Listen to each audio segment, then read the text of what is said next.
Ну что, всем добрый вечер. Сегодня у нас очередная карта. И поскольку материала достаточно много, то давайте долго не затягивать, а сразу переходим к самому главному. Так, идем к нашей колоде. Переходим в раздел Библии. Напоминаю, что мы первое время будем разбирать именно библейские сюжеты, то есть те карты, которые связаны, само собой, с гравюрами Дере, это очевидно, и те, которые изображают библейский сюжет. Идем по какому-то порядку, в котором представлены карты, вначале старшие арканы, и потом в том порядке, в принципе, в произвольном, в котором я их выложил. Возможно, было бы, я уже говорил в какой-то из лекций, логичнее сделать это все по какому-то историческому порядку, да, то есть то, что начиналось раньше в разрезе Библии, либо человеческой истории, что-то позже, но уже как начал, так начал. В принципе, я думаю, от этого суть не сильно пострадает.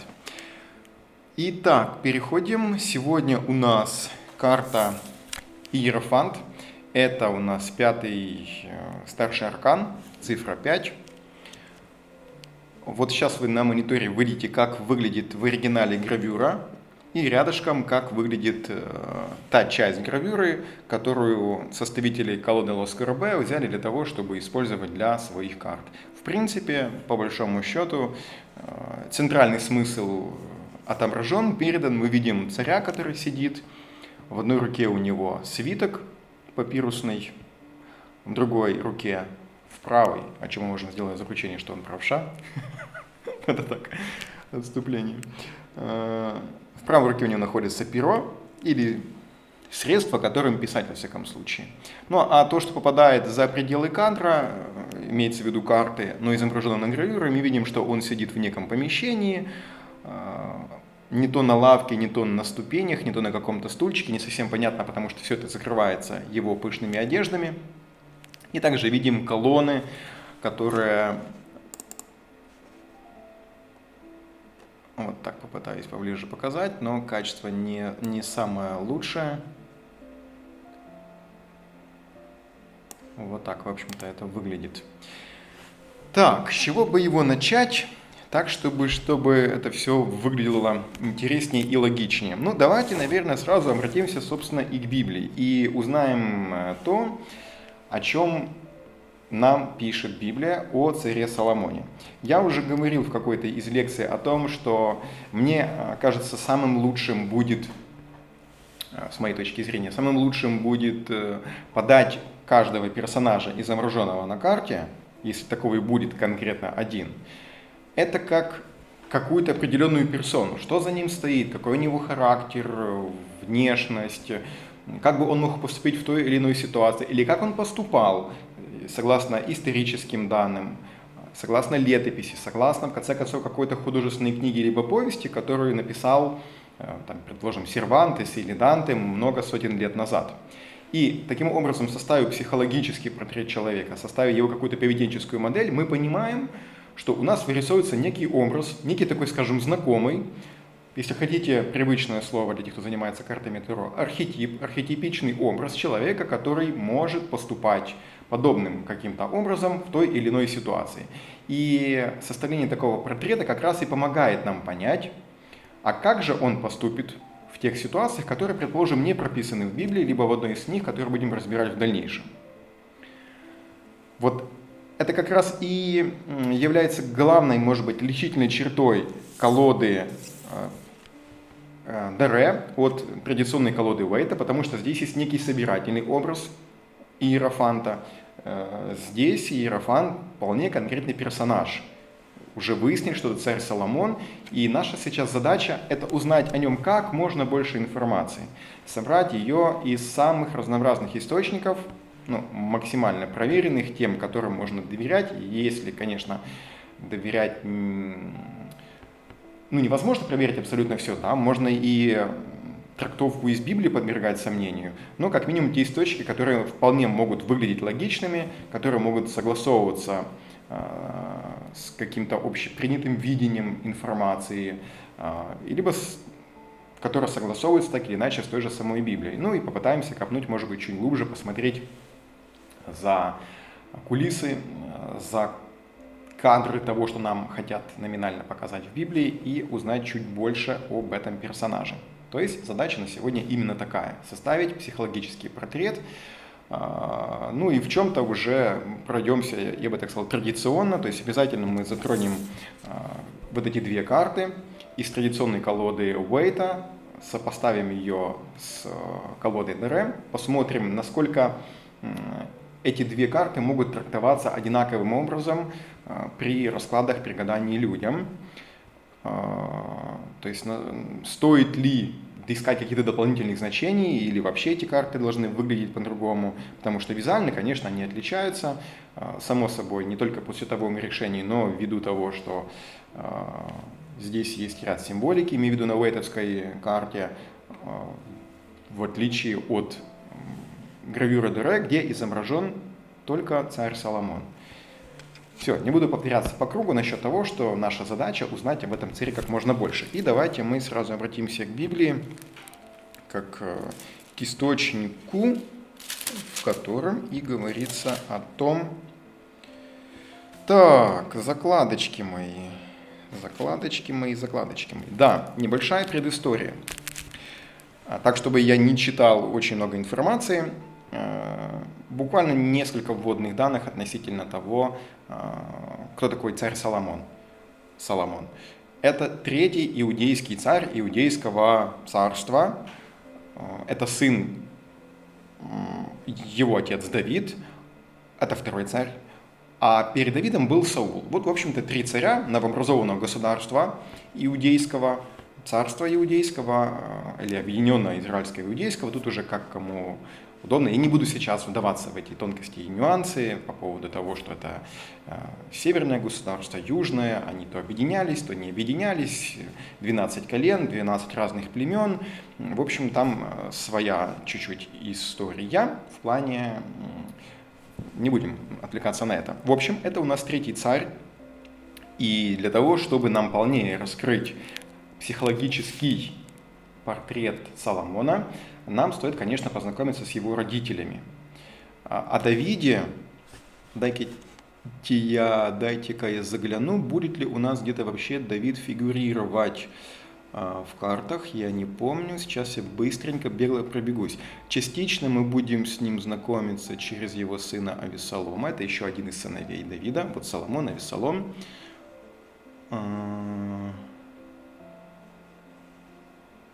И, пожалуй, все. То есть напрямую с Давидом мы знакомиться не будем, поэтому... не будем, конечно, мы сейчас прям копать глубоко биографию Давида, мы затронем только ту часть, которая непосредственно касается, пусть не момента рождения Соломона, но мы дам понять, а в какой вообще семье родился Соломон? Вот кто был его отец, кто была его мама.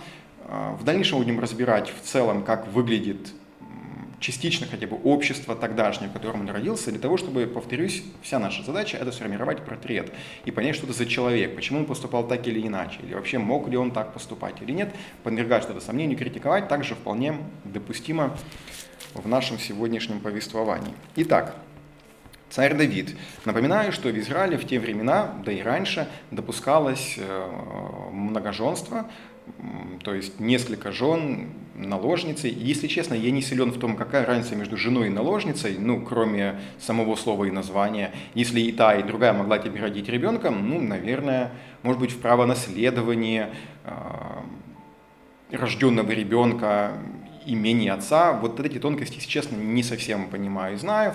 Может быть, кто за столом сидит в каком порядке, не столь суть важно. Но такое не только допускалось, но и поощрялось, и как бы это было даже прописано, что ли, пусть, может быть, не номинально, но подразумевалось полностью в религии иудейской, это трактовалось Господом, Богом, что у тебя, мол, будет много жен. В общем, я сейчас не помню конкретные цитаты, но в целом весь Ветхий Завет пропитан тем, что это не то, что нормально, это хорошо, потому что таким образом быстрее будет умножаться в численности народ Израиля, он будет наполнять всю землю, как того заповедовал Господь, чтобы ее населять, чтобы приумножать, чтобы становиться как песок морской, как звезды небесные неисчислимые.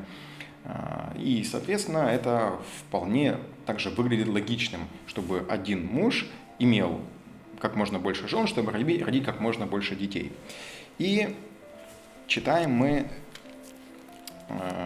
Так, что еще? Стоит еще, наверное, сказать о том, что царь Давид, вот он был достаточно таким воинствующим государем, и всю свою политику он строил как завоеватель, как царь воинствующий, как тот, который хотел захватить как можно больше территорий, присоединить, поработить, если надо. И на этом строилась вся его политика, зарабатывание денег, и вся, в общем-то, в этом всем прошла его жизнь.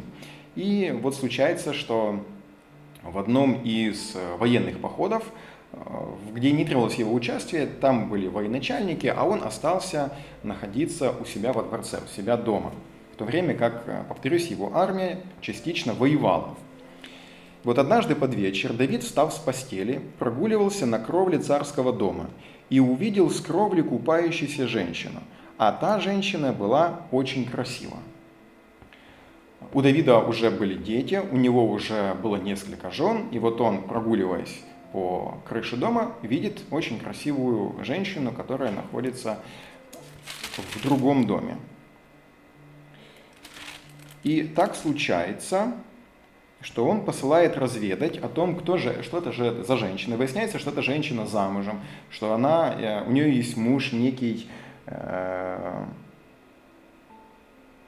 Урия, хитиянин, а саму эту женщину зовут Версавия. Давид посылает слуг взять ее, она приходит к нему, и он спал с ней.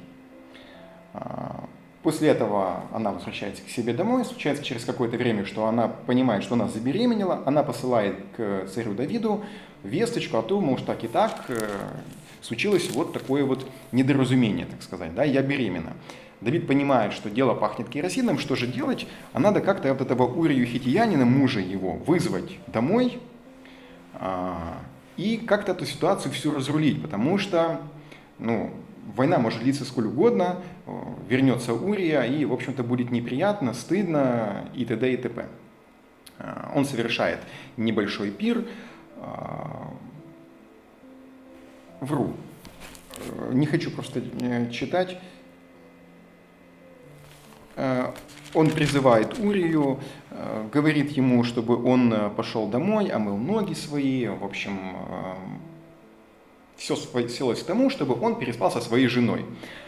Но он потом на следующий день выясняет, что Урия, в общем-то, не пошел домой ночевать, он, как верный воин, остался ночевать в палатках, там где-то вот возле своего дома, либо возле территории дворца Давида, дома Давида, что Давид несколько расстроился из-за этого, и он повторно его приглашает к себе домой, мол, говорит, давай ты еще на войну не возвращайся, я тебя вот еще угощу, там мы сделали какой-то, может быть, небольшой там пир, может, там просто посидели коньяка, выпили. Он его напаивает и с тем, чтобы он все-таки пошел домой, пьяный человек, долго не видел жену, конечно же, он захочет и отдохнуть хорошо, и поспать в постели, а не непонятно там в каких условиях.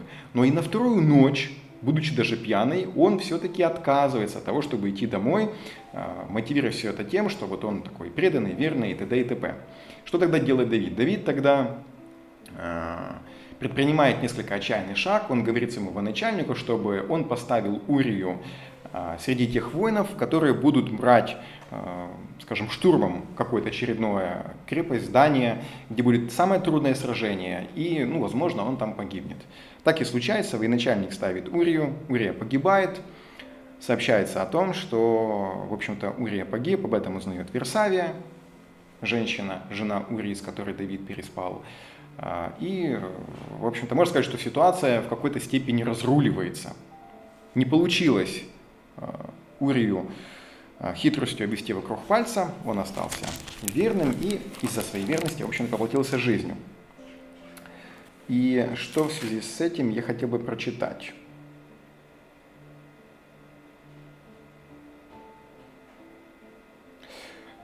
Услышала жена Урии, что умер Урия, то есть Версавия, муж ее, и плакала по мужу своем. Когда кончилось время плача, переплакала, да? Послал ее Давид, Давид послал и взял ее в дом свой, и она сделалась его женою и родила ему сына. Понятно. И было дело, которое сделал Давид, зло в очах Господа. Господь увидел все это и понял, что худо дело. Ну и мы со своим уровнем морали также понимаем, что некрасиво это было. И, мягко говоря, и первое событие было бы некрасиво. Но убить человека, таким вот наглым образом подставить, а потом взять жену в жены его, ну, немножко надо понимать традиции тогдашнего времени. Если не взять в жены, то жена будет, ну, скорее всего, обесчещена, потому что от кого она родила тогда? Можно было бы, конечно, кстати, списать на то, что все-таки Урия, никто же не знал, был он дома или нет, что это все-таки сын Урии, и, ну, в общем, что есть, то есть. Но приходит Нафан, это пророк, к Давиду и говорит о том, что ты совершил худое дело, и что ребенок, который родится, он умрет. И это будет как наказание за то, что ты совершил вот так вот в этом деле. Когда рождается ребенок, то он родился, и через какое-то время он умирает. Давид в это время весь в печали, в грусти, он там оплакивает, он страдает, все слуги просто в шоке от того, что это все происходит.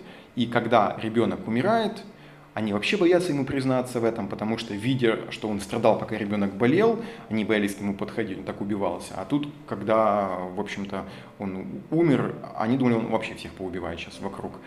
Они между собой шептались, Давид это замечает и выясняет, в чем дело. Они признаются, что ребенок умер, и он так раз резко меняется в настроении, все там, поправил свои одежды, переменил их, умылся, помылся, очистился и обрадовался.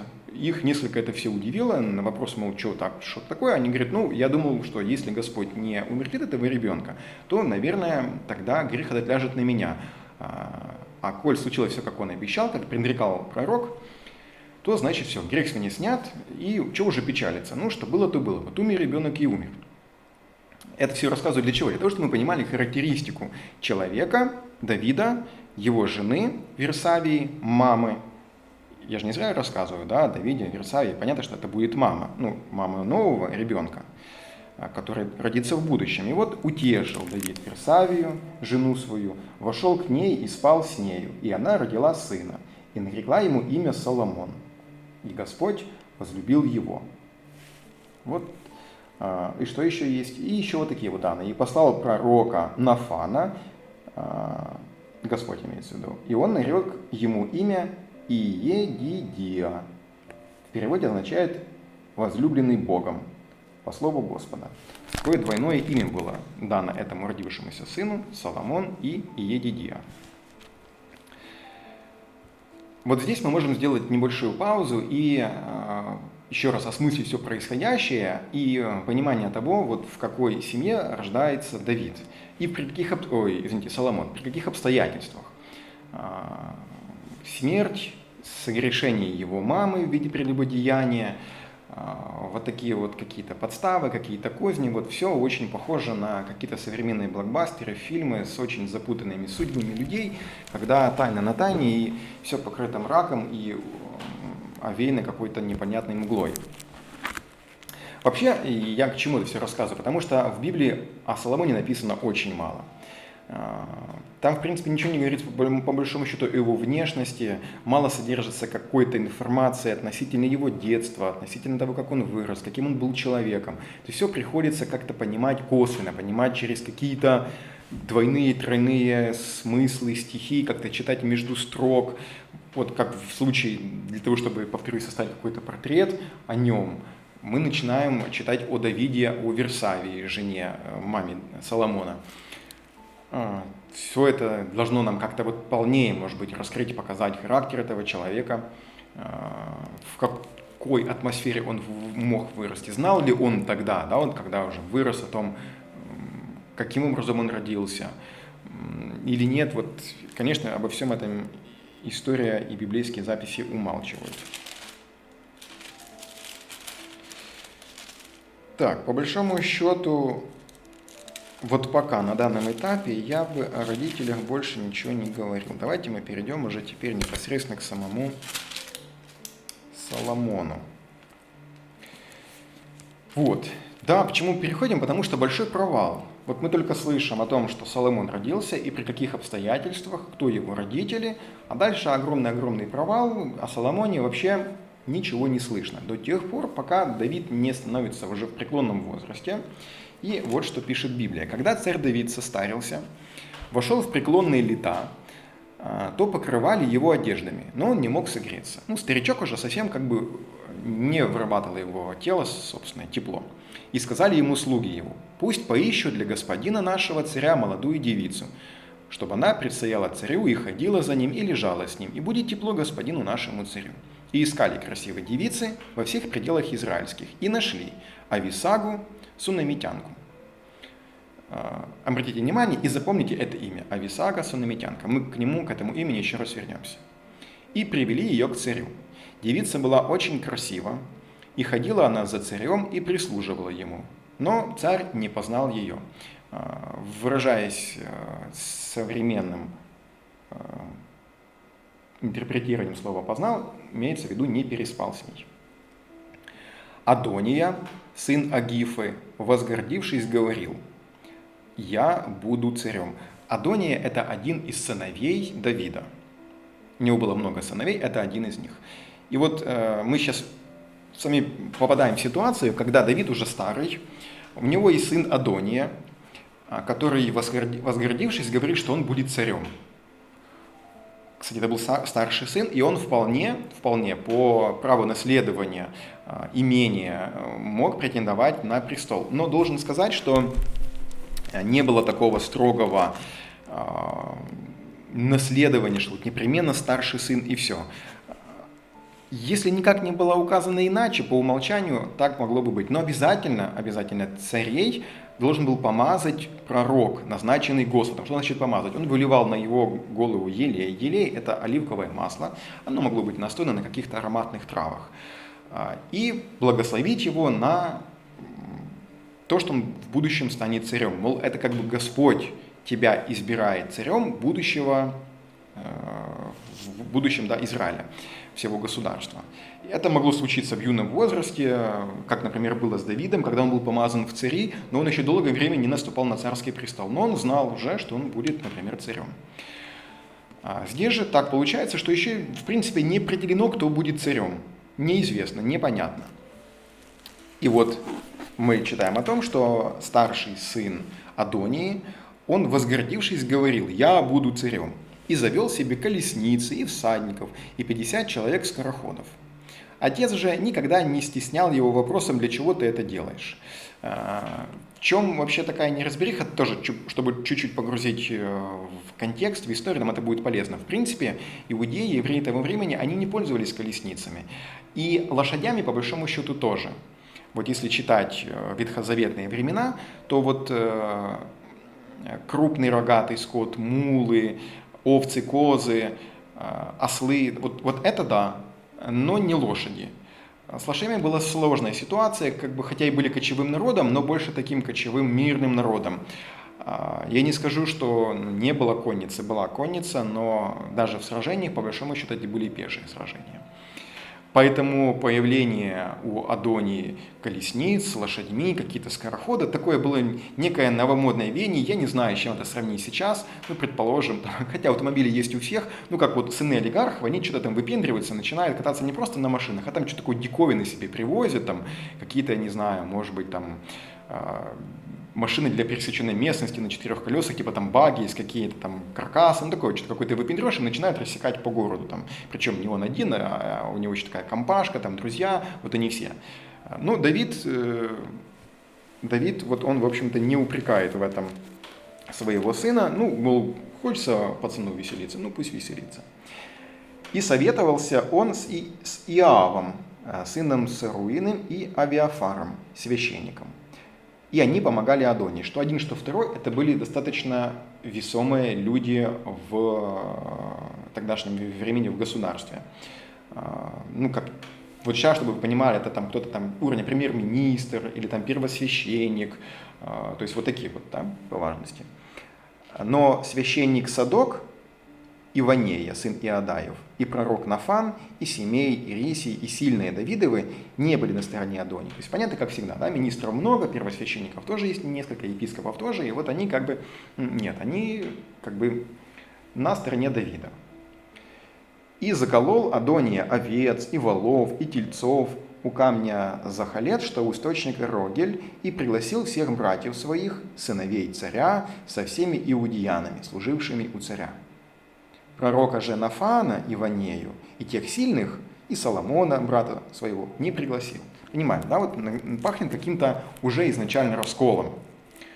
Мало того, что вот он там рассекает на каких-то колесницах, там каких-то себе дружков завел, так он еще и склоняет часть людей из царского дворца, часть людей, которые во время сильного Давида, они как бы были вместе с ним, он их склоняет на свою сторону. Но есть какая-то другая часть, которая не согласна с ним.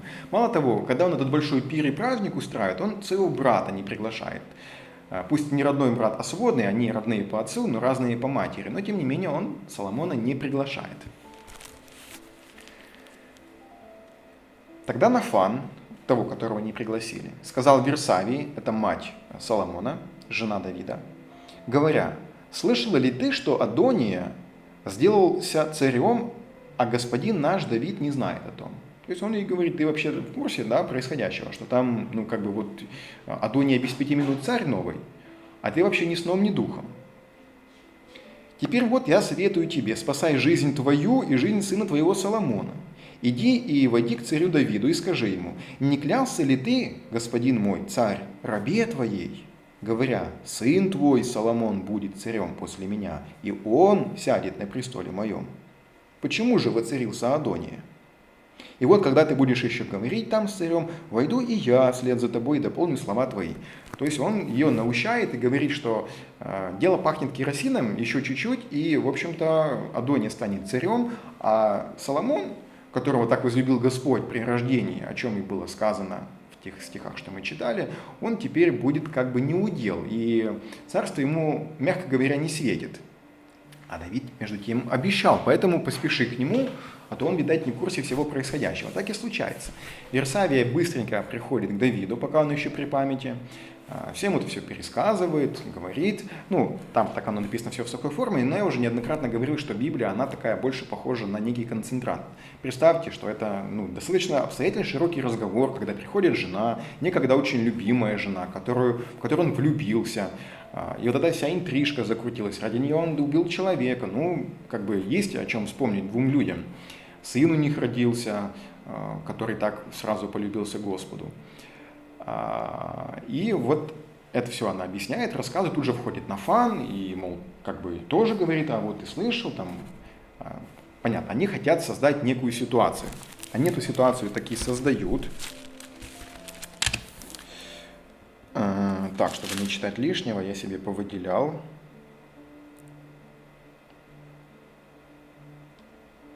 Так, сейчас. Так, да, угу. Вот, и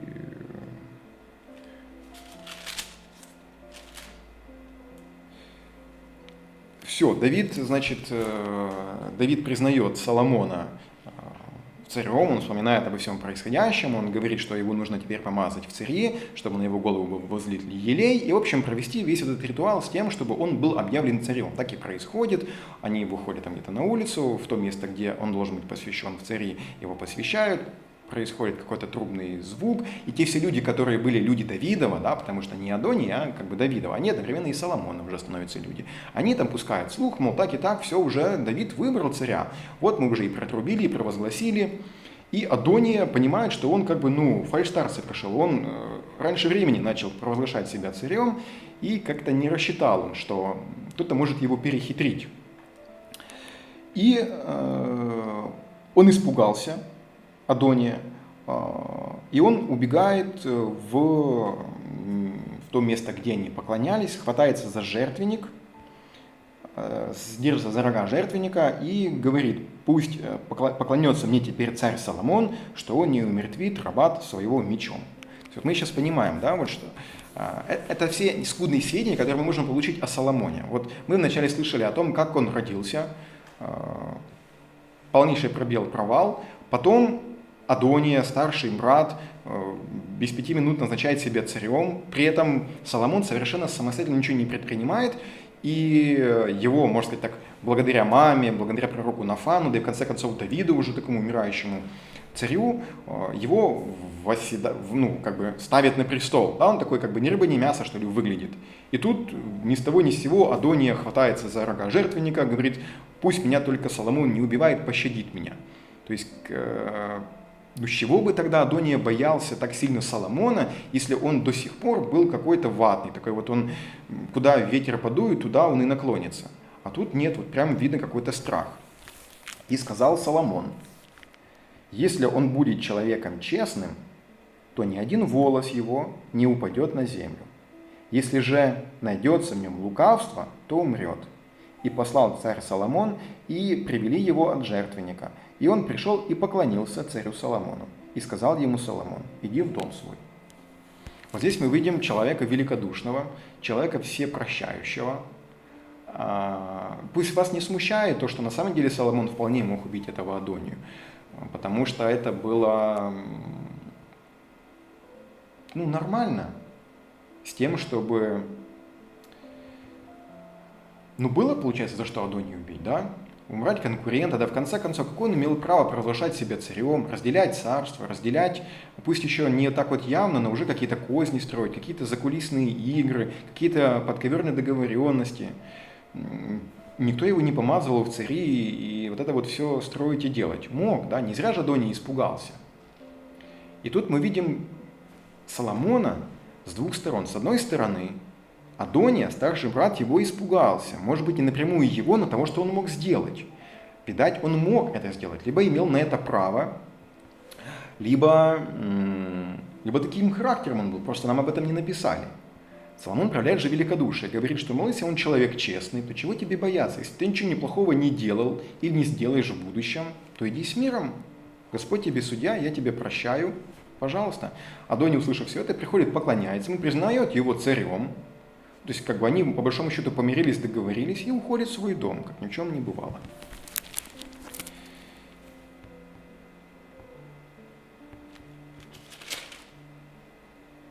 Так, затем у нас умирает Давид. Он завещает ему царство Соломона еще раз перед смертью. И далее говорится, что сел Соломон на престоле Давида, отца своего, и царствование было очень твердо. Вот такой вот лаконичный, короткий стих. О чем это нам может снова сказать о Соломоне? Противоречивая личность. Напоминаю, непонятно, какое у него было детство, абсолютно не боролся за престол, а тут царство у него было твердым. И пришел Адония, сын Агифы, к Версавии. Адония, хоть здесь прошло не так много стихов, я некоторые перелистнул, но мы помним, что это вот тот Адония, который еще совершенно недавно испугался Соломона и скатился за рога жертвенника только чтобы его не убили. Так вот, приходит этот Адония, кому приходит? К Версавии, то есть он приходит даже не к своей матери, он приходит к матери Соломона. Давида уже нет в живых, он приходит к матери Соломона, то есть, в принципе, у них были нормальные отношения, нормальные родственные связи, росли, наверное, в одном дворце, в одной семье. И он говорит, она сказала: с миром ли приход твой? И он сказал: с миром. И сказал он: у меня есть слово к тебе. Она сказала: говори.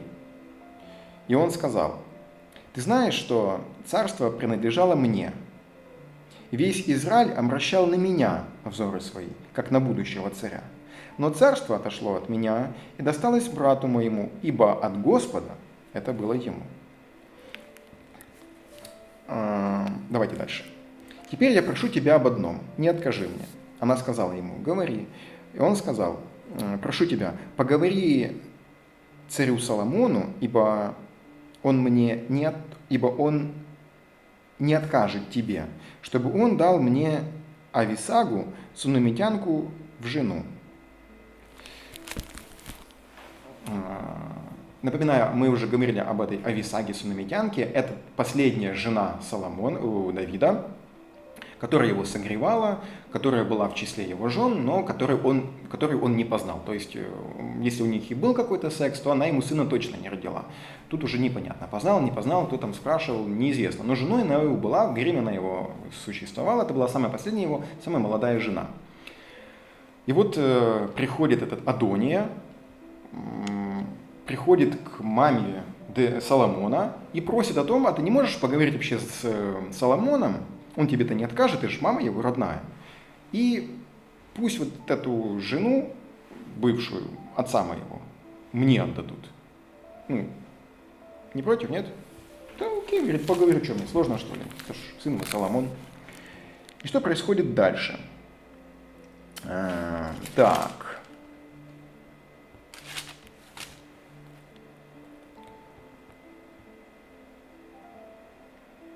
И вот, значит, приходит Версавия к царю. Вошла Версавия к царю Соломону говорить об Адонии. Царь встал перед нею и поклонился ей, и сел на престоле своем. Поставил престол и для матери царя, и она села по правую руку его. И сказала: «Я имею к тебе одну небольшую просьбу, не откажи мне». И сказал ей царь: «Проси, мать моя, я не откажу тебе». И сказала она: «Дай Ависагу, сунамитянку, Адонии, брату твоему, в жену». Ну, в общем-то, она передает все то, о чем просил Адония у нее. Заметьте, что мама принята с большими почестями. То есть видно, что он относился с большим уважением к своей матери. Рядом было поставлено кресло или там трон возле его трона. И она, в принципе, коль так смело к нему обращалась, то, естественно, она понимала, что не откажет ему, да, дети. Иначе бы не обратилась. И отвечал царь Соломон и сказал матери своей: «А зачем ты просишь Ависагу сунамитянку для Адонии? Проси ему также и царство, ибо он мой старший брат. И ему священник Авиафар и Иоав, сын Церуин, друг». Давайте дальше. «И поклялся царь Соломон Господом, говоря: то и то пусть сделает со мною Бог, и еще больше сделает, если не на свою душу, сказал Адония такое слово. Ныне же жив Господь, укрепивший меня и посадивший меня на престоле Давида, отца моего, и устроивший мне дом, как говорил он. Ныне же Адония должен умереть». И послал царь Соломон Ванею, сына Иодаеева, который поразил его, и он умер. Что мы наблюдаем? И что нам снова это может сказать о Соломоне? Что нам может сказать о тех взаимоотношениях между мамой, между Адонией, все, что происходило во дворце? Вообще ситуация, если честно, странная и непонятная на первый взгляд. Мы к ней вернемся чуть дальше подробнее, но это нам снова говорит о Соломоне как о некой какой-то противоречивой личности. Во-первых, коль мама знала о том, что он может так неадекватно отреагировать, вообще зачем она изначально шла с такой просьбой? Почему она сразу Адонии не сказала: «Ну ты же знаешь, какой Соломон? Он вспыльчивый, он такой вот горячий, он какой-то необузданный, он был вначале вот таким вот тихим, спокойным ребенком, а потом только вот с ним сделали, все переменилось, и он какой-то вообще стал неадекватный. Ты тогда и за жертвенник схватился, испугался, что он тебя убьет, но он тебя помиловал. А тут ты такой просишь: ну слушай, давай, может, как-то вообще не трогать эту тему». Да? Не буду, говорит, даже просить, дабы в немилость не впадать к нему. Нет, она говорит: так без проблем попрошу. Конечно, нам это может сказать о том, что эта женщина обладала дальновидностью и хитростью. Она сказала: да, без проблем, соглашусь, поговорю, расскажу, передам, уболтаю его. Да без проблем, что, конечно, он тебе эту жену, да зачем она ему что надо, что ли? Ну не пропадать же девушке, да? Но, возможно, она подумала: ну да, тогда Соломон возгневается, и что-то он сделает с Адонией. Не то убьет его, не то, может быть, выгонит его из царства, что-то будет недоброе и худое. Может быть и так. Для чего тогда ей это было надо? Ну, наверное, может быть, чтобы убрать каких-то конкурентов от ее родного сына. Но, с другой стороны, она могла это сделать каким-то другим способом, более хитрым, чтобы не подставлять себя. Тут она приходит, и оказывается высокая честь, она садится рядом. А Соломон говорит: ну, так давай уже, ну, что там, жену только, давай вот царство отдадим, но он же старший брат, он же правонаследник, пусть забирает. Это нам еще раз показывает становление Соломона на престоле. Противоречивая личность, пока он выглядит как очень жестокий человек. Мы о нем ничего не знали, кроме того, что он родился в неблагополучное время, не при очень благополучном стечении обстоятельств, и родители, которые, имели порочную связь. При этом, когда он вырастает, на престол вроде как он садиться не хочет, ему он вовсе и не надо, он за него не борется, не хватается. А уже когда Коль за него ухватился, так он прям себя ведет так, как будто бы он завоевал его мечом и копьем. Непонятно. Пока что.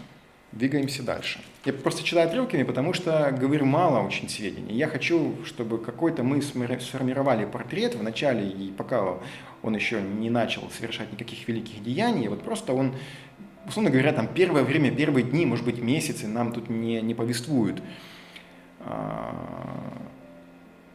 что вообще происходит и как он себя ведет.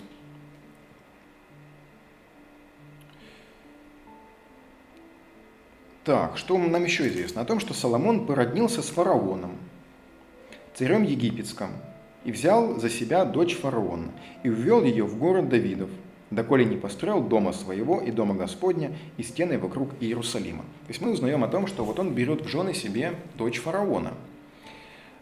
Забегая наперед, скажу, что это не весь какое событие взять в жены дочь фараона, ибо это было весьма затруднительно, чтобы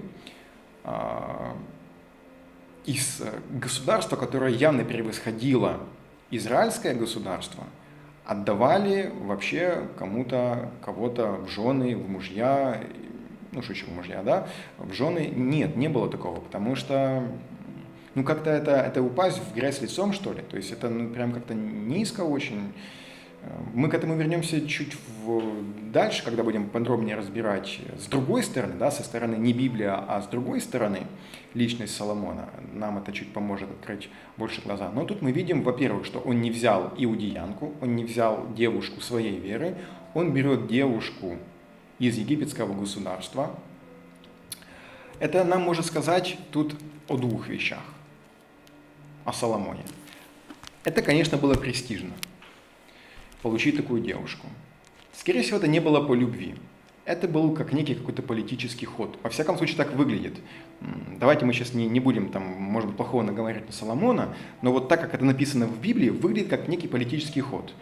Явно государство, которое с более богатой историей, культурой, наследием, может быть, сильнее в плане армии и богаче по ВВП на душу населения, и заполучить себе в жены дочь, это круто на самом деле. Так и получается. Мало того, он еще и забирает ее... Сейчас, секундочку. Что такое? Надо вот это устраивать сейчас эти скандалы. Мало того, он ее привозит к себе домой. Ай-яй-яй, закладочка выпала. По-моему, отсюда. Так, что мы читаем дальше?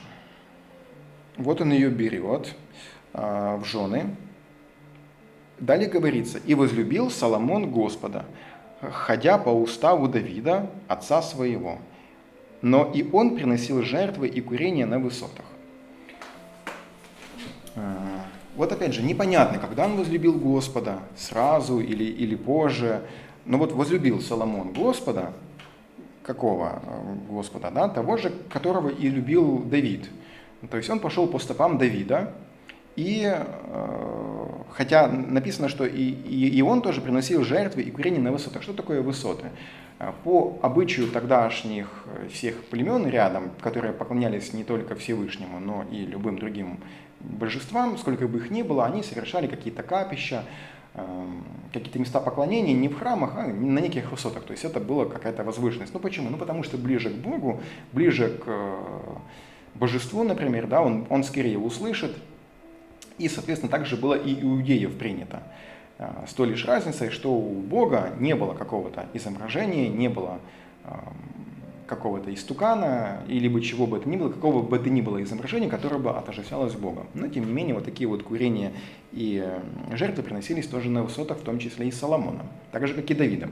То есть нам это говорит о том, что вот как-то вроде и возлюбил Господа, но вот что-то жертвы также на высотах и приносились. Вот я к чему. Но говорит о верности Богу.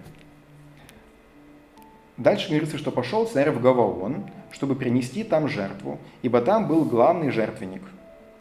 1000 всесожжений вознес Соломон на том жертвеннике.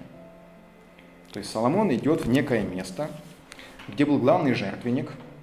Там еще не было храма, еще не было какого-то центрального места поклонения. Были вот эти вот высоты. Возле горы Гаваон был вот самый главный жертвенник, самая большая, может быть, высота, или она как-то исторически сложилась, что там вот надо. Он приносит там очень много жертв, 1000 написано. То есть это очень много. И далее говорится, в Гаваоне явился Господь Соломону во сне ночью. И сказал Бог, проси, что дать тебе.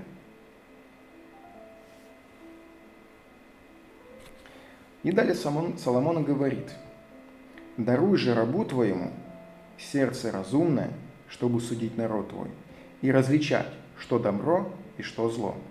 Ибо кто может управлять этим многочисленным народом твоим? И благоугодно было Господу, и Соломон, что Соломон просил этого. И сказал ему Бог, за то, что ты просил этого, и не просил себе долгой жизни, и не просил себе богатства, не просил себе душ врагов твоих, но просил себе разума, чтобы уметь судить, вот, я сделаю по слову твоему. Я даю тебе сердце мудрое и разумное, так что подобного тебе не было прежде тебя, и после тебя не восстанет подобный тебе. И то, что ты не просил, я даю тебе и богатство, и славу, так что не будет подобного тебе между царями во все дни твои. И если будешь ходить путем моим, сохраняя уставы мои и заповеди мои, как ходил отец твой Давид, я продолжу и дни твои. И пробудился Соломон, и вот это было сновидение. Давайте здесь остановимся. Что мы видим? Соломон, я так понимаю, это было впервые, после того, когда вот эти все интрижки закончились, он убил того, кого надо помиловал, выполнил все повеления Давида, отца своего, там тоже присутствовали убийства, кроме Адонии, и там еще были люди, которых нужно было убить, и он это также сделал, как некая кровная месть. То есть он предстает, с одной стороны, я уже говорил, как бы ни рыба, ни мясо, потом как очень воинствующий человек. Здесь же мы наблюдаем в какой-то момент, что он возлюбил Господа. Ну почему мы это понимаем? Потому что он приезжает в Гаваон, в самый главный жертвенник, и там совершает много жертвоприношений Господу. И ночью после этого является ему Господь и спрашивает, чего же тебе, то есть мне была угодна эта жертва, я тебя принимаю, условно говоря, я тебя слышу, проси, чего хочешь. И он просит, вот здесь это то, что нам должно раскрыть полнее характер Соломона. Даруй же рабу твоему сердце разумное, чтобы различать добро и зло и судить народ твой. И по большому счету все. То есть он просит мудрости, сердце разумное. Для чего? Для того, чтобы судить народ. И Господь говорит, странно, да, потому что все, скорее всего, кто был до этого, просили богатства, просили славы, просили долгих дней, просили души врагов, то есть чтобы быть сильным победителем. А ты всего этого не попросил. Тебе это не надо, что ли, получается. Да? Ты просишь мудрости, чтобы различать добро и зло, и сердце разумное, чтобы судить народ твой. Имеется в виду не свой, да, не Соломона, а твой, Господа, твой как бы. Это все понравилось Господу, и Он сказал, что это у тебя будет, и плюс еще сверху того, чего ты не просил, тоже будет. И дней, и богатства, и славы, и всего-всего у тебя будет, только если будешь соблюдать мои заповеди, это у тебя все будет. Вот здесь мы открываем впервые, вот почему, да, и Соломона как раз называют мудрым царем, потому что он попросил того, чего до него никто не просил. Попросил мудрости, разумного сердца с тем, чтобы разумно управлять народом. Даже, заметьте, он не говорит, он не думает о себе. Он не говорит о том, что я хочу быть самым, умным, просвещенным, написать много книг. Нет, для чего вообще ему эта мудрость? Для чего она ему нужна? Сердце-то разумное. Для того, чтобы управлять народом твоим. Потому что много их, многочисленный народ. Что вообще с ним делать? Как вот разумно управлять? Да? Давид был успешный. его отец. Но почему он посчитал, что этот путь не самым лучшим? Все было замечательно, Давид процветал, его царство увеличилось, разрасталось, были завоеваны новые территории, деньги увеличивались, многочисленность увеличивалась, население имеется в виду, и все было как бы замечательно. Зачем вообще просить и новые? Да и по тому же пути, по протоптанной дорожке. Нет, он просит совершенно другого. Вот это как раз должно нам показать Давида другим человеком. Вот представьте себе такого персонажа, который предстоит нам как волевой, который способен пойти на решительные шаги, потому что я считаю убийство, как бы оно ни было оправданным среди тогдашнего населения мироустройства, но достаточно кардинальный решительный шаг. Тогда он так матери своей ответил как-то, да, вот, что ты, мол, царство не просишь сразу, и тут же убил из-за этого Адонию, брата своего, приносит всесожжение и просит у Господа мудрости. Мало того, что мы читаем дальше. Пробудился Соломон, и вот это было сновидение, он это понял. И пошел он в Иерусалим, и стал перед ковчегом завета Господня, и принес всесожжение, и совершил жертвы мирные, и сделал большой пир для всех слуг своих. Он таки возвращается, не без таки, он возвращается в Иерусалим, то есть он был в Гаворе, возвращается в Иерусалим, и там еще и приносит жертвы. Но это уже такая, скорее, какая-то благодарственная, да, небольшая, может быть, жертва, не так, как там многотысячная. Приносит перед ковчегом завета. Что такое ковчег завета? Это некая, насколько я понимаю, коробочка там, или сундук, если хотите, где хранились скрижали завета, которые Моисей снес с горы Синай. Вот он в Иерусалиме, перед этим ковчегом завета приносит еще жертвы, и мало того, еще пир устраивает по этому поводу для всех слуг своих. Да? Заметьте, он не написано для кого там, не знаю, для родни своей, для вельмож, для высокопоставленных, для слуг. Тут, может быть, слуги имеется в виду, в принципе, и как раз все подчиненные, даже те, кто находится в высоком чине, но написано именно вот так, для всех слуг своих. Может даже говорить нам о человеке, как такой человек какой-то щедрый, может быть, да?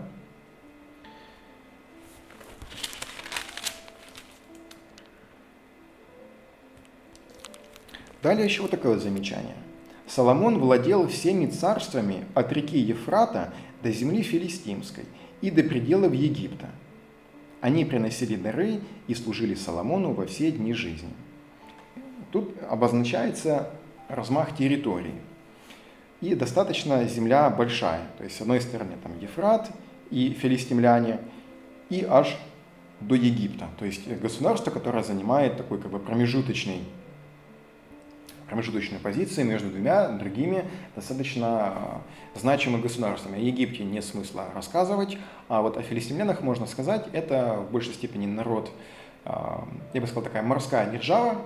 Они территориально занимали не такую-то и большую площадь, но ввиду того, что имели выход к Средиземному морю, их города были разбросаны вот прям и там, где Греция, и где будущая Римская империя. Торговля, флот, все у них было очень развито. То есть, в целом, культура, развитие этого государства было на высоком уровне. И вот говорится о том, что он занял вот это вот такое между ними промежуточное значение, позицию. И жили Иуда и Израиль, это имеется в виду, Иуда – это южное государство, Израиль – северное. Они то объединялись, то разъединялись. В общем, и жили Иуда и Израиль спокойно. Каждый под виноградником своим и под смоковницей своею, от Дана до Версавии, во все дни Соломона. Во все дни Соломона, имеется в виду во все дни его царствования, говорится о том, что от Иуды до Израиля, то есть все 12 колен, все население, которое так или иначе себя отождествлялось с израильтянами, они жили спокойно, каждый под смоковницей своею, без войн, без какого-либо насилия. И дал Бог Соломону мудрость и весьма великий разум и обширный ум, как песок на берегу моря. И была мудрость Соломона выше мудрости всех сынов Востока и всей мудрости египтян. Он был мудрее всех людей, мудрее и Ефана, и Езрахитянина, и Емана, и Халкола, и Дарды, сыновей Махола. И имя его было в славе у всех окрестных народов.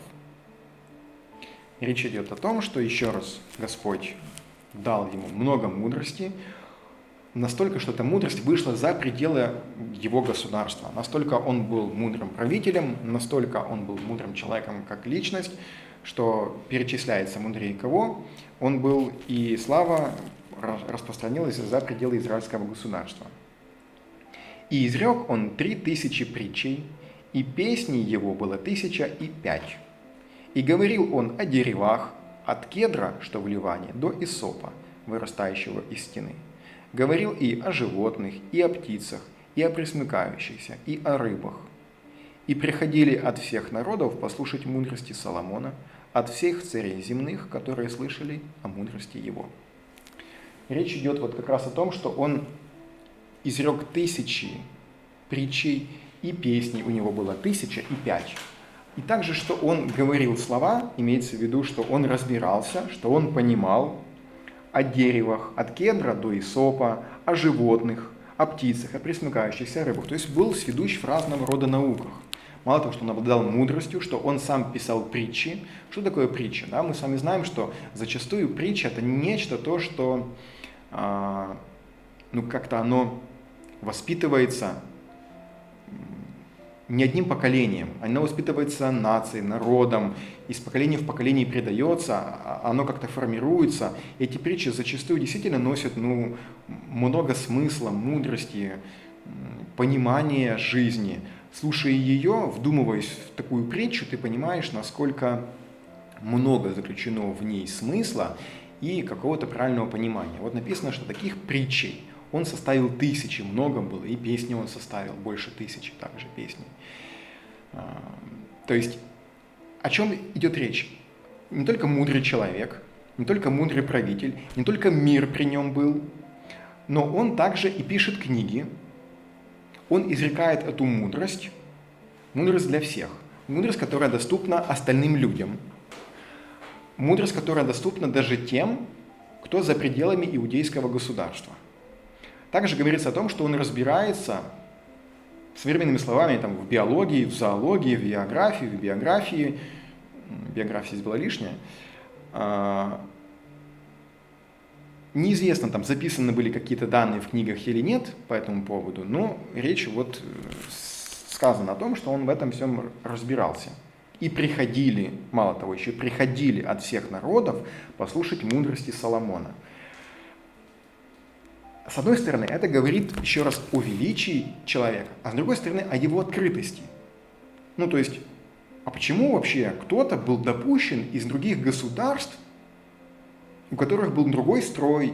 Мы знаем, что соседние государства поклонялись идолам, поклонялись другим богам. Почему они вообще могли приходить и слушать мудрости Соломона? Что он такой, выпендрежный какой-то был? То есть он хотел, кичиться этим, показать, какой я мудрый, умный, приходите, послушайте. Но, мне кажется, самоутвердиться достаточно было легко и среди своего населения, своего народа. Здесь больше как-то, мне видится, подчеркивается его открытость его учений, его мудрости. Мы, скорее всего, почти не будем затрагивать сами притчи, написанные Соломоном. Их можно отдельно почитать, есть целая книга притчи в Библии. Действительно мудрые выражения. Некоторые из них кажутся такие немножко оторванные от жизни, другие насквозь пропитанные смыслом и какой-то глубокой философией, которую можно применить и сегодня. Что-то у нас дальше, по-моему, будет оно всплывать в контексте, и можно будет обратить внимание на это.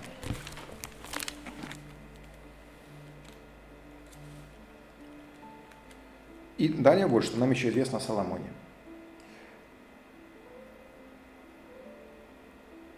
Значит, в соседнем государстве был правитель Хирам, с ним сотрудничал Давид. И сейчас Соломон также пытается наладить сотрудничество с этим самым Хирамом. И послал также и Соломон Хираму сказать: «Ты знаешь, что Давид, отец мой, не мог построить дом имени Господа, Бога своего, по причине войн с окрестными народами, доколе Господь не покорил их под стопы его». Ныне же Господь, Бог мой, даровал мне покой отовсюду. Нет противника и нет более препон. И вот я намерен построить дом имени Господа Бога моего, как сказал Господь отцу моему Давиду, говоря: сын твой, которого я посажу вместо тебя на престоле твоем, он построит дом имени моему. Он обращается к Хирану. Но здесь мы по-другому. Что мы видим? Мы видим такую ситуацию, что Соломон намеревается построить дом Господу, то есть речь идет о храме, о строительстве какого-то конкретного места, которого до сих пор не было. Но заметьте, что и Давид намеревался его построить, но, как говорится, не судилось. А почему? Потому что он войны вел вокруг, то есть он был другого пошиба правитель. Здесь написано так. «Ныне же Господь, Бог мой, даровал мне покой отовсюду. Нет противника и нет более препон». То есть речь идет о том, что на государство Израиль никто не нападал. По какой причине? Не по той причине, что мир установил Соломон, а по той причине, что никто не нападал.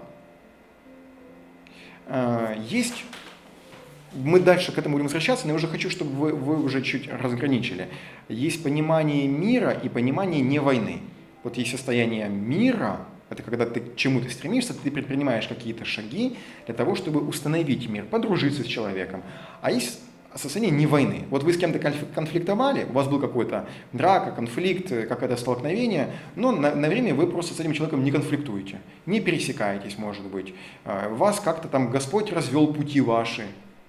Вот это и есть, да, в данной ситуации выглядит именно все так. И речь идет о том, что Господь даровал покой отовсюду, нет противника и нет более препон. И он теперь намеревается построить храм.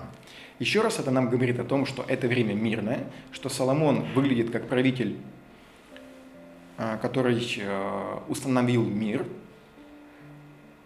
Давайте посмотрим со стороны, да, больше Соломона, не со стороны Господа, а со стороны Соломона, что в его время мир, каждый по своей смоковнице, никто ни на кого не нападает, он не нападает, на него не нападают, все, в общем-то, выглядит замечательно, и он намеревается сэкономленные деньги, вместо того, чтобы их тратить на войны, потратить на строительство храма. Обращается для этого к Хираму, который его снабжает стройматериалами, снабжает его людьми, снабжает его драгоценными или полудрагоценными металлами для того, чтобы сделать это сооружение.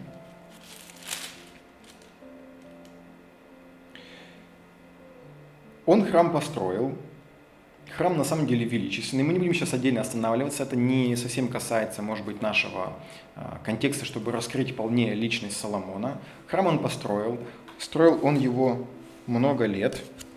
И ему таки это удалось сделать. Очень величественные, драгоценные материалы. Медь, золото, серебро, кедр, тесаные камни. Были привезены рабочие, которые строили. Специальные люди, которые рубили деревья, специальные люди, которые выливали из меди, то есть все просто по высшему разряду и очень помпезно. И строительство длилось 7 лет, и он закончил строительство этого храма. И было слово Господа к Соломону, и сказано ему: вот ты строишь храм, если ты будешь ходить по уставам моим и поступать по определениям моим, и соблюдать все заповеди мои, поступая по ним, то я исполню на тебе слово мое, которое я сказал Давиду, отцу твоему, и буду жить среди сынов Израилевых, и не оставлю народа моего Израиля. И построил Соломон храм, и кончил его. Вот он говорит, что если ты построишь храм, и будешь соблюдать заповеди, и ходить по моим повелениям и уставам, то я останусь жить среди израильтян. Я буду вашим Богом, а вы будете моим народом.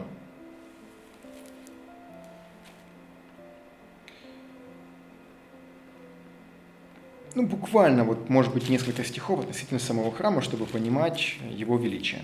На кедрах внутри храма были вырезаны подобия огурцов и распускающихся цветков. Все было покрыто кедром, камней не было видно. И обложил Соломон храм внутри чистым золотом, и протянул золотые цепи пред Давиром, и обложил его золотом. Весь храм он обложил золотом, весь храм до конца, и весь жертвенник, который перед Давиром, обложил золотом. И сделал в Давире 2 херувимов из масличного дерева, вышиной в 10 локтей. И обложил он херувимом золотом. И на всех стенах храма кругом сделал резные изображения херувимов и пальмовых деревьев, и распускающихся цветов внутри и вне. И пол в храме обложил золотом во внутренней и в передней части. На 2 половинных дверей из масличного дерева он сделал резных херувимов и пальмы, и распускающиеся цветы, и обложил золотом, покрыл золотом и херувимов, и пальмы, и 2 двери из кипарисового дерева, обе половинки одной двери были подвижные, и обе половинки и другой двери были подвижные. И вырезал на них херувимов, и пальмы, и распускающиеся цветы, и обложил золотом по резьбе. Строил его 7 лет. Параллельно он также, или потом начал он строить себе дом, царский дом. До этого он жил в доме отца своего, в доме Давида, и построил его за 13 лет. То есть всего у него ушло 20 лет на строительство 2 таких монументальных сооружений. Храм для Господа и дом для себя. Очень, как мы читаем и видим, очень был богато украшен храм. Много было потрачено золота, много было потрачено драгоценного дерева, камня как такового не было видно, все было обложено деревом, все было либо обшито золотом, либо литое золото, либо было позолото, все было сделано очень красиво, масличные деревья, кипарисовые деревья, это все то, что не росло в Израиле, то, что привозилось, было дорогим материалом. То есть и на сегодня, чтобы вы понимали, чтобы привести вот для местности, где в умеренной широте растут сосны, растут там, например, дубы, граб, там бук может расти, ель, привести древесину, там, скажем, какого-то палисандра или бенного дерева, это и на сегодня стоит безумных денег. Представьте, сколько это стоило тогда, транспортировка такой древесины и работа с ней. То есть это, наверное, было по цене того же золота, плюс-минус. Очень все было помпезно, очень было дорого, очень много было потрачено денег, просто огромное количество. Но вот мне, знаете, что мне резануло глаза, что он храм строил 7 лет, а дом свой 13 лет, то есть почти в 2 раза больше. И о доме почти ничего не сказано. То есть ни из чего дом, ни как он сделан, вот это вот всего, напрочь отсутствует. Не то, что там вообще, да, то есть есть данные, но имею в виду не такие обширные, как по храму. И вот еще прерывается повествование о том, как он строил дом, и дополнение еще идет к храму. Нам это тоже, кстати, в будущем поможет. «И поставил столбы, и притвору храма, поставил столб на правой стороне, и дал ему имя Иохин, и поставил столб на левой стороне, и дал ему имя Воаз». Если вы знакомы с картами Таро чуть более чем подробно, явно обращали внимание на карту «Высшая жрица», где как раз изображено 2 колонны, одна черная, вторая белая, и на них есть вот как раз английские буквы, одна J, как, я, ее можно прочитать, а вторая B. Вот это и есть те самые колонны, также это украшения сверху на колоннах, покрывало, вот эта вся символика, которая относится к храму Соломона. И одна из них, из колонн называется Иохин, а вторая Боаз. «И над столбами поставил венцы, сделанные наподобие лилии». На столбах, да, венцы наподобие лилии. Обратите внимание, на этой карте они также есть. Так окончена работа над столбами. Еще он сделал литое из меди море. Так прямо написано море, то есть это что-то было, значит, огромного размера. Там есть данные по диаметру. От края его до края его 10 локтей, совсем круглое, вышиною в 5 локтей, и снурок в 30 локтей обнимал его кругом. Оно стояло на 12 валах, 3 глядели к северу, 3 глядели к западу, 3 глядели к югу, 3 глядели к востоку. Море лежало на них, и зады их обращены были внутрь под него. Тоже такое вот необычное несколько, как это его, не знаю, назвать, посудина, какой-то, как-то отшибло, не архитектурное сооружение, скульптура, да, вот такая своего рода какая-то летая, море было как чаша какая-то, вот есть фотография, можно, а вот она даже, в принципе, на главной страничке, вот ее видно, эту самую чашу, вот это вот море, оно здесь в виде фонтана. Рядом люди.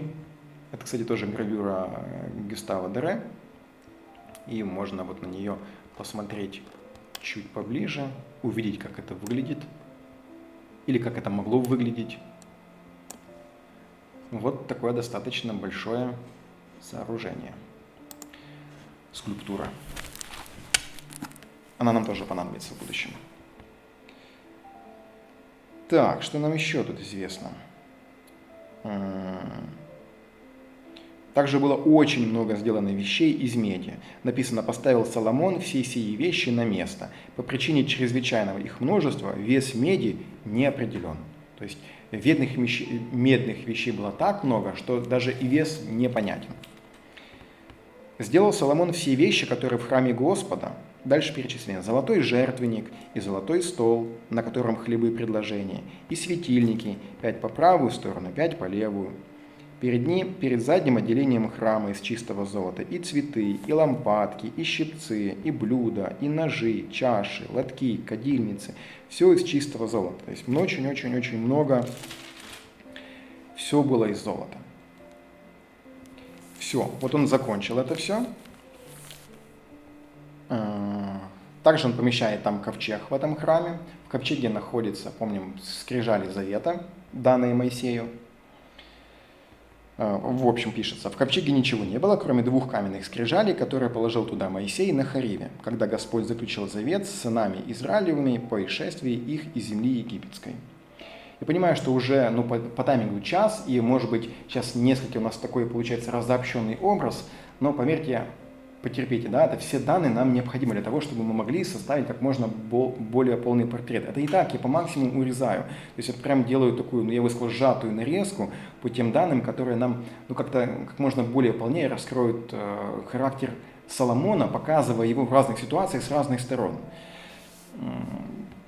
Мне кажется, что в будущем, сегодня, да, у нас вот эти все пазлики, они должны сложиться в какую-то единую картину. Пока это все как разрозненная мозаика. Имейте терпение, я думаю, что все должно более-менее проясниться и образумиться. Когда священники вышли из святилища, то есть, значит, что происходит? Завершено строительство храма, приносятся какие-то, не жертвы, да, вот завершается строительство храма, и идет освящение самого храма. Вот. Собрались, естественно, священники, собрались сами люди. И вот когда священники вышли из святилища, облако наполнило дом Господень, и не могли священники стоять на служении по причине облака, ибо слава Господня наполнила храм Господень. Тогда сказал Соломон: Господь сказал, что Он благоволит обитать во мгле. Я построил храм в жилище тебе, место, чтобы пребывать тебе вовеки. И обратился царь лицом своим и благословил все собрание израильтян. Все собрание израильтян стояло и сказал: Благословен Господь Бог Израилев, который сказал своими устами Давиду, отцу моему, и ныне исполнил рукою своей. Он говорил: С того дня, как я вывел народ мой Израиль из Египта, я не избрал города ни в одном из колен Израилевых, чтобы построен был дом, в котором пребывало бы имя мое, и избрал Давида, чтобы быть ему над народом моим Израилем. У Давида, отца моего, было на сердце построить храм имени Господа, Бога Израилева.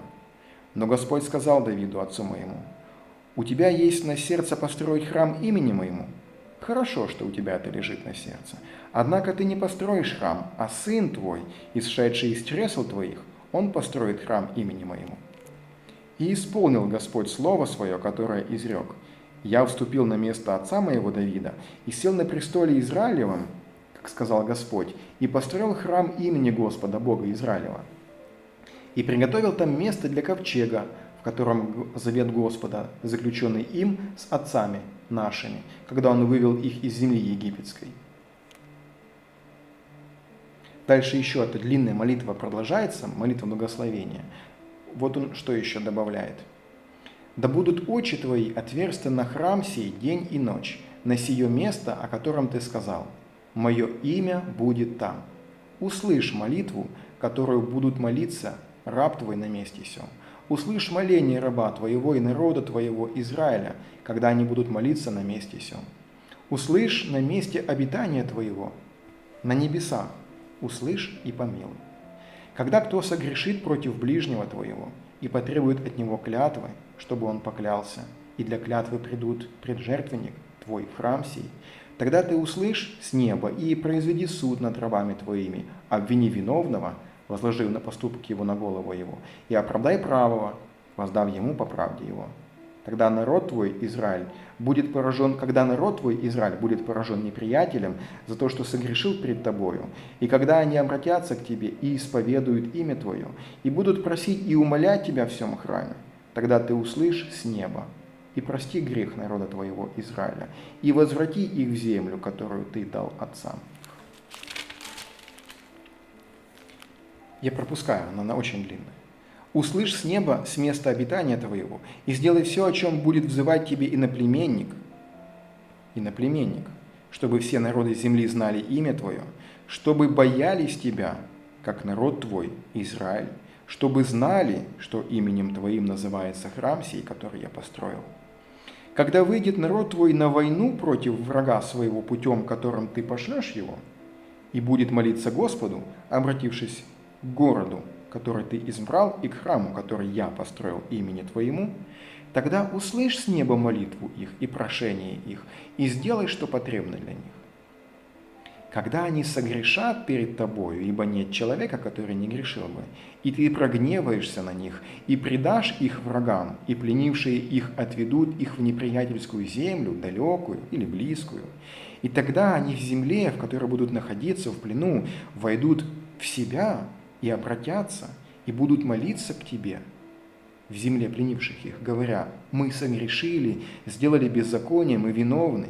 И когда обратятся к тебе всем сердцем своим и всей душой своей в земле врагов, которые пленили их, и будут молиться тебе, обратившись к земле своей, которую ты дал отцам их, к городу, который ты избрал, и к храму, который я построил имени твоему, тогда услышь с неба, с места обитания твоего молитву и прошение их, и сделай, что потребно для них. И прости народу твоему, в чем он согрешил пред тобою, и все проступки его, которые он сделал пред тобою. И возбуди сострадание к ним, в пленивших их, чтобы они были милостивы к ним». Молитва очень длинная, я ее специально пропускаю, потому что она, если разбирать полную, заслуживала бы отдельного несколькочасового ролика. Я зачитал те стихи, которые считаю важными в разрезе того, каким пред нами предстает Соломон. Да, это молитва, понятное дело. Но на что мы можем обратить внимание?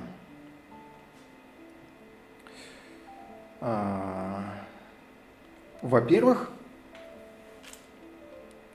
что именно Соломон совершает молитву. Не первосвященник, не священники, а именно Соломон, царь.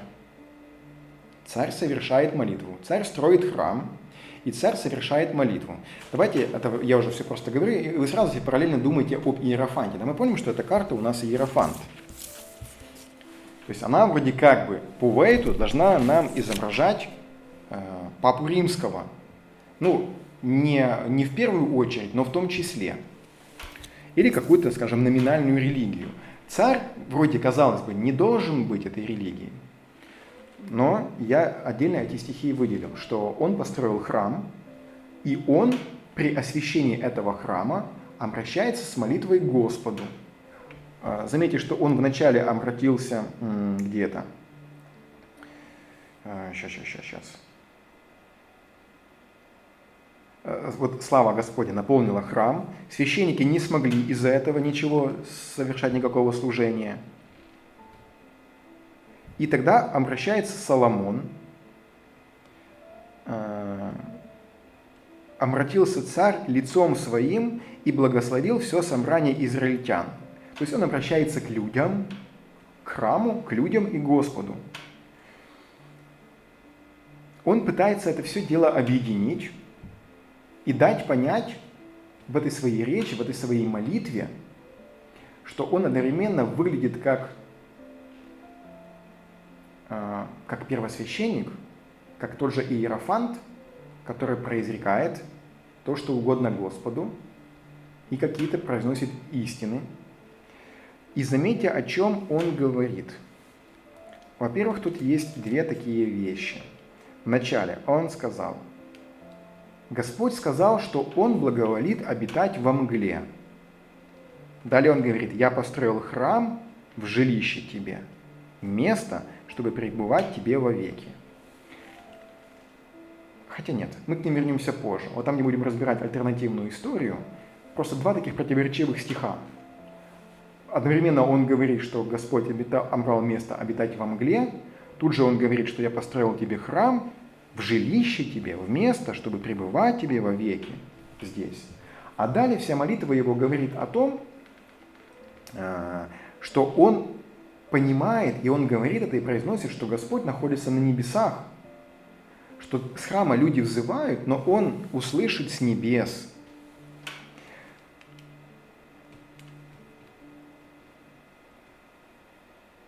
И еще обратите внимание, что у Давида, отца, было на сердце построить храм, но построил его Соломон. Мы к этому тоже вернемся в альтернативной версии.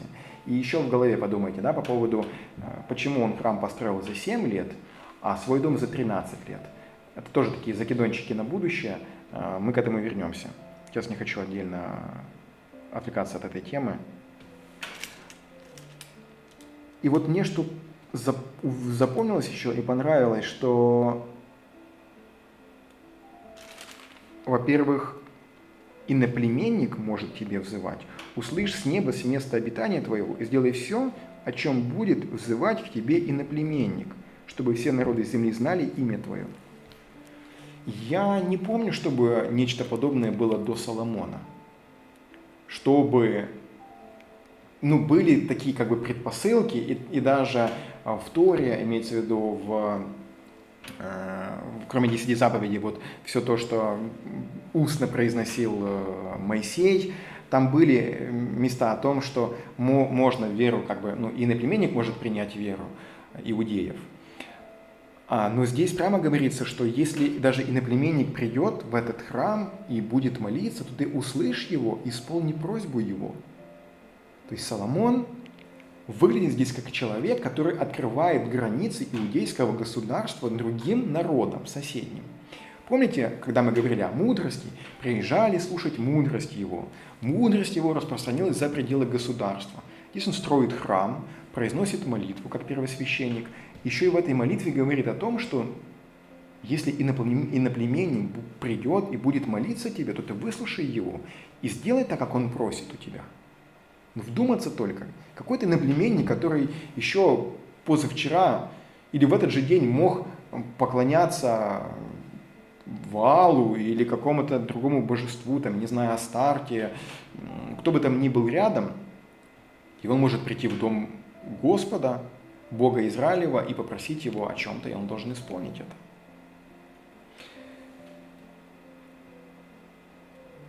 Мало того, заметьте еще такой момент. Когда заберут в плен кого-то, из израильтян имеется в виду, и вот когда они будут находиться там в плену, далеко от земли своей, неважно, близко либо далеко, имеется в виду не на иудейской земле, не в иудейском государстве, и точно уж не в пределах этого храма. И дальше что он говорит? «Войдут в себя и обратятся, и будут молиться тебе, и обратятся к тебе всем сердцем своим и всею душою своею, то ты тоже выслушай их и исполни то, о чем они будут просить тебя». Вообще речь идет о том, что можешь ты их, даже не то, что ты можешь их выслушать, что он говорит о том, что Господь, Бог Израилев, может выслушать людей и вне стен храма, что человек, войдя в себя, искренне от сердца помолится о том, чтобы исполнить просьбу его, и Господь его услышит. Нечто вообще подобное я не помню, чтобы сильно встречалось в Библии до Соломона, вот так явно и открыто. И уж точно выглядит неким новаторством по сравнению с соседними народами, которые молились божествам, непременно которым нужно было дать физическое обрамление, изображение, статуи, что-то такое, что можно было потрогать и увидеть. А тут можно помолиться Господу, где бы ты ни находился, даже у врага, в темнице, где-то за 3-9 земель, там ты можешь войти в себя, вовнутрь, помолиться Господу, и Он услышит. А почему? Потому что Господь восседает на небесах, а спускается на землю. В альтернативной истории мы к этому чуть дальше вернемся, когда будем разбирать, что такое Бог Отца, Авраама, Исаака, Иакова, и вообще очень часто упоминание Бог Отцов, и когда потом появляется упоминание о том, что вот Бог это уже Всевышний, Господь, вот какое-то такое перетекание произошло. Но вот Давид, Соломон явно и четко это формулирует. Он указывает на то, что Господь, ему не требуется храм, ему не требуется какое-то изображение, хотя и до этого Господь говорил, да, не делай никакого кумира, изображения, и не называй имя мое суе. То есть вот много каких-то таких вот прямых либо косвенных вещей указывали на то, что нет смысла делать изображение Бога. Я не из тех богов, которые божки, которым нужно какое-то изображение. Я являюсь содержителем, Творцом. Он Творцом здесь не называется, скорее Богом Небесным. Там Бог Отцов, Бог Небесный, Господь. Но вот здесь Соломон об этом прямо и говорит. О том, что молятся из храма, но ты услышишь там, а спустишься сюда, чтобы услышать. Но ты обитаешь там, ты там услышишь, на небесах.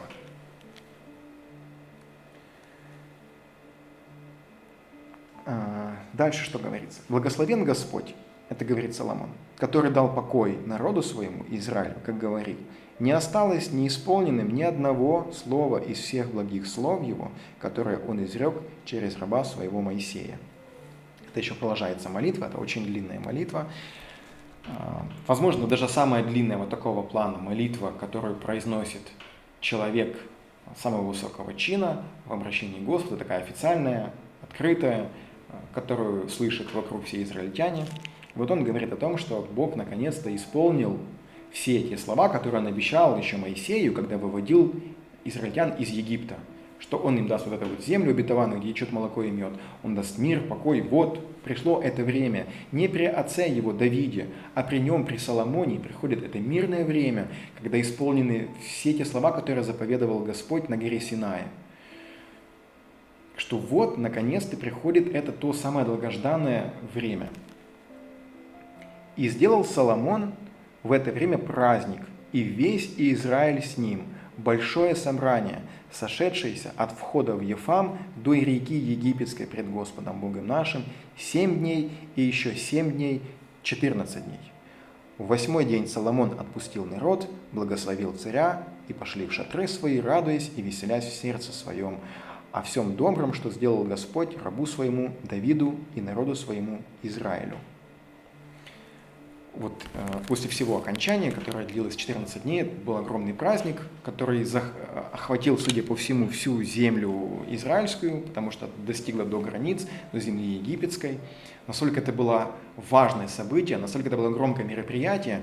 Я думаю, что это было, судя вот по всему описанному, по обращению, по тому, как долго строился храм и откуда везлись материалы, это было событие, которое... будь тогда интернет, конечно, оно бы разлетелось моментально по всему миру. Это даже не Олимпийские игры. Это что-то намного более значимое. Это был бы просто разрыв всего и вся. Это на каждом бы YouTube-канале, каждый бы из телевизионных каналов бы заполнял эфир своим открытием этого самого храма. Это было бы непременно транслировано, показано со всех разных ракурсов. Просто событие масштаба вот именно того места, тех народностей, которые жили там. Мало того, еще потом праздник, который длился так долго и на всей земле Израилевой. Это все не только о самом празднике, это и о человеке, при котором все это происходит. О человеке, при котором существует мир, о человеке, при котором строится храм. Да, его хотел построить Давид, но его-то построил Соломон, сын его. О том, что мирное время, что наконец-то исполнилось все то, о чем ты сказал, Господь, когда выводил людей из египетского рабства. Мало того, что мы уже далеко не рабы, мы еще и очень состоятельные люди. В целом, я не помню, будет ли дальше этот стих попадаться или нет, что во времена правления Соломона он сделал так, что золота было очень много, а серебро было по цене меди, оно вообще было не в цене, потому что золота было очень много. Всеобщее благоденствие, процветание, при этом открытие границ, мудрость, которая идет за пределы израильского государства. Возможность иноплеменникам посещать храм и молиться Господу, единому Всевышнему, Вседержителю. То есть какие-то вещи, которые, честно говоря, на голову не налазят, особенно вспоминая, каким кровавым путем он пришел на трон. И каким он был ни рыбой, ни мясом, когда он вообще на этот трон становился.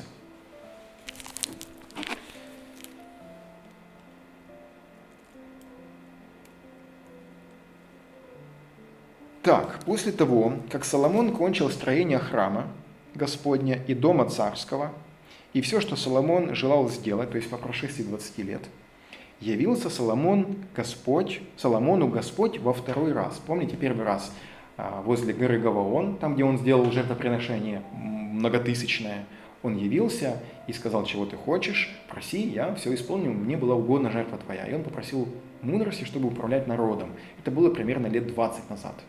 Ну, на секундочку, да, представьте, 20 лет, за 20 лет он уже успел построить то. Ну и параллельно, конечно, что-то же делалось еще. Как минимум отсутствовали войны. Как минимум, наверное, была какая-то изречена мудрость, может быть, были написаны какие-то книги. И во второй раз является Господь Соломону. И сказал ему Господь: я услышал молитву твою. Чтобы вы понимали, молитва, я зачитал только часть ее, она занимает несколько глав. И прошение твое, о чем ты просил меня. Я осветил сей храм, который ты построил, чтобы пребывать имени моему там вовек. И будут очи мои и сердце мое там во все дни. Вот Господь говорит о том, что я услышал твою молитву. Он дает подтверждение. Я просто боюсь, что я, может быть, забуду об этом.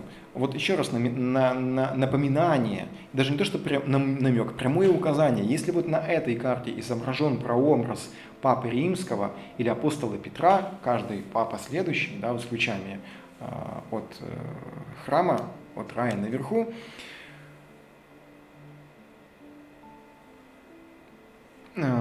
то Соломон здесь выступает в роли ничуть не меньшего первосвященника, напрямую с которым говорит Господь, являясь ему во сне не через пророков, напрямую он является Соломону, общается с ним.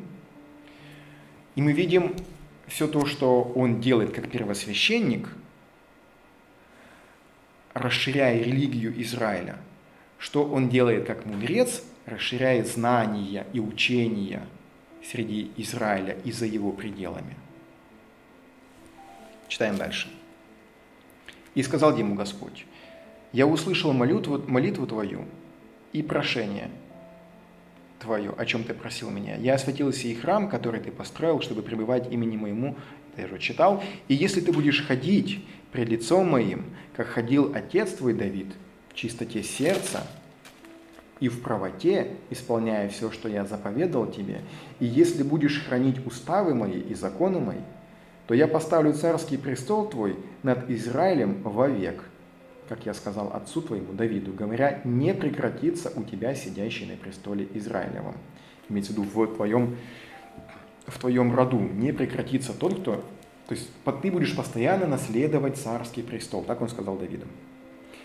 «Если же вы и сыновья ваши отступите от меня и не будете соблюдать заповедей моих и уставов моих, которые я дал вам, и пойдете и станете служить иным богам и поклоняться им, то я истреблю Израиля с лица земли, которую я дал ему, и храм, который ты осветил имени моему, отвергну от лица моего.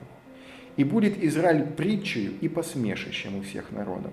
И о храме сем высоком всякий, проходящий мимо него, ужаснется, свистнет и скажет: за что Господь поступил так сею землею и сим храмом? И скажет: за то, что они оставили Господа, Бога своего, который вывел отцов их из земли египетской, и приняли других богов, и поклонялись им, и служили им. За это навел на них Господь все сие бедствие. По окончании 20 лет, в которые Соломон построил 2 дома, дом Господень и дом царский». Понимаем, да, что происходит? Господь является Соломону во сне, он принимает его молитву, он говорит, ставит условия. Кстати, это условие очень сильно напоминает, таких условий, они неоднократно в Библии всплывают. В целом, можно сказать, что Ветхий Завет, он пронизан этими всеми условиями. Они прям тянутся с Эдемского сада. Со всех деревьев ты можешь есть, а с дерева познания добра и зла не вкушай, ибо в день, в который ты вкусишь, смертью умрешь.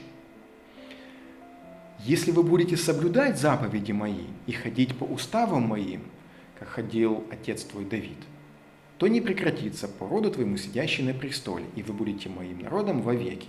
Если же вы нарушите мои заповеди, то я истреблю Израиль с лица земли, и храм, который ты построил, не отвергну.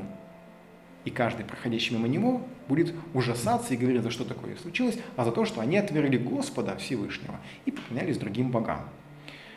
То есть, в принципе, он говорит, что ваше будущее предрешено и обеспечено. Стоит только соблюдать те заповеди, которые записаны в скрижалях завета, поклоняться только мне и никому другому.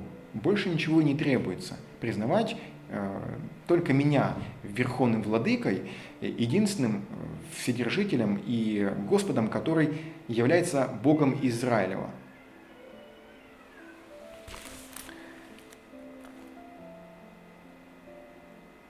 Так, что мы еще можем прочитать? Весь народ, оставшийся от амореев, это рядом племена, которые находились возле Израиля, весь народ, оставшийся от амореев, хиттеев, ферезеев, евеев и иевусеев, которые были не из сынов Израилевых, детей их, оставшихся после них на земле, которых сыны Израилевы не могли истребить, Соломон сделал оброчными работниками до сего дня.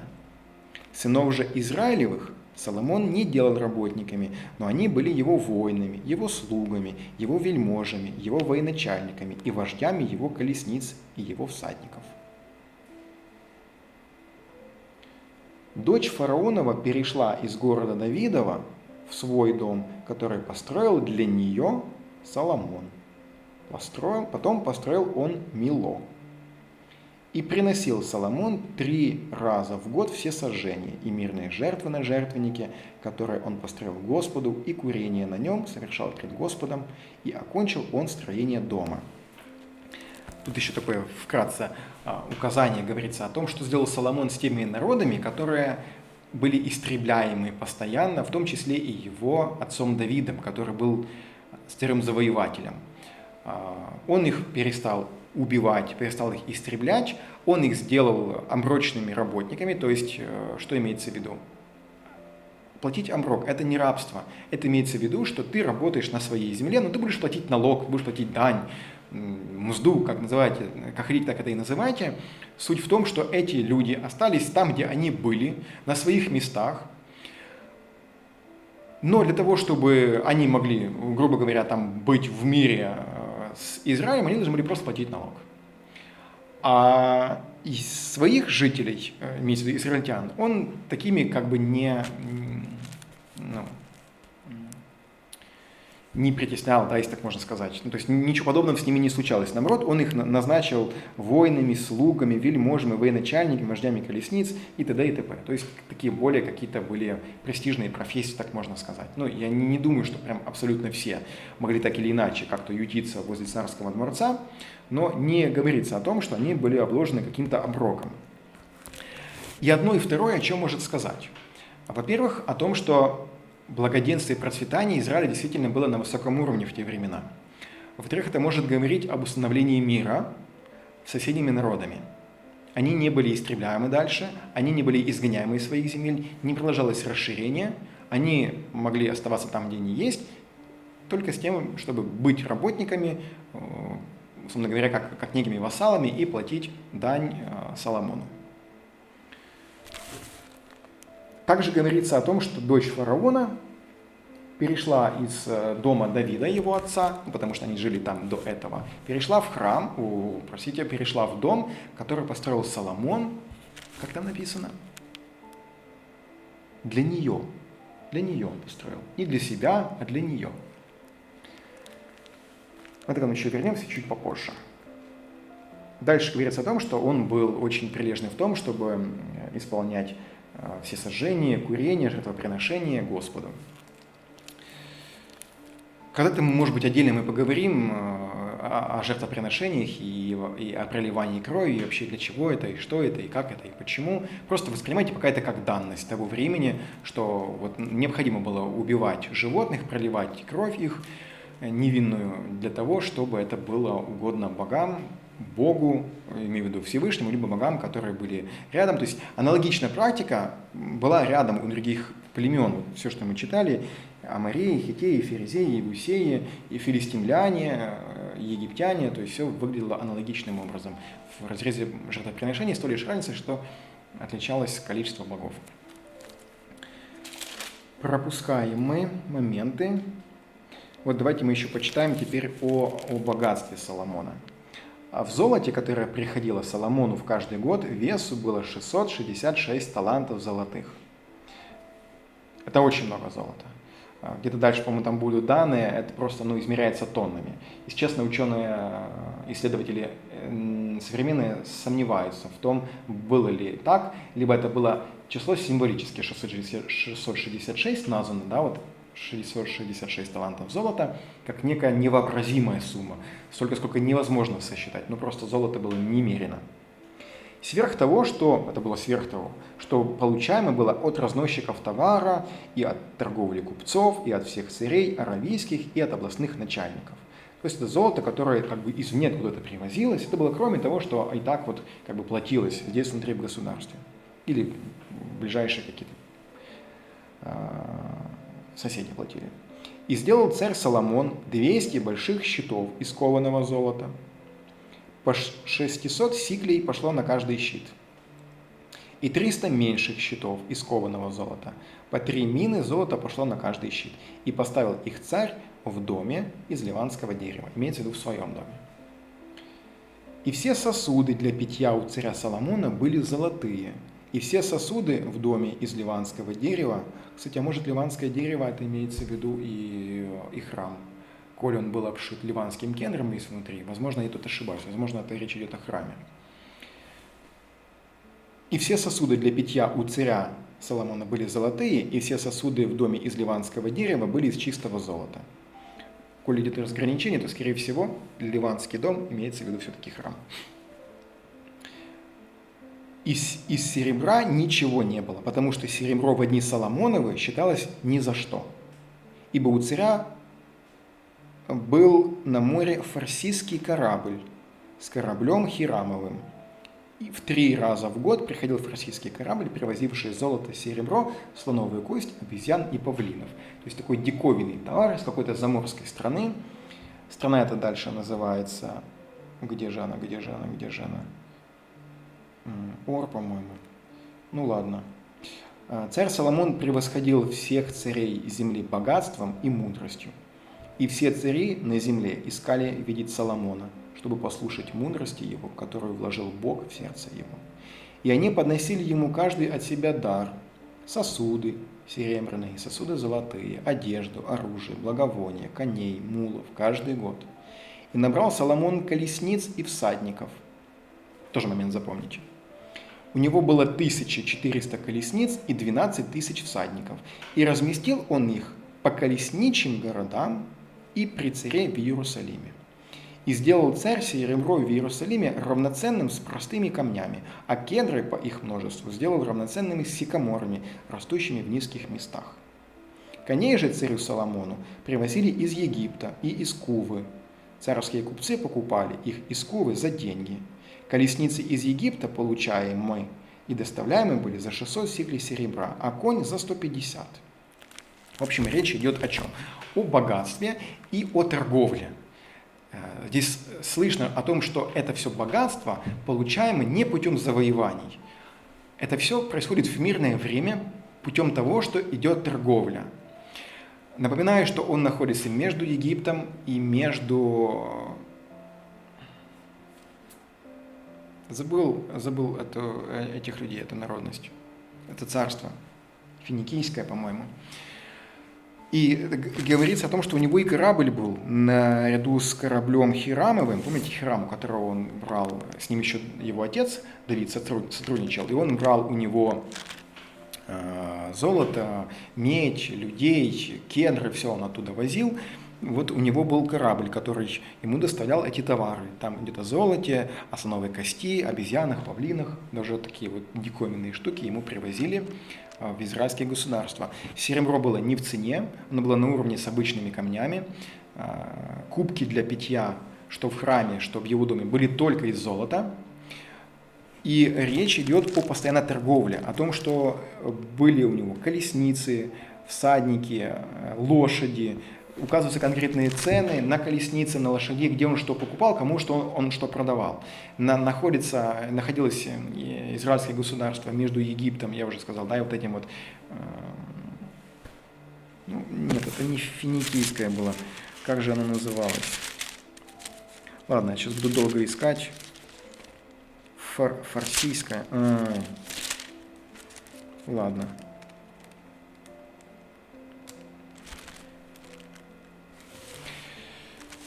Речь идет о торговле. То есть с этой стороны мы еще раскрываем еще раз персонажа Соломона спустя много уже десятилетий его правления, о том, что идет активная торговля. Со всего управления, заметьте, здесь также говорится о мудрости. То есть о мудрости и о богатстве. Приезжают, чтобы послушать мудрость его, привозят ему дары, каждый год это происходит. Привозят ему дары, и золото, и серебро, и мулов, и лошадей, всего-всего-всего ему напривозят, слушают его мудрость. При этом еще идет торговля, есть какие-то города для колесниц и лошадей. И все это происходит в мирное время. Просто это совершенно выбивается из разряда того, как это выглядело при его отце Давиде. Совершенно. И еще раз напоминаю, очень не похоже на то, каким он выглядел в юности, в молодости, когда он восходил на трон. То есть можно сказать, что в его времена правления государство процветало, что со стороны духовного развития, так и со стороны материальной составляющей. И он, и все люди его были очень богаты, и он обладал мудростью, и он построил храм, где каждый мог молиться Господу. Там ежегодно совершались служения, в праздники ежемесячно, в определенные праздники, в новолуние, скорее всего, могли совершаться, я уже точно не помню. Открытое государство становится для иноплеменников, пишутся притчи, изрекаются какие-то мудрости, которые он выступает одновременно и как первосвященник, и как мудрый учитель, и как законотворец. Я намеренно здесь упустил два очень ярких события. Это приезд царицы Савской и суд Соломона, вот эту притчу во языцах. Почему? Потому что они у нас будут в двух других картах, и там их будем полнее разбирать. Но это также очень хорошо характеризует человека, Соломона как правитель с разных сторон, и как человека его раскрывает характер. Но сейчас мы в большей степени на него смотрим как на иерофанта. Так, что же у нас получается дальше? Полюбил царь Соломон многих чужестранных женщин, кроме дочери фараоновой. Вот кроме той дочери, да, фараоновой, она же чужестранная была, он еще и других полюбил. Моавитянок, аммонитянок, идумиянок, сидонянок, хетиянок. Вот эти вот все, помните, мы там читали, племена Амореи, Хиттеи, Ферезеи, Евеи и Ебусеи. Вот он их обложил оброком, но они жили в мире. Тут еще оказывается, что у него еще и жены завелись. Вот и из этих хиттеянок, сидонянок, и из тех народов, о которых Господь сказал сынам Израилевым: не входите к ним, и они пусть не входят к вам, чтобы не склонили сердце вашего к своим богам. То есть Господь еще тогда говорил: будьте внимательны и осторожны, не берите себе в жены чужестранных жен, не входите к ним. Почему? Чтобы они не склонили сердце вашего к своим богам. То есть это прямое предостережение было Господа. А дальше говорится: к ним, то есть к этим чужестранным женам, прилепился Соломон любовью. Не просто он взял себе этих жен с тем, чтобы увеличить количество своего гарема или сделать, может быть, какой-то политический ход, как вот это выглядит с египетской принцессой, дочерью фараона. а прям любовью к ним прилепился. Нравились они ему, любил он их. И было у него, дальше такие невообразимые цифры, в которых также исследователи сомневаются, но все же. И было у него 700 жен и 300 наложниц.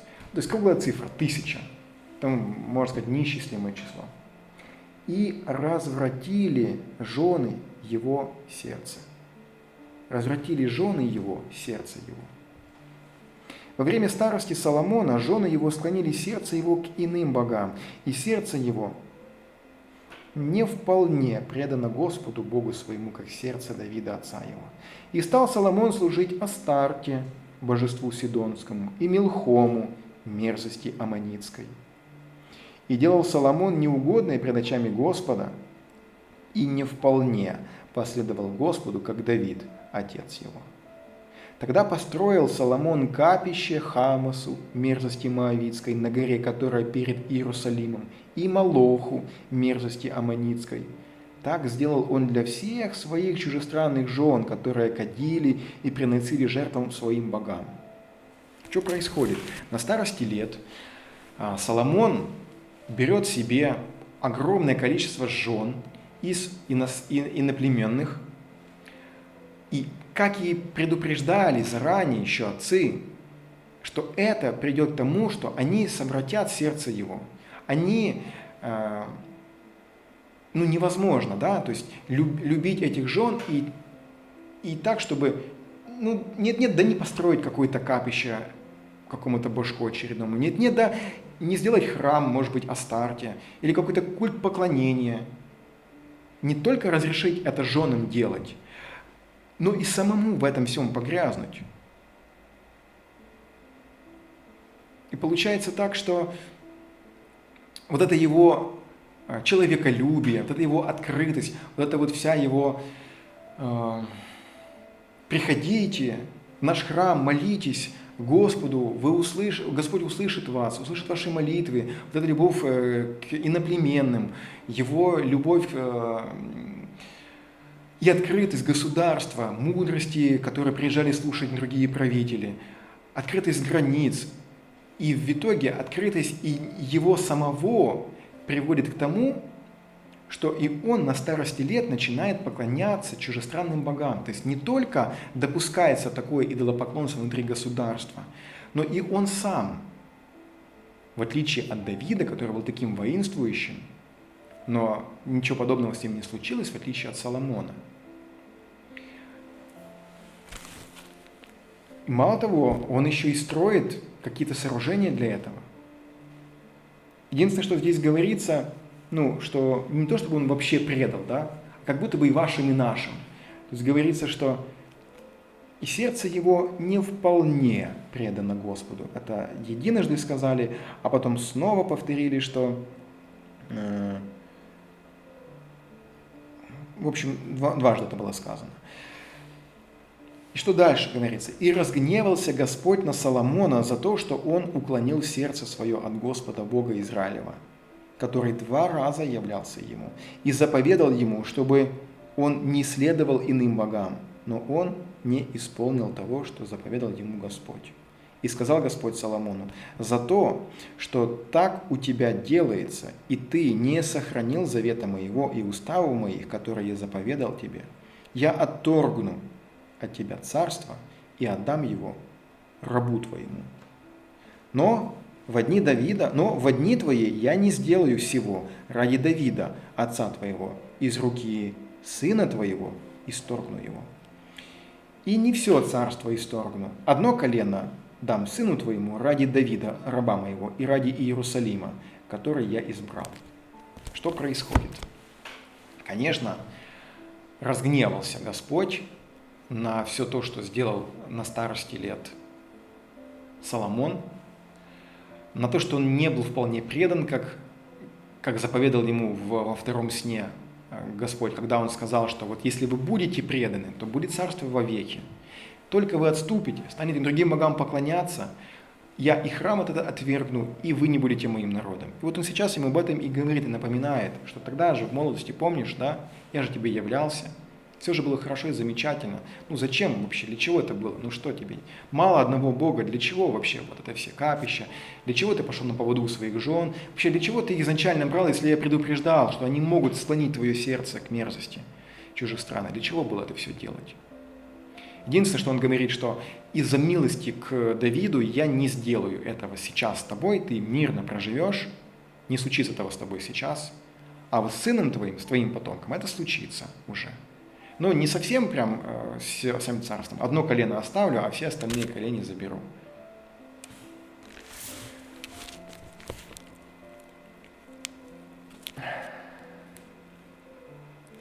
То есть, что можно из этого сделать в принципе, по большому счету? Стоит только в конце еще прочитать, что время царствования Соломона в Иерусалиме над всем Израилем было 40 лет. И почил Соломон с отцами своими, и погребен был в городе Давида, отца своего, и воцарился вместо него сын его Раваам. То есть, в принципе, на этом и заканчивается библейское повествование о жизни Соломона. Жизнь его была преисполнена благоденствия, мудрости, процветания. Без преувеличения можно сказать, что это был золотой век для израильтян того времени, во всех смыслах этого слова. И в плане мудрости, и в плане устраивания законов, и в плане открытости, в плане миролюбивости, в плане дипломатии, в плане торговли. То есть с какой стороны не возьми, какую сферу не возьми, очень успешное государство. Все просто возносится на высочайший уровень, и благодаря двум факторам. Первое – это из-за того, что Господь находился среди израильтян, но Он также находился и с Давидом. А второе – благодаря Соломону, благодаря его правлению, благодаря человеку, который смог разрулить ситуации таким образом, чтобы слава о государстве вышла далеко за пределы этого государства. Но о чем вообще нам может сказать пример Соломона? Имеется в виду вся его жизнь, от момента и до конца его смерти. О том, что как бы ты ни был предан Господу, о том, как бы ты ни был предан какой-то идее, и насколько бы не любил тебя Господь, вплоть даже до того, что являлся тебе во сне, что не нужны были пророки, чтобы они приходили к тебе и извещали о Его воле. Напрямую с тобой Господь общался. Но может ли себе хотя бы один из наместников Сына Божьих сейчас, это Папа Римский, да, у них надпись на короне «Викариус Филидей», наместник Сына Божьего. Может ли хотя бы один из них сейчас себе представить такое? А с Соломоном такое было. Но и это не уберегло его от того, чтобы совершить ошибку. Но своим примером, своим негативным примером, он как раз и показал то, что мы и здесь можем чему-то научиться. Если так подытожить, вот все те притчи Соломоновы, которые он изрек, все те мудрости, которые он написал, и все те песни, которые он исполнил и написал, либо был в соавторстве, это все ничтожно по сравнению с притчей, которую можно извлечь из его жизни. Глядя на то, кем он был, кем он стал, и потом, как закончилась его жизнь и его существование.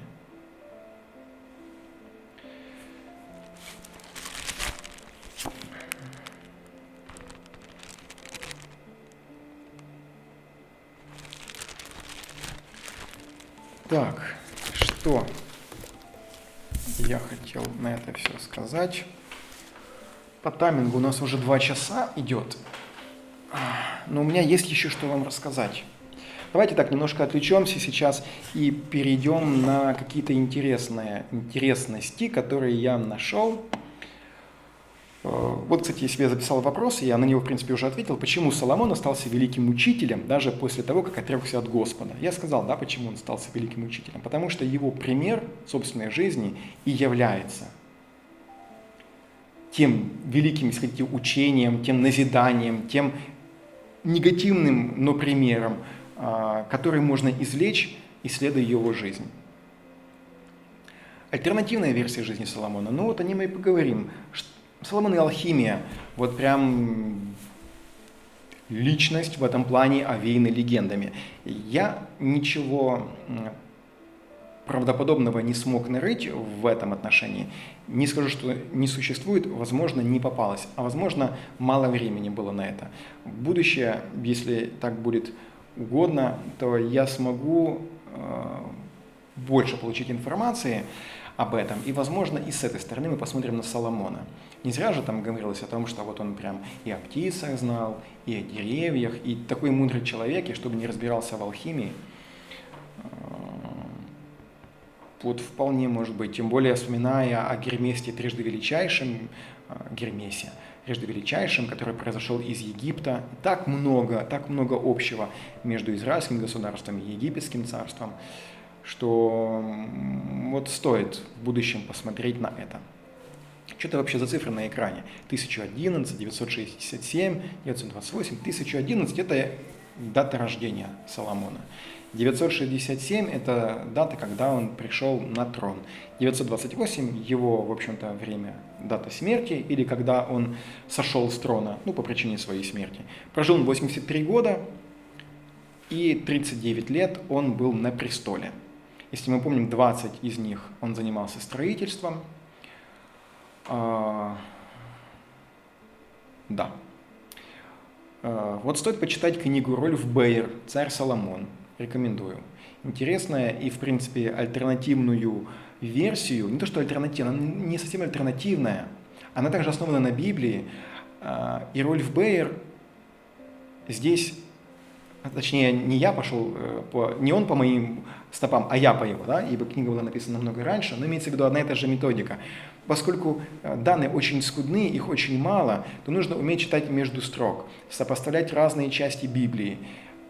И, конечно, он обладал куда большим и знаниями, и возможностями, и временем на написание этой книги, и копал глубже и больше. Поэтому я воспользовался его данными, но я, наверное, бы на сегодняшний день смотрел бы аналогичным образом на то, что он дальше будет излагать, то, что я буду вам рассказывать. Вот богатство царя Соломона, если на наши дни перевести на сегодня, то оценивают в $2,3 триллиона. Просто невообразимая сумма, что явно может превышать ВВП годовое целого ряда государств, причем не маленьких. Согласно историческим данным, казна царя пополнялась каждый год золотом в размере около 400 тонн. Помните, вот это не сикли – это известный мир, таланты, там о талантах шла речь. Сколько-то там сот талантов золота каждый год. Вот я перевел, это получается 400 тонн. 400 тонн каждый год. Невообразимая цифра, и ученые сомневаются в правдивости. Можно ли вообще чисто физически было добывать столько золота и доставлять его, даже если оно лежало на поверхности прямо. Кольцо царя Соломона. Помните вот это знаменитое кольцо, которое давало неограниченную власть, с помощью которого он мог изгонять демонов, злых духов, на котором изображен та самая звезда Давида, Маген Давид, мы сейчас к этому, кстати, перейдем. «Кольцо царя Соломона» – это зоологическая книга для широкой аудитории, написанная австрийским ученым Конрадом Лоренцем в 1949 году. Тоже имеет смысл ее почитать.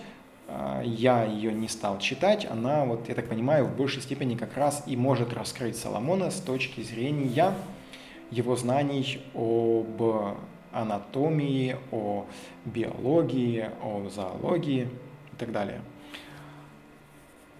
Английское название относится к легендарной печати Соломона, кольцу, которое предположительно дало царю Соломону способность говорить с животными. То есть, кроме того, что он мог изгонять демонов. И вообще, говорю, фигура Соломона, она овеяна такими какими-то мистическими вещами, то есть, которые вот вообще не вяжутся с поклонением Всевышнему Господу, а больше такое что-то магия, мистика, эзотерика, алхимия та же, хотя алхимия это все-таки больше как божественное делание, она перекликается действительно больше с актом творения.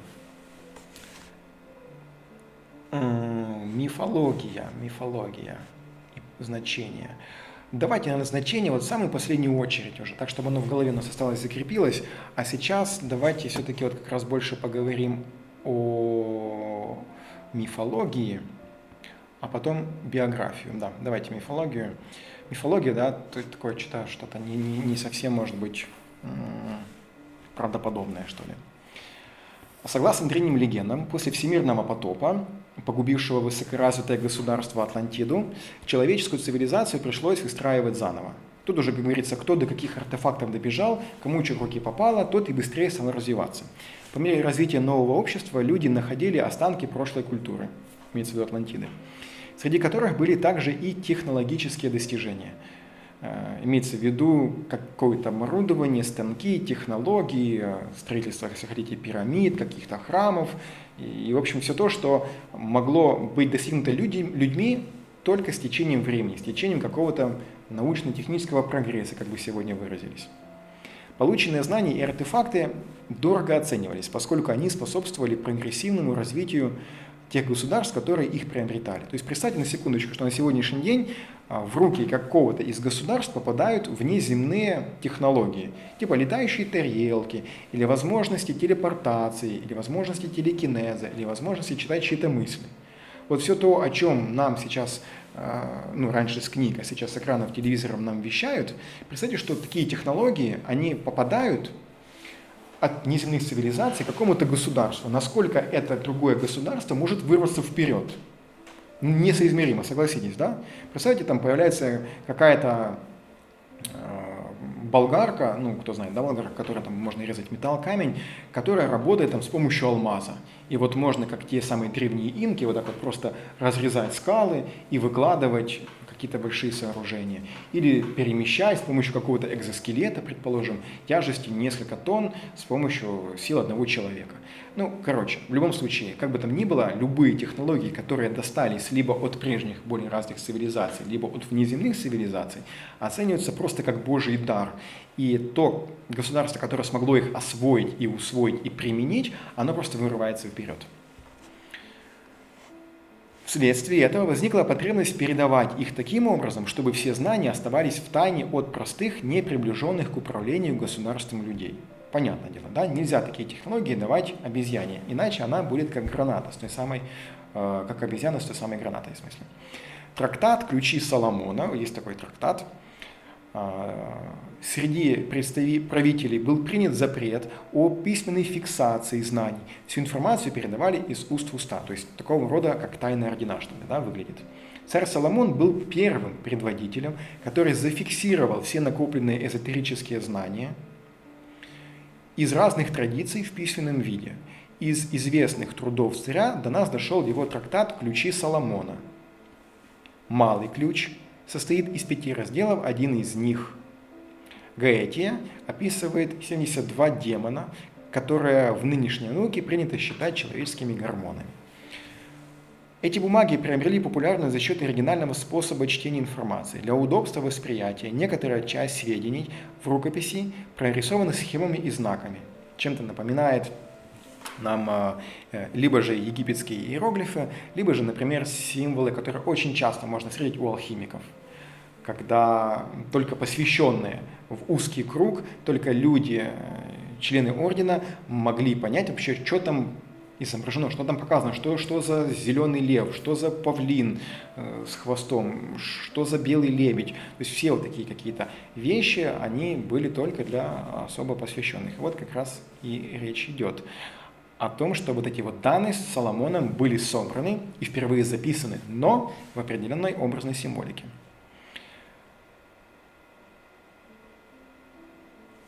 Среди этих рисунков большое значение имеет Соломонов круг. Представляет собой модель планеты Земля и раньше использовалась в гадании. И звезда Соломона основана на индийских учениях о чакрах, используется в амулетах. Также считается, что Соломон стал автором, но это уже такие более, я бы сказал, проверенные данные. Библия состоит, я уже говорил, из 66 книг, Ветхий Завет из 39, и вот 3 из этих 39 книг приписываются авторству Соломона. Это книга Екклезиаста, это книга Притчи Соломона и Песни песней. Соломона также, да. Но есть также и второканонические книги. Я, по-моему, уже говорил об этом в какой-то из лекций. Есть книги, которые вот уже начиная там с какого-то века, первого, может быть, второго, нет, скорее первого до нашей эры, да, и в большей степени уже наша эра. Книги, которые иудеями включались в канон Ветхого Завета. А также были второканонические книги, то есть книги, которые могли также быть написаны тем же человеком, чьи книги вошли в состав Библии, либо книги, которые не совсем подтверждено авторство. В общем, есть второканонические книги. И вот одна из них – это книга «Премудрости Соломона». Она большая, эта книга, и я ее не буду всю зачитывать, но если сравнить, во всяком случае в переводе на русский язык, если сравнить книга «Притчи Соломона», которая входит в Библию, и книга «Премудрости Соломона», то примерно стихи выглядят одинаково. Но, конечно, тут требуется глубокий анализ и желательно еще и оригинала, понимание, что было написано на еврейском языке, что было написано на греческом языке. То есть, в общем, такие первоисточники к нам дошли, и какие там употребляли слова. Это настолько глубокий труд для того, чтобы докопаться до истины по каким-то вторичным признакам, только это можно понять. Но, тем не менее, вот такая историканоническая книга. Предложим там вот такие вот, примерно там есть такие стихи. «Любите справедливость, судьи земли, право мыслите о Господе, и в простоте сердца ищите Его. Ибо Он обретается не искушающими Его и не является неверующими Ему. Ибо неправое умствование отдаляют от Бога, и испытание силы Его обличит безумных». Я здесь сделал несколько таких вот выдержек. Можно будет заскринить и почитать. Если захотите, можете сами загуглить. Эта книга не является какой-то секретной.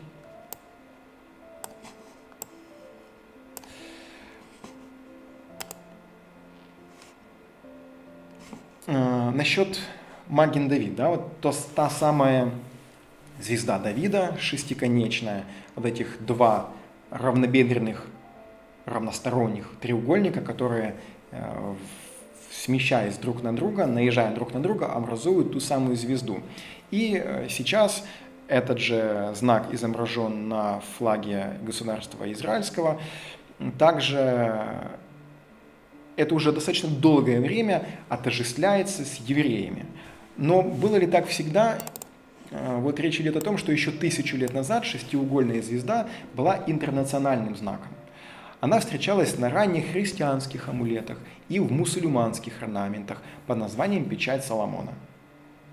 Но уже в 13-14 веках Маген Давид, вот эта звезда, называется Маген Давид, появляется на фронтонах германских синагог и еврейских манускриптах. Имеется в виду уже в нашей эре, там, в 1200-1300 годы. Хотя и на этот раз лишь как декоративный элемент, без всякого символического значения. В эту же эпоху им начали украшать амулеты, мезузы, а в позднем Средневековье и еврейские тексты по Кабале. Сам термин «Маген Давид» восходит к эпохе вавилонских гаонов. Он упоминается в качестве легендарного щита царя Давида в тексте, толкующем магический алфавит ангела Метатрона. Это толкование получило, в общем, не буду я сейчас это все остальное зачитывать, речь идет о том, что вот это самое Маген Давид, вот эта вот печать Соломона, его знаменитое кольцо, которое якобы у него было, речь идет о том, что этот знак, он не относится напрямую, скажем, к Соломону, либо к евреям, ибо это был интернациональный знак и существовал в разных народностях. Однако с 1799 года, то есть вот прям совершенно недавно, Маген Давид впервые был использован как специфический еврейский символ в антисемитских карикатурах. В 1822 году, то есть каких-то 200 лет назад, семейство Ротшильдов, получив дворянский титул, включило Маген Давид в свой фамильный герб.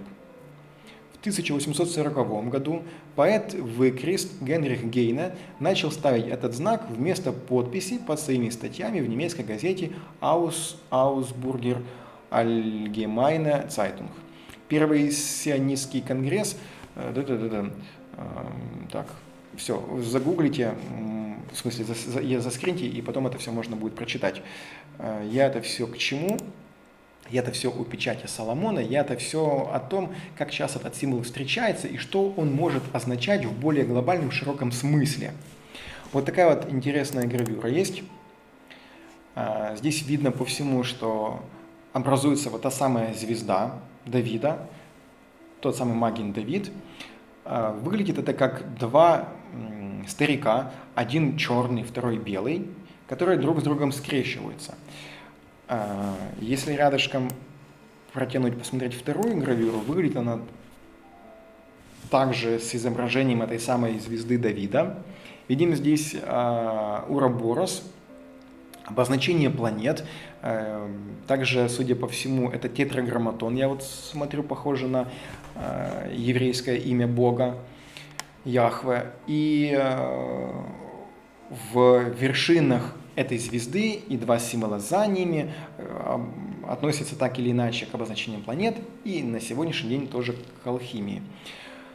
И видим в левом верхнем углу над Солнцем. Видите, тоже такой вот значочек, который где-то мне уже попадался. Очень он похож на некий масонский символ, ну, насколько мы сейчас знаем о масонах.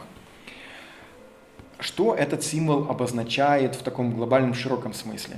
Если вспомнить Гермеса Трисмегиста и его изумрудную скрижаль, на которой высечено и записано, он говорил, что все, что наверху, то и внизу, и то, что внизу, то наверху. Слова, записанные в Библии о том, что мы созданы по образу и подобию Бога, современное толкование ученых, философов, эзотериков по поводу того, что каждый из нас и каждое какое-то творение создания является своего рода микрокосмом и отображением того, как устроена вся Вселенная. Что, познавая человека вот здесь сейчас, да, вот этого маленького, можно познать, как выглядит вся Вселенная. Вот это вот то, что наверху, то и внизу. И то, что внизу стремится наверх, а то, что наверху стремится вниз. И взаимопроникновение и выглядит как раз как вот эта звезда Давида. Треугольник, направленный двумя вершинами наверх и вершиной вниз, это то, что верхнее, оно начинает спускаться вниз. Треугольник, смотрящий наверх, то есть то, что внизу стремится наверх, вот оно пытается уйти наверх, этот идет вниз. И в момент пересечения они образуют эту самую звезду. Этот символ также можно отнести к, помните, я не знаю, как кому это отнести, ну, в общем, к востоку, в капле добра есть капля зла, в море добра есть капля зла, в море зла есть капля добра. Инь и янь, то есть исключающие противоположные вещи, они же являются и взаимодополняемыми. И является как раз большим искусством и мастерством соединить противоположности. О чем, собственно, и говорит сама алхимия, о чем могут говорить также косвенно или даже напрямую вот эти подобные символы. О том, чтобы соединить несоединимое. Как мужчины и женщины, которые являются противоположностями. Ладно, давайте тоже будет совершенно не касаться темы. То есть мы так чуть-чуть затронули это все в разрезе Соломона. Но давайте двигаться дальше, потому что у нас еще есть о чем поговорить. Так, ну что же, я тогда сейчас предлагаю как раз нам разобрать тогда нам биографию, но уже со стороны не то чтобы другой полностью, но чуть глубже, посмотреть как бы между строк, попытаться поставить под сомнение некоторые противоречивые стихи в Библии, которые записаны, вспомнить, что там может быть написано в других книгах Библии. И поскольку мы так или иначе все равно мы затронули тему Египта, потому что он взял в жены себе египетскую принцессу, мы затронули близлежащие племена, которых он также взял себе в жены. Мы затронули Астарту, мы затронули Ваала, мы затронули Молоха, то есть тех божеств, которые были рядом и которые считались смертностью для израильтян. И это все касается Соломона, это все касается его личности. Вот я не удовлетворился тем, что я прочел в Библии. Я помнил, что там очень мало. Когда я освежил в памяти, я понял, что там ничтожно мало. Там почти ничего нет, чтобы можно было очень сильно и хорошо раскрыть его личность. Хотя, мне кажется, что уже даже то, что мы с вами поговорили, посмотрели с разных сторон, как он и первосвященник выглядит, хоть он и не назван напрямую первосвященником, и что он является собирателем земель, а их объединителем, что он установил мир. В общем, не буду это все повторять, дабы не занимать время. Давайте мы тогда и как раз посмотрим. Тут уж, простите, я прочитал всю книгу, но могу ее пересказать. Но, конечно, я боюсь, что я могу упустить очень много важных данных. Поэтому я в большей степени буду скорее это как бы читать, подсматривать, останавливаясь, будем вместе рассуждать, возвращаясь снова и снова к Библии, либо к тому, что мы уже с вами говорили и обсуждали. Особенно в тех местах, когда я говорю, там, обратите внимание, запомните на будущее, мы к этому всему вернемся, дабы у нас сложилась полная картина того, каким же на самом деле был царь Соломон. На самом ли деле вот он был тем отступником, на самом ли деле он был тем воинствующим царем, на самом ли деле он был ни рыба, ни мясо, или на самом ли деле вообще он строил храм с нуля, и на самом ли деле он является настолько мудрым. Самое главное в деле Соломона, глядя на все, что написано в Библии, это строительство его храма в Иерусалиме.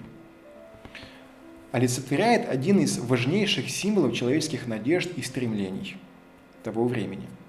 Лишь статус побежденного вводит их во внебиблейские документы. О чем вообще речь? О том, что почему о Соломоне ничего не известно и не написано, кроме как в Библии. Тут же ставится под сомнение, а существовал ли данный персонаж на самом деле. Ну, если кроме как в Библии о нем только больше нигде и не говорится, то многие вещи разрушены, то уничтожено. В общем-то, воспринимается как человек-легенда, как человек мифический, который не существовал. Но давайте тут мы посмотрим чуть глубже, почему может так быть. И вот это, кажется, и объясняет, почему царь Соломон не мог быть представлен вне Библии. Почему? Потому что царь Соломон не был ни побежден, ни пленен, он не отдавал дани, он не вел ни одной войны. Таким образом, быть включенным во внеизраильские источники ему помешало именно его дело мира. Ответ библейских историков был прост, жестким и однозначным. Тут перевод с английского, поэтому местами могут быть несостыковочки. Народ Израиля изменил чистой вере Господу. Итак, катастрофой была его месть. И цари Израиля беспощадно критиковались с этой точки зрения. Большинство из них осуждались в религиозном плане, и Соломон не мог скрыться от осуждающего прямого взгляда, так как он, по мнению историков, в кавычках, то есть те, которые смотрели только на Библию, религию применял на иных, чуждых богов. Отход Соломона от чистой веры в Господа полностью завуалирован в книге Царств. И летописи священники рассказывали историю Соломона не как историки, а формировали образ Соломона, соответствующий их культовым интересам.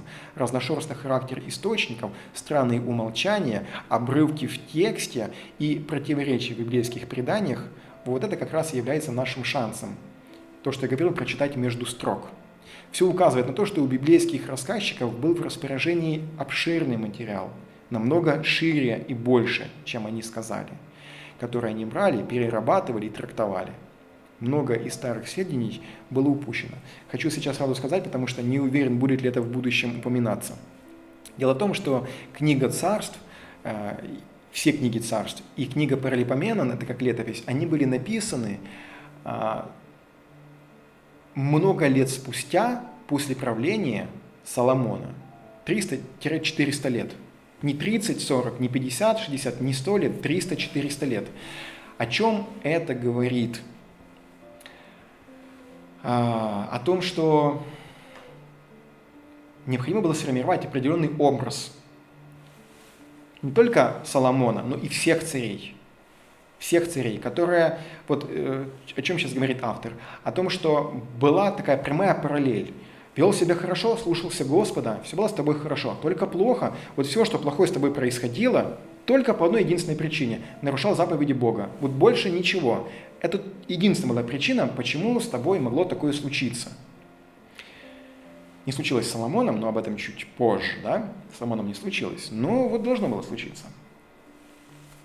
И вот эти как раз нестыковки, и видно, что материал был большой у тех историков, которые писали 300-400 лет назад, но они так как-то аккуратненько все это обходили, и отсюда так мало мы знаем о Соломоне как о человеке. Больше знаем о Давиде, больше знаем о Сауле, то есть это еще как бы дальше отходит. А о Соломоне так мало. Непонятно. Личность мифическая, овеяна просто какими-то, не то чтобы даже легендами, просто тьма и мрак.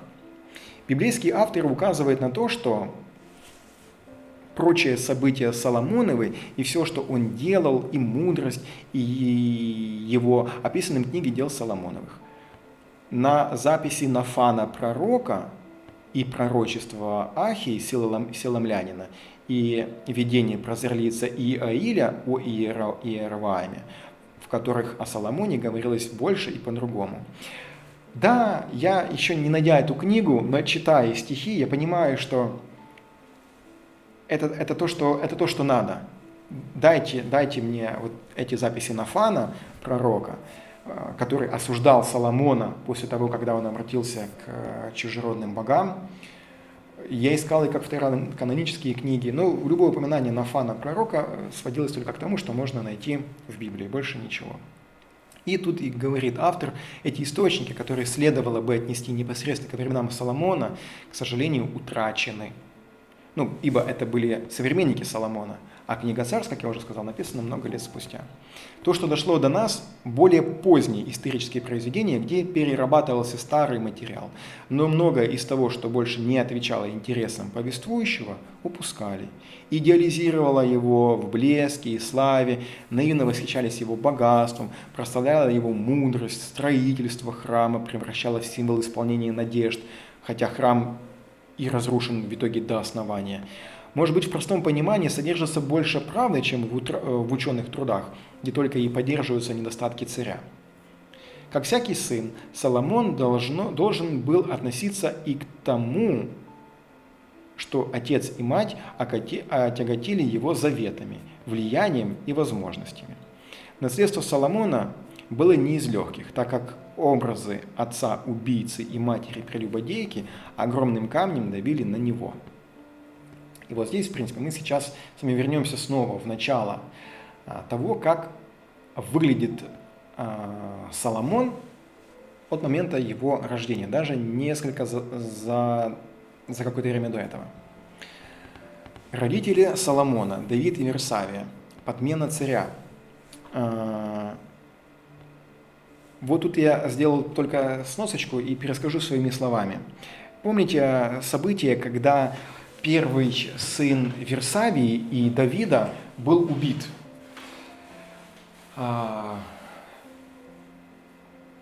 Выглядело странным, что за то, что согрешила Версавия, за то, что согрешил Давид, надо убивать младенца, который ни в чем не виновен. Почему не наказать тех, кто виновен? Ведь это было бы логично с точки зрения происходящего. И так было бы логично даже с точки зрения Библии. Потому что, ведь неоднократно говорилось, если ты соблюдаешь завет, то будет хорошо, не соблюдаешь, будет тебе плохо. Не только тебе, но потом и потомкам твоим, но тебе в первую очередь будет плохо. Где же происходит такое?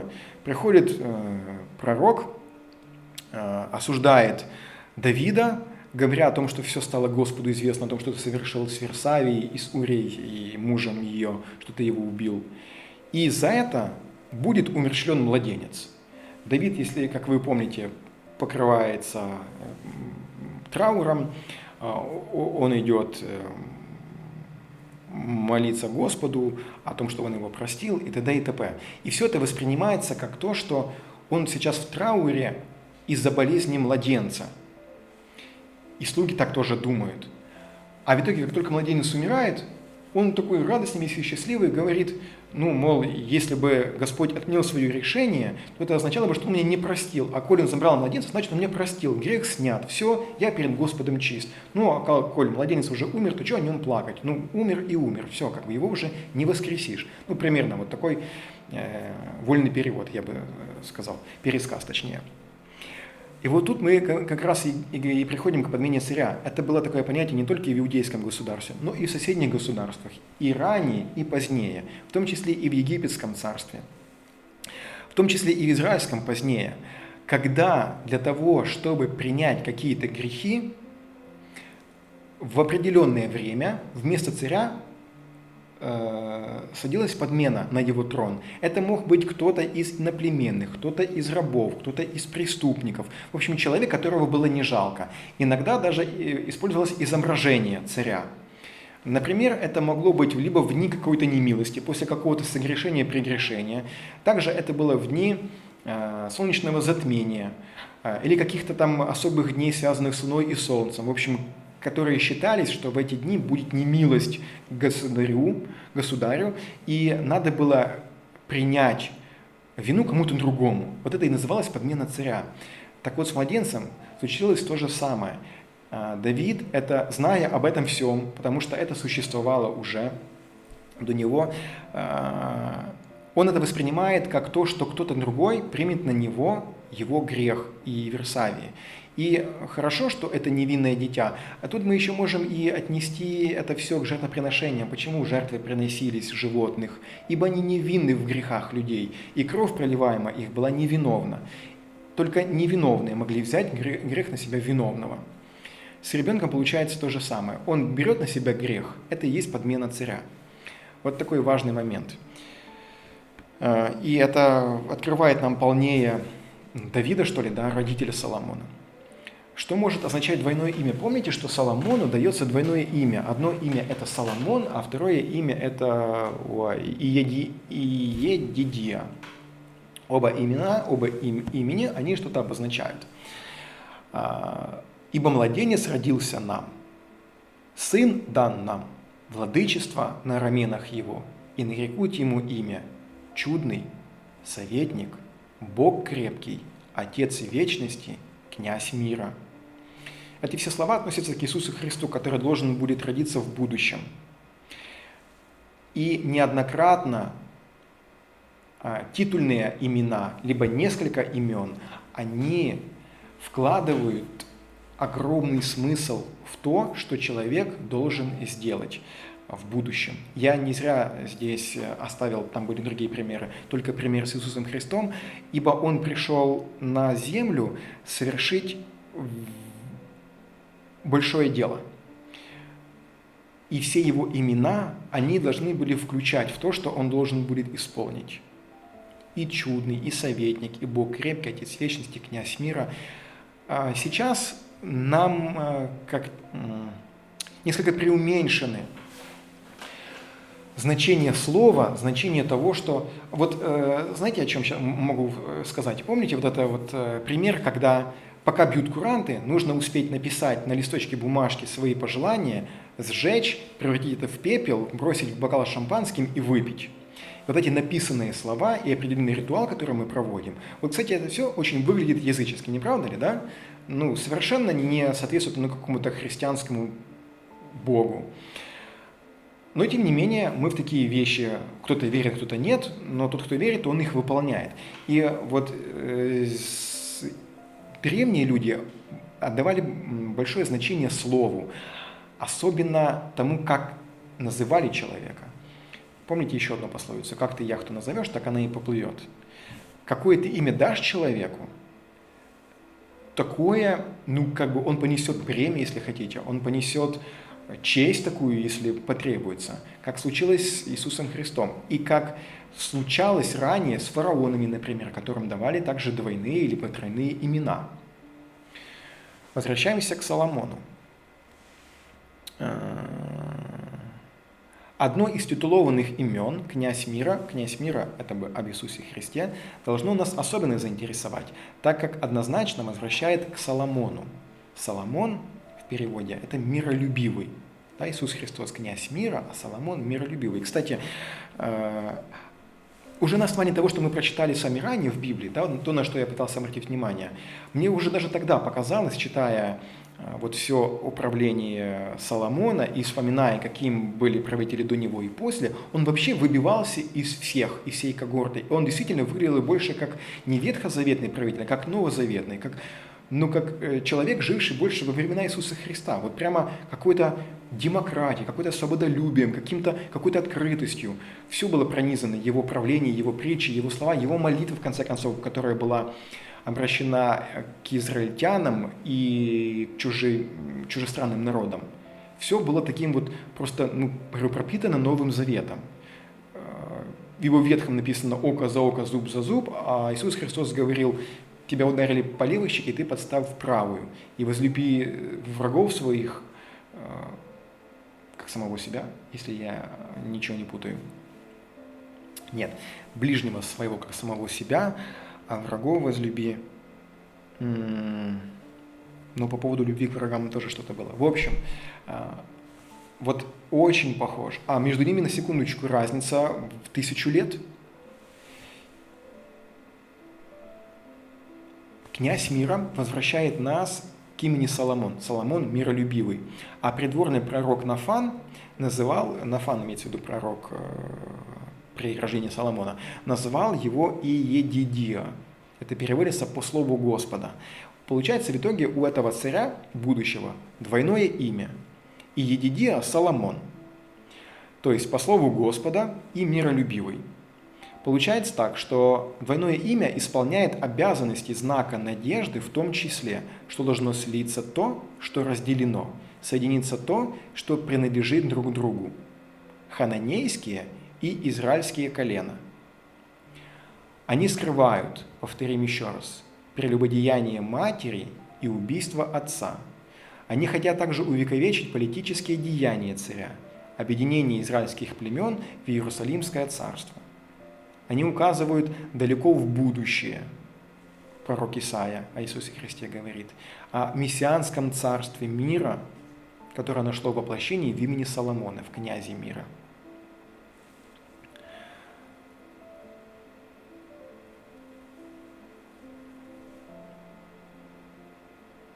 Адония, по поводу Адонии. Адония – это старший брат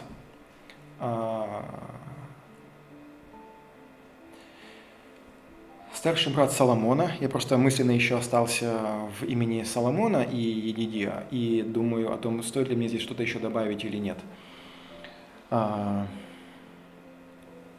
общем, Адония, старший брат, который, как вы помните, Давид уже вот такой немножко, он уже не в себе, он уже старенький, и вот он хочет по принципу старшинства взять царство на себя, в свои руки. И для этого у него же даже уже есть люди, которые как бы, в общем-то, за него, приближенные, кстати, к Давиду.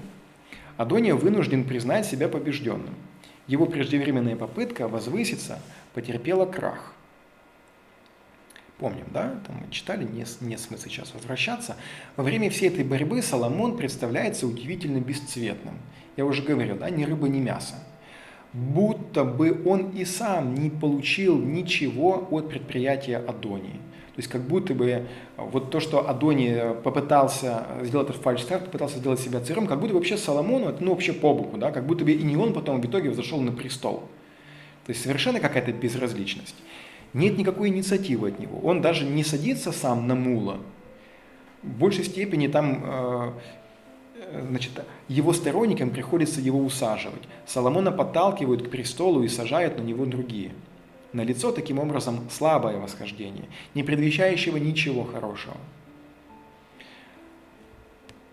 Там и Версавия его мама, и пророк Нафан, и, в конце концов, Давид. Они более такие активные в данной позиции, да, Давид, который уже, как бы старенький и слабенький, и то он и туда послал, и там сказал, и там протрубить, а Соломону как будто вообще-то царства и не надо. Вот все выглядит именно так. В Библии именно так все рассматривается. Таким образом, восхождение на престол, подчеркивается законность наследования в противовес самовластной борьбе за царство. Она единственная заслуга сына Давида. Вот тут в противовес тому, как Давид получил свое царство, он его завоевал, он его отвоевал в таких подковерных играх, хотя он был помазан в цари законным способом, через пророка, но чтобы прийти к власти царской, ему нужно было это добиваться огнем и мечом. А Соломона нет. Соломона, вот получается, судя по всему, его просто назначают, как прям не то, что в доисторические времена, до рождения Христа, и даже не средневековье, а такое прям что-то, нечто цивилизованное, как это все выглядит. Его назначают. В итоге получается, что восхождение на престол Соломона, оно показывает какой-то переворот в истории Израиля, который можно назвать революционным. До этого, повторюсь, все было очень воинствующим. И в целом вся религия выглядит воинствующим. И Бог единый, Господь Вседержитель, выглядит воинствующим Богом, который постоянно направляет израильтян к тому, чтобы они побеждали врагов своих. Место харизматичного лидера занимает традиционная узаконенная форма власти. Это не Моисей, не Давид и не Саул. Помните Моисея, да? Который выводил израильтян из египетского рабства. Каким способом это все было сделано? Каким образом Господь тогда действовал? 10 казней, море, которое поглотило египтян, странствование по пустыне. Потом, когда они ослушались, пока он был 40 дней на горе, и они уже тельца сделали, и там 3000 потом убили среди вышедших из египетского рабства. Или то, как Давид, или Саул перед Давидом царь. То есть все очень кроваво, все очень жестко, все нужно завоевывать, все нужно убивать всех. А тут вообще совершенно все по-другому выглядит. Законным образом, без какой-либо битвы, Соломон получает законное царство. Тот, кто радует за бескорыстие Соломона при его восхождении на трон, будут очень удивлены, если проанализируют меры Соломона, о них мы говорили, которыми тот сохранял свою власть. Тогда уже ничего не останется от образа мягкого Соломона, изображаемого всего лишь сыном, точнее маменьким сыночком. Бесцветный Соломон превращается за одну ночь, такое впечатление, в брыжущего энергией. Помните, да? Ничего о нем не известно, кроме того, что он такой вялый и слабый какой-то, его пытается на трон впихнуть, а когда он на этом троне оказывается, то он превращается просто в какого-то мстительного царя. Он начинает убивать, по слову Давида, я просто не читал эти стихи, тех, кто как бы когда-то там Давиду сделал плохо, и потом вроде как бы вначале прощает Адонию, а потом он берет его и убивает все равно. Сейчас об этом поговорим. Сведений об этом имеются в 3 книге Царств, во 2 главе, и представляет нам темную сторону жесткого, можно сказать, злого Соломона, что вообще не согласуется с более поздней идеализацией мудрого и мирного правителя, да, которым он нам представляется во время строительства храма, во время чтения молитвы, во время того, как строил свой дом. Соломон чувствует за желанием Адонии жениться заговор, который мы обозначим как овладение гаремом, поскольку Ависага была из гарема Давида. Значит, о чем идет речь?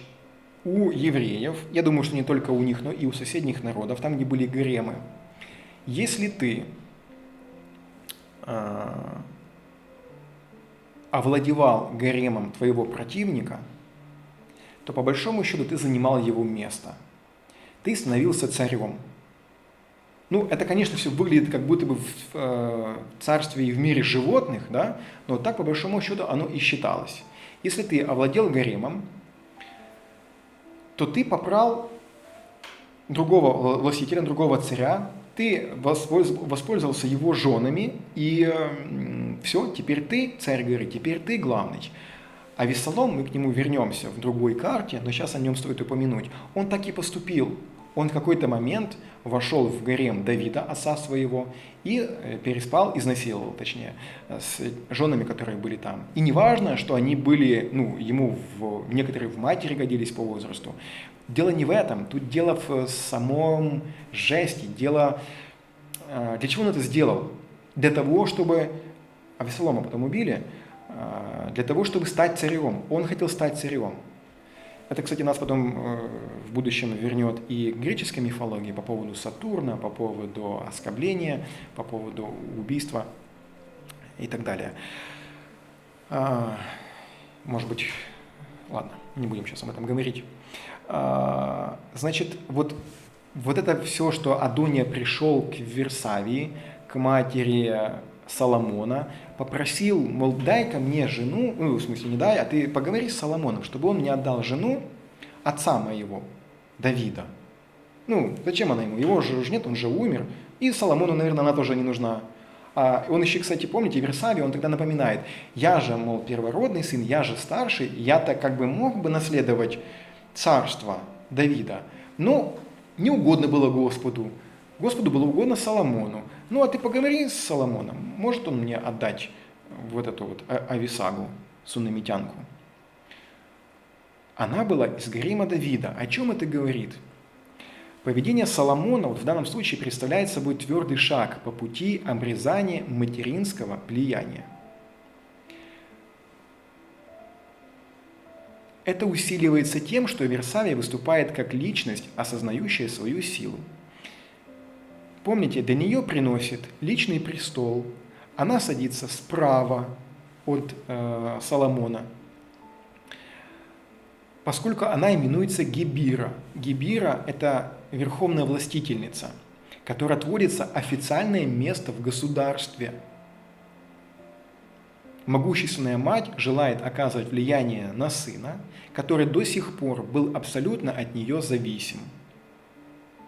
Однако тут Версавия допускает ошибку. Соломон оказывается сильнее, чем Версавия могла предположить. Вспоминаем мы то, о чем читали ранее в Библии. Копаем чуть глубже, зная историю и самого Израиля, и ближайших народов, от которых они перенимали культуру так или иначе. Помним, что помним, как выглядел, да, ни рыба, ни мясо, как выглядел Соломон. Помните, каким образом он попадает на трон. Влияние Версавии, его мамы, ну там просто огромный, колоссальный. Можно сказать, что она его усадила на тот трон. В какой-то момент мы понимаем, что даже был не единый разговор. Да? Это так оно в Библии все выглядит, как вот они сейчас поговорили, следующий стих, вот они уже сидят вместе на троне. Ну что-то же этому предшествовало, какие-то терки, какие-то разговоры и понимание того, что мама его занимает такую значимую роль в царстве, ставится рядом престол с ее сыном, справа от него. Она при этом говорит ему об Адоне, его братьям, мол, дай ему жену, так и так. Здесь, во-первых, и прослеживается связь с мамой, что она будет в том числе управлять государством и делами, и также прямой намек на брата, который все еще имеет претензии на престол, особенно ввиду того, что он просит себе в жены жену своего отца.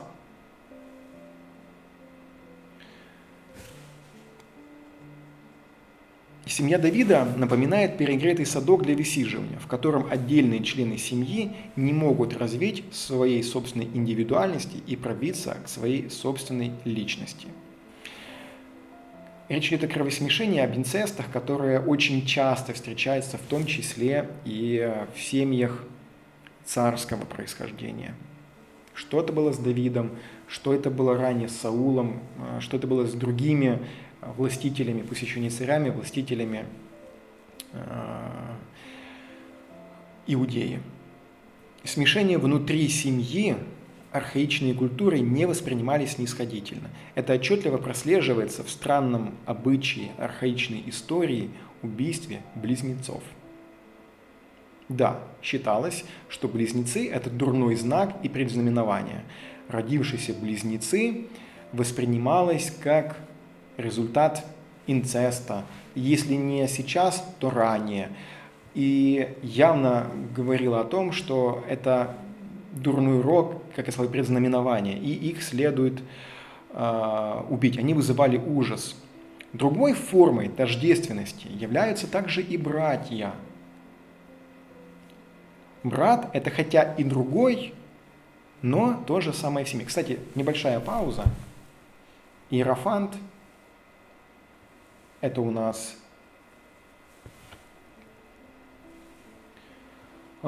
третий дом, близнецы.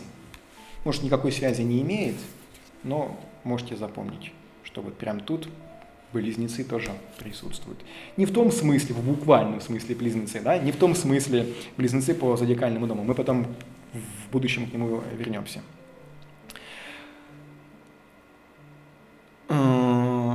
Так. Получается так, что другой формой тождественности являются братья. Брат – это хотя и другой, но то же самое в семье воспринималось как нечто ограничивающее, от чего надо было освободиться тому, кто хочет найти самого себя. Убийство Адонии Соломоном носит все признаки насильственного процесса освобождения. Соломон освобождается, во-первых, от влияния матери вот одним ударом. Она сидит справа от него. Я не думаю, что это в один день пришли и поставили престол, она пришла и именно сейчас села на престол и начала говорить, ну что, там вот Адонии отдашь жену отца своего? Нет, это был у нее престол там, она имела влияние и... Так, ты мне будешь мешать, я не буду сосредотачиваться. Она имела влияние, и брат, хоть он его вроде как бы простил, отпустил, хотя помните тогда, как он испугался и схватился за рога жертвенника. И вот этим своим ответом, однозначным решением, он сразу дает понять, что когда он матери говорит, да, так ты что там жену, давай сразу ему царство отдавай. Ну, он же по праву, ну все, не прыгай на меня. Он же по праву принадлежит... Так.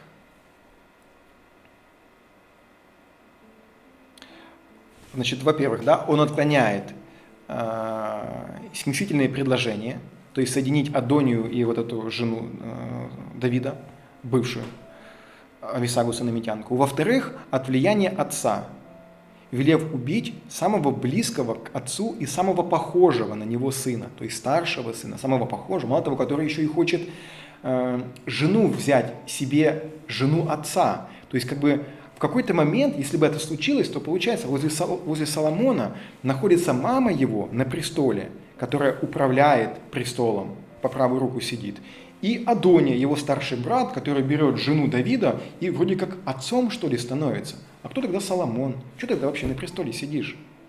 Если тут он становится перед выбором, что ему вообще, собственно, делать, если я уже на престоле, то либо оставаться маленьким сыночком, либо брать управление в свои руки и решать здесь и сейчас, кем я хочу быть и как дальше должно выглядеть мое управление. В-третьих, убив брата, он отстраняет смешение внутри семьи. Ну, тот самый инцест, кровосмешение и так далее, которое могло произойти вследствие завоевания гарема. Этот страшный процесс освобождения вряд ли доступен современному сознанию.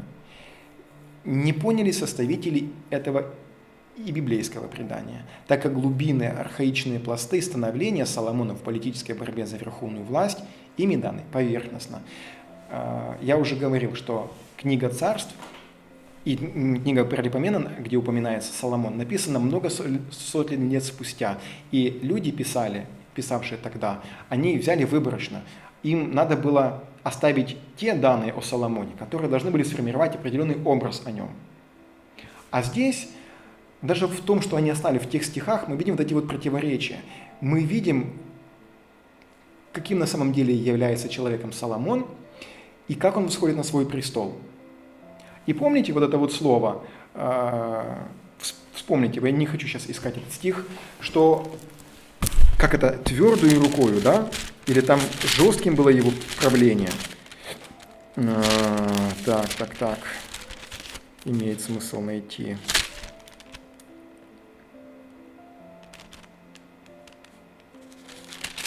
Где же?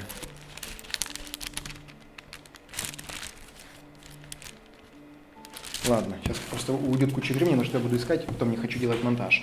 И там, по-моему, тогда обратил на это внимание, что, говорю, запомните, что он не то рукою твердую, не то как бы твердым было его, что-то, вот речь шла о твердости. Вот тот стих, да, такой, он как бы вскользь об этом говорит.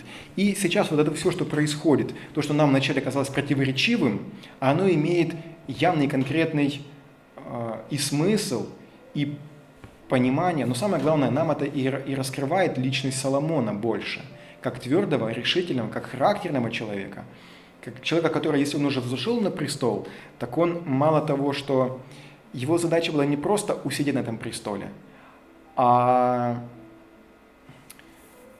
он бы и так на нем был, если бы и мама осталась, и Адония был. Нет, тут речь шла о правомерности, о правильности, что ли.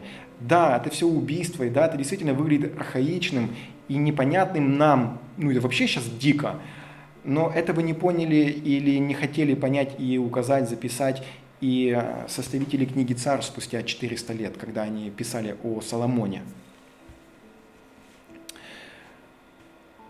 И получается, что только если раскрыть библейские недомолвки, можно попытаться понять истинную самость Соломона. Вот это новое слово «самость», да, его индивидуальность, то, что он не захотел быть под влиянием ни мамы, ни отца. Я сам, я выберу свой путь. Не будет так, как было раньше. Не будем мы держать, там, например, как мы это увидели по истории, не будем мы держать власть силой, мы не будем завоевывать, мы пойдем другим путем. Я каким захочу, путем таким и пойду, а не таким, как скажет мне мама или мой воскресший, условно говоря, в моем старшем брате Давид, отец.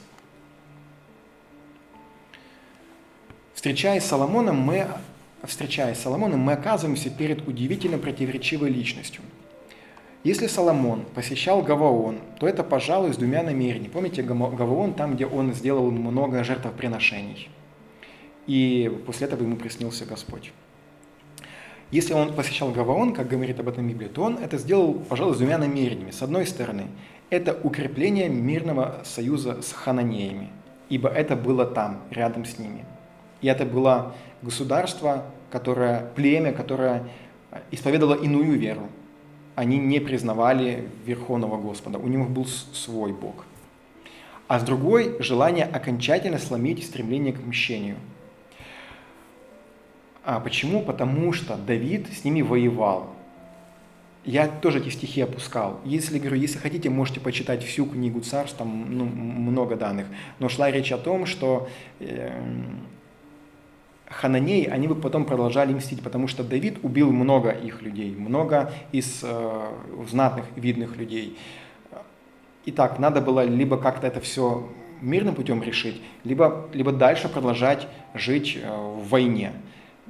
Потому что пришел новый царь, Соломон, а у хананеев есть зуб, и рано или поздно, если бы, предположим, Соломон дал слабину, то была бы пролита кровь. Праздник жертвоприношения в Гаваоне дает нам возможность понять глубокий смысл жертвоприношения вообще. Страшная предыстория Гаваона возвращает нас еще раз к нарастающему с обеих сторон насилию, то есть со стороны хананеев и со стороны израильтян. И только принесение жертвы могло остановить это кровопролитие. Место, залитое человеческой кровью, заняло животное, пожертвование которого взрывало круговорот насилия. Кровавые дела людей перекладывались на животных, которые должны были умереть, истекая кровью. Животное расплачивалось за насильственную суть человеческих отношений. Служба, которую сослужила кровь животных, была неизмерима. Она защищала от насилия, которое люди причиняли друг другу. Не зря он в Гаваон туда поехал, не только с целью принести жертвы Господу, но там рядом было хананейское царство. Там же в Библии дальше было и записано параллельно, что он выдал 7, по-моему, человек или 5, я уже не помню, кто-то, кто был особо виновен в смертях хананеян, с тем, чтобы их повесили. И все, да. Не было никакой вины, не было никакого проливания крови. Жертвоприношение и установление мира – это и было главной задачей Соломона вот в этой поездке. В Гаваоне явился Господь Соломону во сне ночью и сказал: Бог, проси, что тебе дать. Помните, да? Бог является Соломону без шума, никакой пророк не приходит, ничего такого не происходит. Во сне. Таким образом, божественное предсказание относится к внутренним, целиком и полностью личным переживаниям. То есть это не что-то внешнее, это что-то внутреннее, это что-то конкретно соломоновское. Знаем ли мы наверняка вообще, это же приснилось Соломону, это же не пришел пророк Нафан или иной какой-то пророк и сказал, что вот, как было с Давидом, сказал тебе Господь с такими словами, как вот было тогда в прегрешении, например, с Давидом и Версавией. Нет. Это что-то прям внутреннее. Это то, что касается конкретно Соломона. Это то, что его связь с Господом, которую он нам демонстрирует и показывает и предоставляет.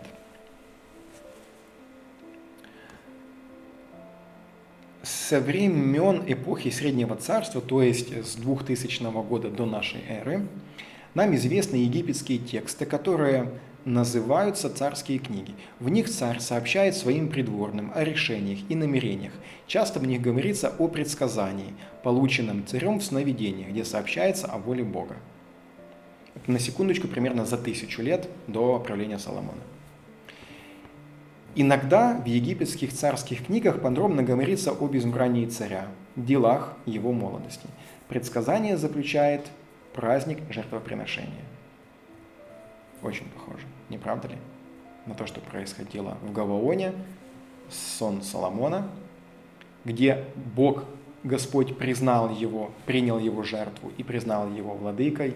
Помните, что он попросил Соломон, он ему дал и то, и сверх того. Чрезвычайно интересный пример находится в царских книгах на так называемой стеле Сфинкса. Тутмос IV, это 1422-1413 года до нашей эры, обычно охотился около Мемфиса, Тутмос IV, охотился около Мемфиса и лег отдохнуть в тени большого сфинкса в Гизах. Неожиданно им овладевает сон. Во сне божество, живущее в сфинксе, сообщает ему о будущем царствовании. Тутмос спешит в свою царскую резиденцию, чтобы сделать большое жертвоприношение. Оба рассказа о божественных предсказаниях удивительно похожи, только имена меняются. Мотивы предсказания, господства царя и торжественное жертвоприношение в царской резиденции находим и в повествовании Соломона. Помните, я читал, да, что после того, когда было сделано жертвоприношение в Гаваоне, но мы выясняем, что это в большей степени, да, это было сделано для Господа, но для того, чтобы в большей степени установить мир, чтобы больше не проливалась кровь. Потом снится сон. После этого он приезжает в Иерусалим и возле ковчега Завета совершает еще жертвоприношение в знак благодарности. После того, как ему приснился сон, как его Господь признал за царя. То же самое, что с египтянами было, с их царями. Параллели простираются еще дальше. В так называемой кожаной рукописи упоминается о раннем детстве фараона Сесостриса I. Это вообще 1971-1930 года до нашей эры. Цитата, «Я овладел еще птенцом и был велик уже в яйце. Я жил юношей, Бог Ра сделал меня господином обеих частей страны еще ребенком. Он назначил меня жить во дворце еще до того, как я покинул чрево матери». Соломон также намекает на свою молодость, но говорит не о величии, а о неопытности. Когда он приезжает в Иерусалим, да, там говорится о неопытности. Еще более убедительными параллели, которые связаны с обещанием Богу. Соломону обещаны богатство, слава и долгая жизнь, хотя он об этом и не просит. О том же свидетельствуют и царские книги, где царя одаривают жизнью. Царские книги, помните, да, которые? И финикийцы в Египте, и финикийцы очень красиво описывают подобные обещания, например, в надписях в Каратепе. Цитата. «И благословил Бог Кринтрис, царя Азит-Вааду, на жизнь, и благополучие, и могущественную силу над любым царем. Кроме того, он, Кринтрис, и все боги и покровители города дают Азит-Вааде долготу дней и полноту лет, и хорошее правление, и могущественную силу над всеми царями». Ну, прям почти один в один звучит. Параллели настолько впечатляющие, что мы можем сказать, что гаваонское предсказание построено в духе египетских царских книг.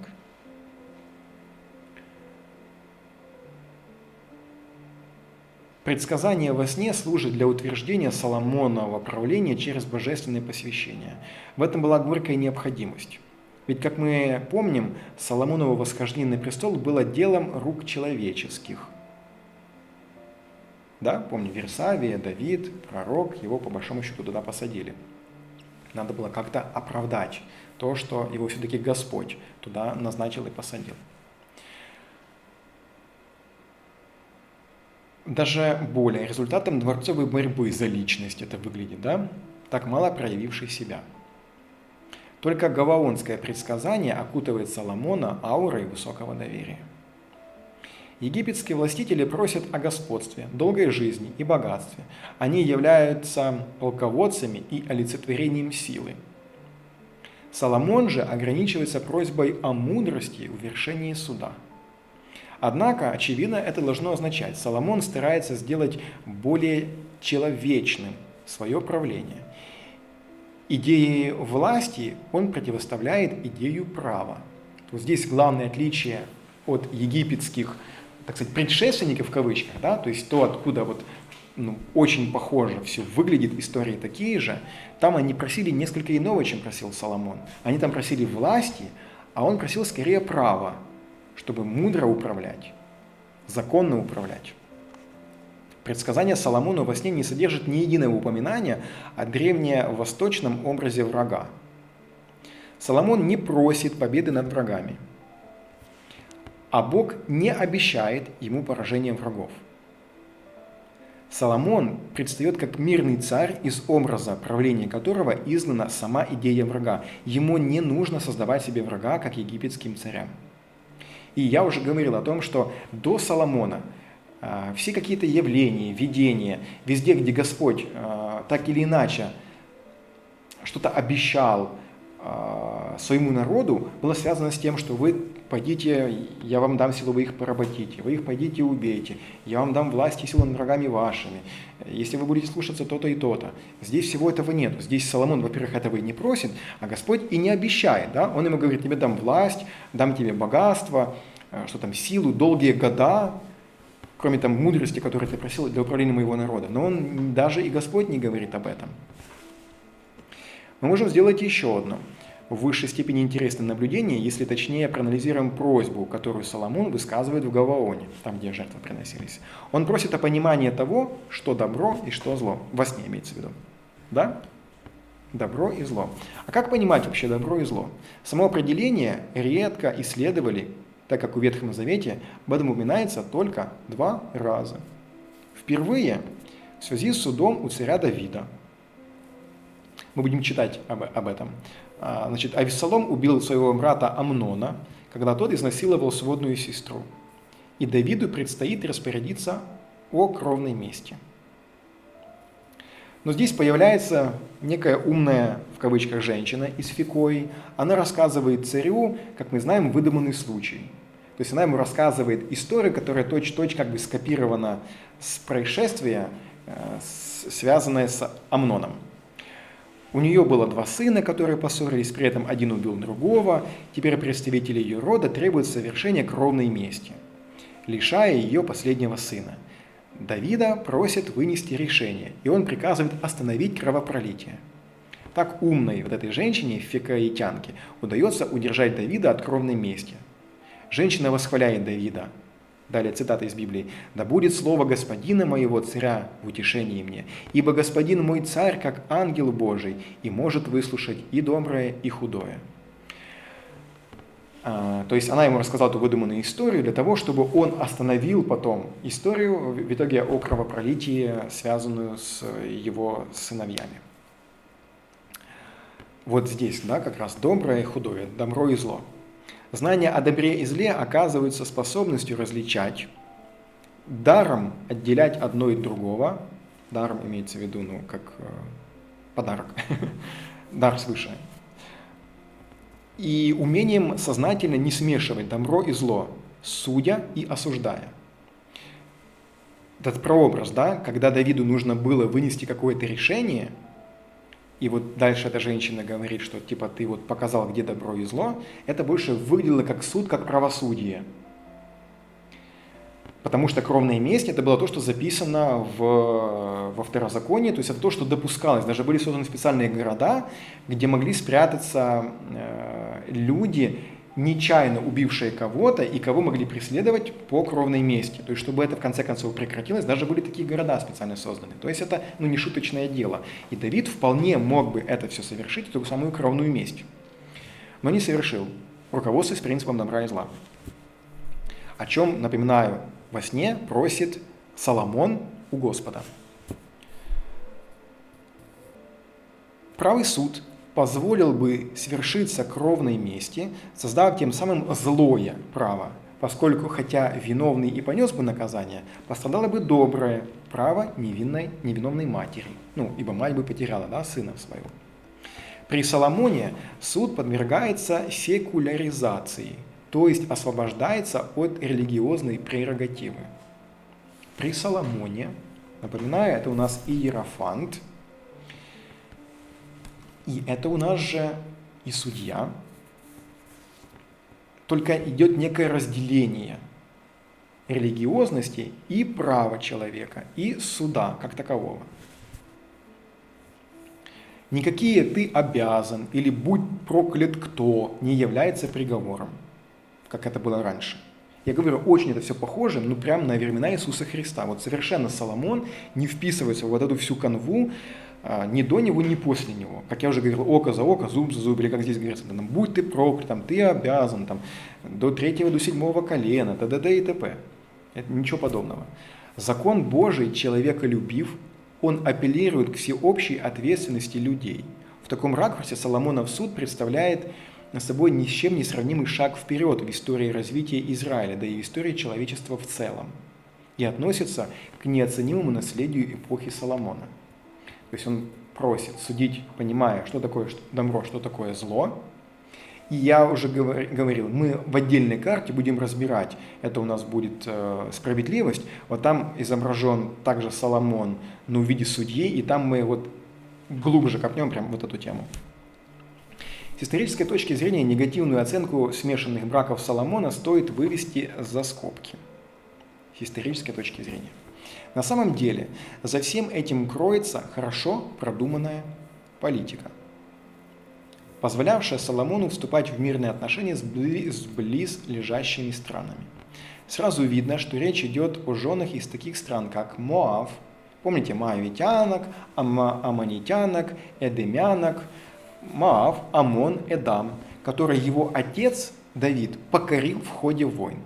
Фараон передал Гезер своей дочери в качестве приданного в браке с Соломоном. Это об этом в Библии записано.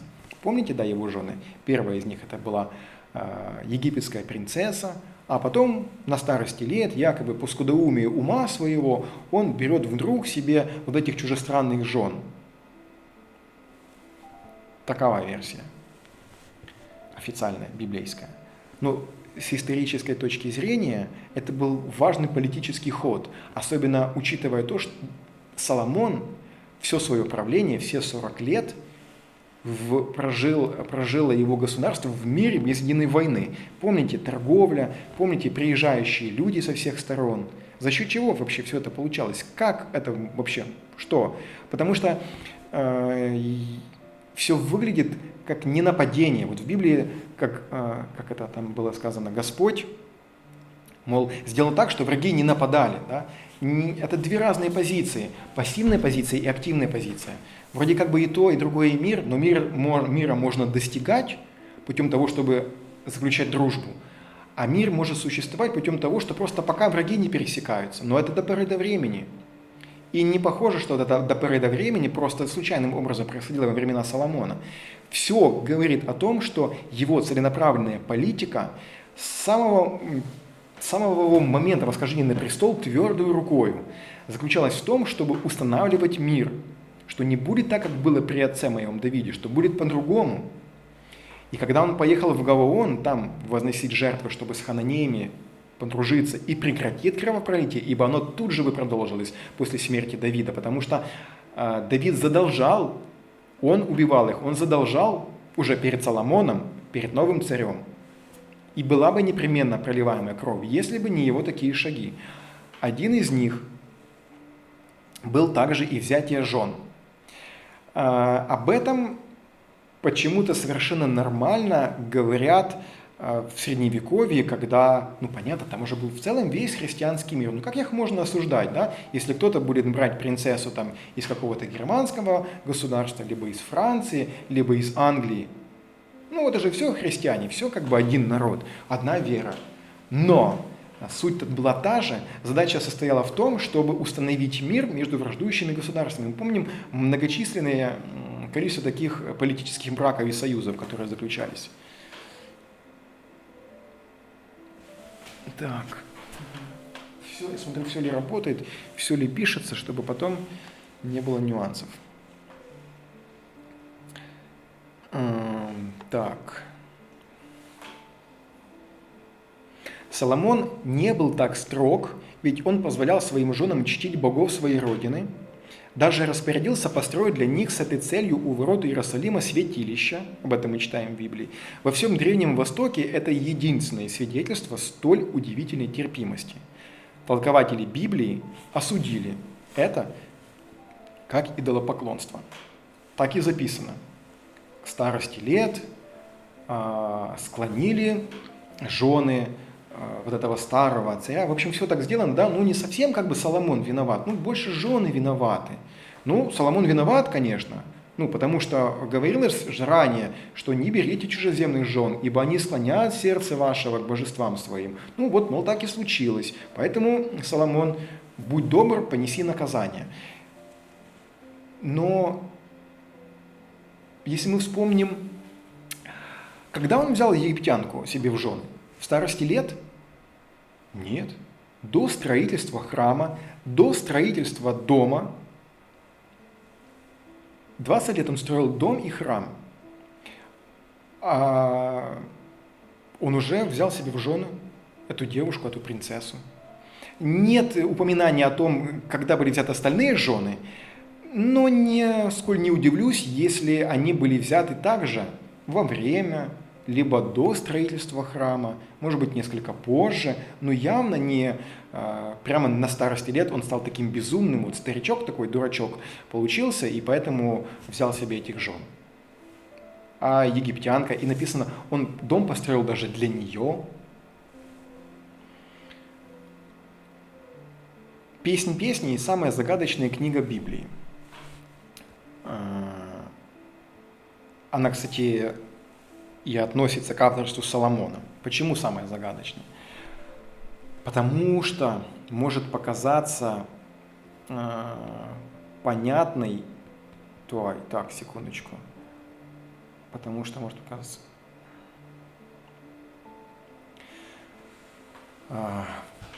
Он считал, Теодор из Суэца, 350-428 года нашей эры уже, он считал «Песнь песней» любовной поэзией без религиозного подтекста. Вот каким образом оно попало в Библию, непонятно, но вот он считал, что это написано Соломоном, но там нет ничего религиозного. И так оно и есть. Теологи и те, кто прям так глубоко изучают Библию, они в некотором замешались от этой книги, потому что они не знают, как ее толковать, они не знают, как там эту символику сопоставить, что там, с какой стороны к этому всему подойти, ибо она не похожа на все остальное, совершенно не похожа. То есть эта книга как будто бы бытовая, что ли, как, если бы ее можно было перевести в вольно-литературной форме, то ее даже можно было в виде стихов составить. Если интересно, почитайте, там очень интересные речевые обороты, очень красочные, даже спустя много сотен лет, когда Библия переводилась повторно на разные языки, прослеживается, это чувствуется. В 553 году, то есть спустя 200 лет после вот этого Теодора, на соборе в Константинополе его трактовка, вот этого Теодора Суэца, подверглась проклятию. И пусть даже «Песнь песней» была написана не самим Соломоном, но тут вот есть сомнения, во многих частях чувствуется тот свободный дух Соломонового просвещения. Найденного ею она приводит в свои покои. Это, тут стоит, конечно, пояснить, о чем эта книга «Песнь песней». Речь о любви мужчины и женщины, девушки и парня. И они периодически меняются не ролями, они выступают в разных ипостасях. То они обычные простые люди, то они царь и царица, то они, я уже как садовник и все пронизано любовью, все выглядит, ну, очень так, я же говорю, совершенно не в духе религии, не в духе Библии.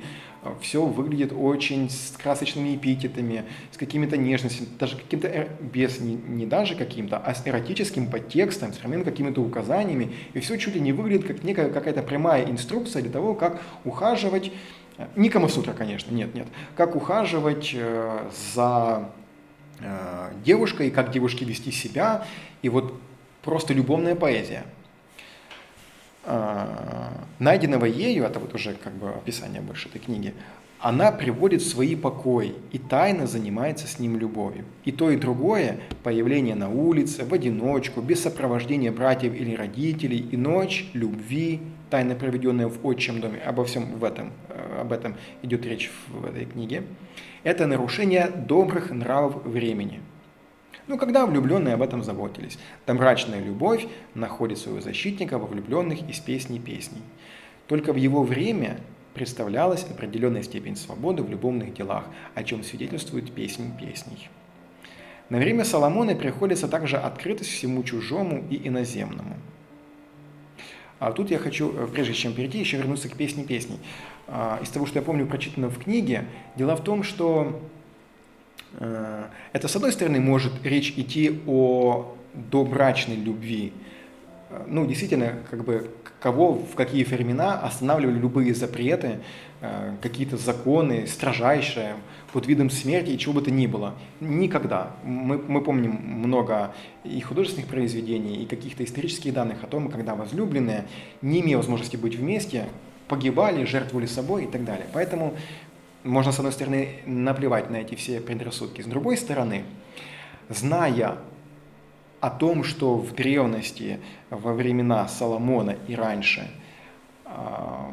новоиспеченных мужа и жену могли поженить их родители без того, чтобы они видели друг друга, это может выглядеть совершенно разумным с той точки зрения, что эти люди уже состояли в законном браке, но они сейчас впервые познакомились, они сейчас увидели друг друга, влюбились.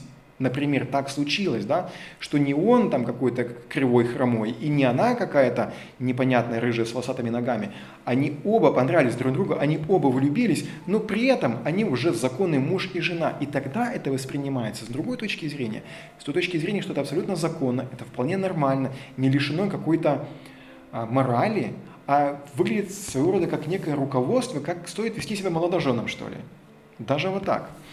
И в этом больше видится логики и больше видится правды. Не только при таком вольном правлении царя Соломона, но и даже во времена после него. На время Соломона приходится также открытость всему чужому и иноземному. Ну куда ты пытаешься залезть? Ну зачем тебе на мои колени? Ну, ты будешь меня отвлекать, я понимаю, ты будешь сидеть, мурчать. Давай. Потом. Помните, шла речь о том, когда он произносил молитву во время освящения храма, и он прямым текстом говорил перед всем народом Израилевым. То есть это значит не могло быть чем-то тем, что резанет прям слух, что могут приходить чужестранцы в храм молиться Господу, и Господь должен их услышать. Вот эта открытость, что приезжали, дабы его мудрость послушать, и вот эти вот жены иностранные взяты, и вот эти вот его заискивания с хананеями, совместное жертвоприношение, вот это вот все говорит об открытости страны, торговля. И не помню, будем мы к ней переходить дальше или нет. Все это говорит об большой открытости Соломона. Остается вопрос, так. В конце концов Соломон,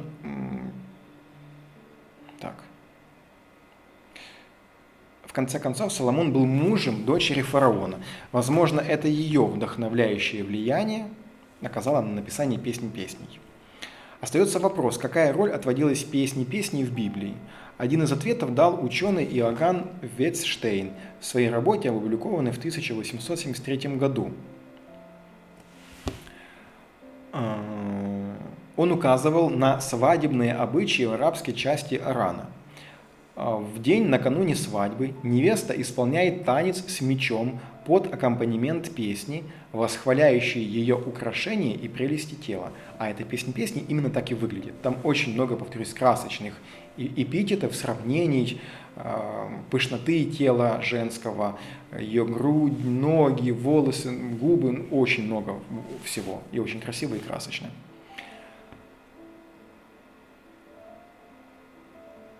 Всю неделю, следующую после брачной ночи, молодую пару чествуют как царя и царицу и распевают самые разные песни.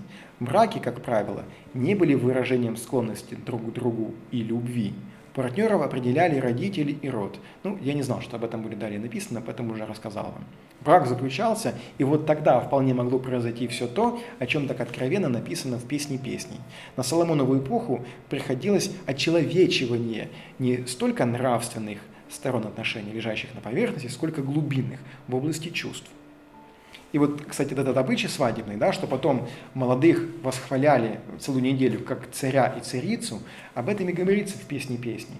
И она там, я же говорю, эта пара, она сравнивается то как пастух и пастушка, какие-то обычные, а потом как царь и царица. И действительно, тогда эта «Песня песней» больше выглядит как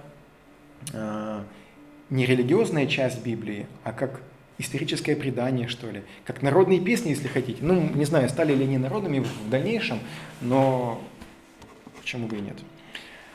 Трудно подающийся счету колесницы, помните? 1400.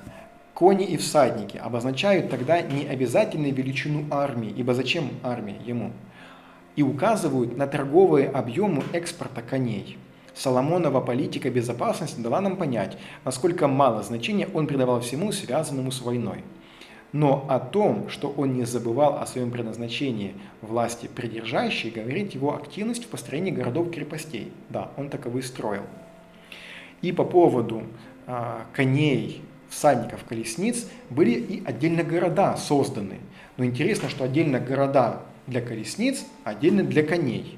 И вот это как раз и в том числе заставляет задать вопрос, а почему кони были отдельно от колесниц? Если это было средство войны, если это было на вооружение в армии, то для чего их разделять в отдельных городах? А если смотреть на это с точки зрения торговли между Египтом и, забывают все время царство на F, фессалоникийцы, фиссарийцы, филистимляне, то тогда все ложится в канву торговых отношений. Ему нужны отдельные города, где отдельно лошади, отдельно колесницы, то он покупает в Египте, передает туда. То есть, я же говорю, Израиль находился на очень выгодном в то время соединении торговых путей. И Соломон этим мудро пользовался. Но да, города, укрепления были. Тут сомнений нет. Города-крепости.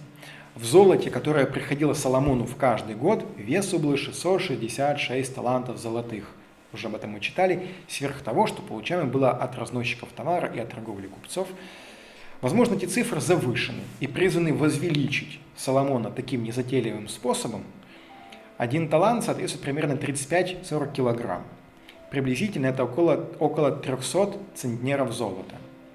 Но если число 666 понимать как округленное, прекрасное, символическое, как и число сказок, там, типа 1001 ночь, то тогда все становится более понятно. Но это еще не последнее слово в легенде о богатстве Соломона. Однако теперь у нас есть кое-что. Соломон явно выиграл от соглашения с Хирамом из Тира. Помните, да? Он ему там давал что-то, Хирам ему давал дерево, кипарис, ливанские кедры, золото, медь и так далее. Он положил начало новому для своего времени кораблестроению и открыл перед Израилем великолепные перспективы в торговле и обмене. Помните, у него был корабль, у него и вот у этого Хирана, у него были корабли в море, который регулярно катался и возил ему золото, обезьян, павлинов и кость слоновую, чего не было до этого ни у Саула, ни у Давида, которые занимались только войной.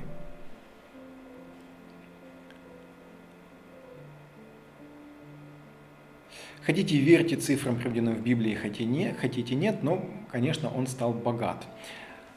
Мудрость Соломона состоит в тесной связи с мудростью других народов. Например, с восточной, главным образом с месопотамской и египетской, дошедшей до нас в многочисленных памятниках. Таким образом, налицо еще одно доказательство широты отношений царского двора. Мы об этом уже неоднократно упоминали, сейчас не буду эту тему раскрывать. Соломон писал о деревах, от кедра, что в Ливане, до исопа, вырастающего из стены. Таким образом, Соломону важно было охватить все феномены растительной природы. При этом ливанский кедр и исоп взяты как примеры самого большого и самого маленького растения. Ну, типа там, выучи алфавит от сих до сих, да, либо там надо знать от А до Я. То есть вот не в прямом смысле, а в переносном. Типа все знал, да, вот все, что было известно на его момент существования, обучения, он это все знал.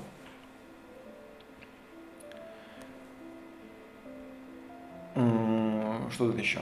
Так, неприметный Исоп, о котором вот идет речь, Эзоп на греческом. Пожалуй, не то, что Исоп, известный в ботанике как Хесопус officinalis, тот не растет в Палестине. Это скорее майоран.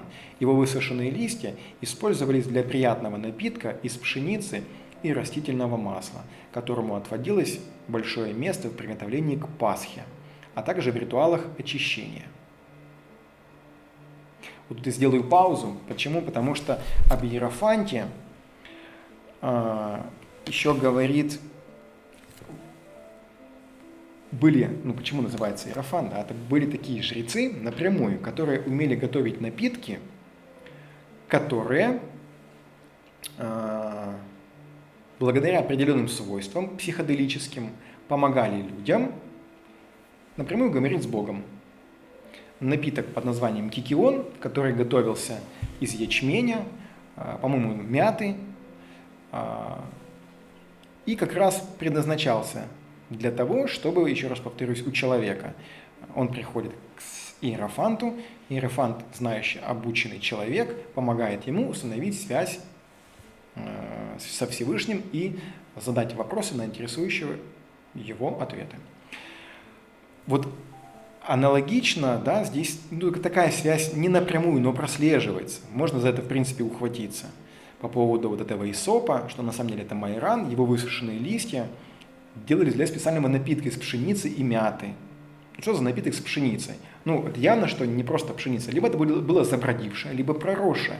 То есть, и зная, что такие подобные напитки, кикион, использовались у разных народностей, нисколько не исключаю, что именно о таком напитке идет речь. Мало того, здесь написано, что это не был не повседневный напиток, а такой напиток использовался для приготовления к Пасхе, а также в ритуалах очищения. Что за очищение? Какое очищение организма? Духовное очищение, как просветление какое-то, или очищение физическое, буквально от шлаков, от всего, что могло накопиться лишнее. Но намек такой есть. Еще раз, не просто на Иерофанта, как на первосвященника, но на Иерофанта, на жреца, который больше похож на жрецов из соседних народов, и который разбирался, ведь это о Соломоне, о нем сказано, что он знал от ливанского кедра и до исопа, вот эти вот растения. Он разбирался в том, как готовить эти напитки.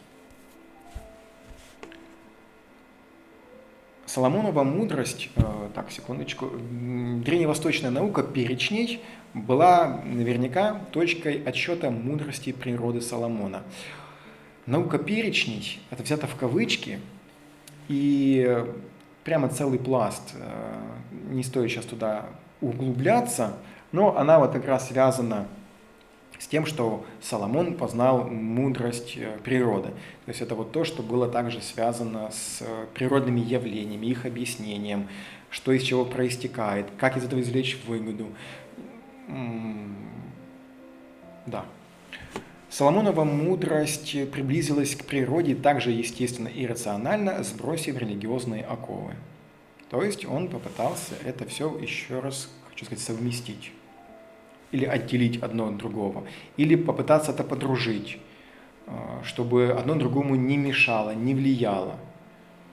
Очень прогрессивно на то время человек и очень похоже на то, как если бы сейчас можно было одновременно трактовать существования Бога с точки зрения разных религий. Это сейчас нам, возможно, допустимо, и это расширяет наш кругозор и понимание того, каким мир наш является на самом деле, каково наше предназначение является на самом деле. Когда взираю я на небеса Твои, дело Твоих перстов, на луну и звезды, которые Ты поставил, то что есть человек, что Ты помнишь его, и сын человеческий, что Ты посещаешь его? Немного Ты умолил его пред ангелами, славою и честью увенчал его, поставил его владыкою над делами рук Твоих, все положил под ноги его, овец и волов всех, а также полевых зверей, птиц небесных и рыб морских, все, переходящее морскими стезями. Каждый человек в этом стихе, о чем идет вообще речь? Каждый человек становится подобен Соломону. Еще раз, это обращение Соломона, это из Псалма. Он говорит, когда я взираю на небеса твои с большой буквы, то есть когда я взираю на то, что ты, Господь, сделал, дело перстов твоих, дело рук твоих, на луну, звезды, которые ты поставил, то что есть человек? Да, вот я во всем этом величии, человек такой маленький, такой ничтожный, что вообще человек? Вначале он говорит, когда я взираю, обращает внимание на себя, и это его слова, а потом он говорит, то что есть человек? Он себя опускает до уровня обычного человека, чего не было сделано до него, так явно и открыто другими правителями, которые себя в большей степени отождествляли с богами, а он себя опустил до уровня человека. Я обычный человек, хотя я и царь, но я обычный человек. Просто ты меня назначил, чтобы я мудро управлял твоим народом. Ни больше, ни меньше. Я не знаю, если была ли где-то большая демократия в этом царстве, то, наверное, только у Соломона. И дальше объясняется предназначение человека, потому что ты человека поставил над всем животным царством. Каждый человек подобен Соломону, я уже об этом сказал. При этом богоподобие, честь, великолепие, господство были первоначально свойствами, которые относились только к царю.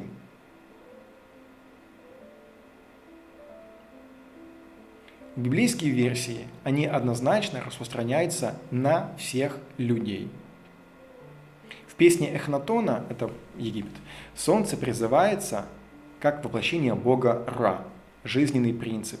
Оно придает всем существам жизненную силу, помогает мореплавателям, способствует плодородию, устанавливает времена года.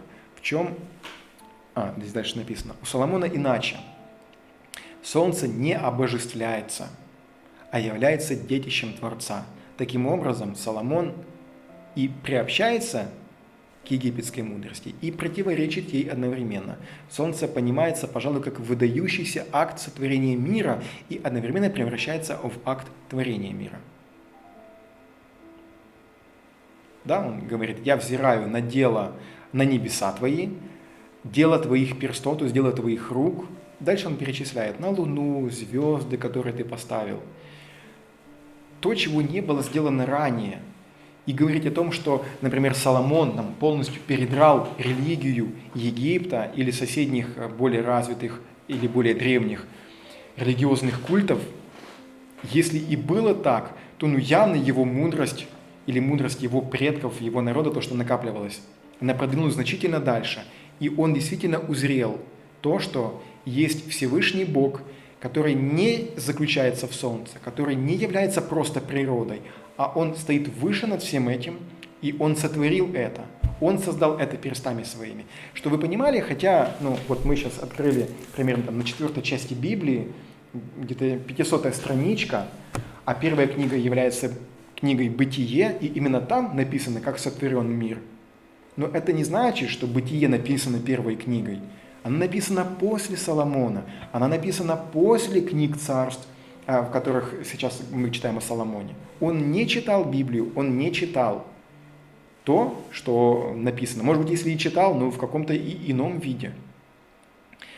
Еще раз говорю, не было этого, то, что мы сейчас читаем, и не было этого хронологического порядка от сотворения мира, там, Ноев потоп и так далее, и так далее. И потом там мы пришли к Соломону. Нет этого. Такого не было. То есть это то, к чему он призывает, к чему он приходит, он сопоставляет, опускает себя до уровня обычного человека, он благодаря своей мудрости постигает, что Господь хоть и сотворил небо, землю и солнце, но не является их частью, а он находится над этим. Несмотря на то, что солнце, ветер, вода, они они участвуют в том, как все устроено, как все проистекает, они влияют на жизнь. Я не знаю, мне кажется, мы сейчас считаем так же, то есть ничего противоречащего или другого он не сказал, но он явно открыл глаза, или как минимум это выглядит именно так при его правлении в его время. По поводу мудрости. Мудрость притчи 8.6. А тут стоит открыть. Так, насколько же затянется у нас все это? 8.6.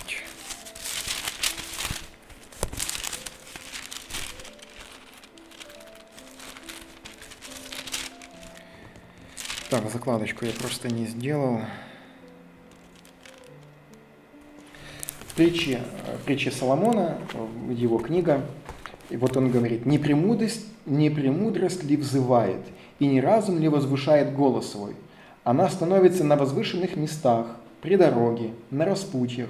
Она взывает у ворот при входе в город, при входе в двери. Цитата. «К вам, люди, взываю я, и к сынам человеческим голос мой.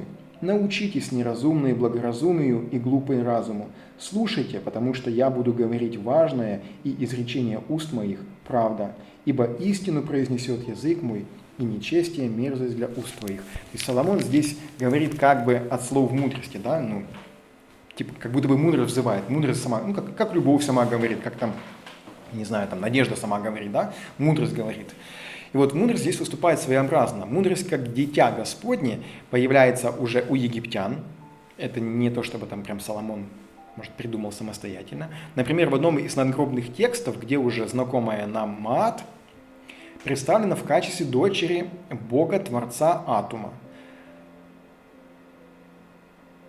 Тут молвит Атум: «Тифнут Маат моя, бессмертная дочь, едина с братом Шу, с ним, чье имя жизнь. Ее зовут Мудрость. Я един со своими детьми. Оба они любимы мной, и я в них». Развитие израильской мудрости после Соломона шло уже по-серьезному. Все сильнее становились тенденции поставить мудрость на одну доску с законом. Это можно почувствовать, читая притчи Иисуса Сираха, около 200 год до нашей эры. Мудрость стала мудростью Торы. Тора – это Ветхий Завет, та часть больше, по-моему, касается Пятикнижия Моисея, то есть там, где законы записаны. И еще один аргумент в пользу Соломона: пространственные речи о мудрости нетипичны для подобного наследия. Везде обучают мудрости жизни, устанавливают жизненные правила, дают моральные наставления. А госпожа мудрость дает знание природы, как раз то, что приписывалось одному лишь Соломону. Не будем, говорю еще раз, мы читать всю книгу притчи Соломона, она очень большая. Но в целом она выглядит как иная мудрость. Не просто как какая-то житейская мудрость, а как знание природы. И то, что типично является для Соломона. Госпожа мудрость предлагает нам учение о сотворении, которое выглядит гораздо древнее, чем в библейском изложении. Картина мира при этом больше похожа на египетское воззрение. Мир состоит из 3 частей. Первоначальный хаос, бескрайней водной глади, побежденный и укращенный Богом. Земля, покрытая горами и холмами, покоится на тверди. Небо, раскинувшееся как шатер. Псалом 103, можем сейчас его быстренько зачитать. Напоминаю, что когда Соломон это все писал, книги «Бытие» не существовало. Не было Библии, где было бы записано, как сотворялся этот самый мир.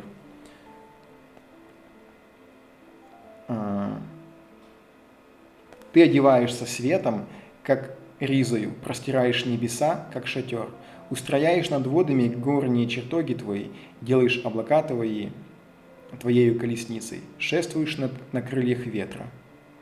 Ты творишь ангелами твоими духов, служителями твоими огонь пылающий. Ты поставил землю на твердых основах, не поколеблется она во веки и веки. Бездною, как одеяние, покрыл ты ее, на горах стоят воды. От прещения твоего бегут они, от гласа грома твоего быстро уходят. Восходят на горы, ну и так далее. То есть вот некое такое понимание того, как устроен мир, как все сотворено, также говорится Соломоном.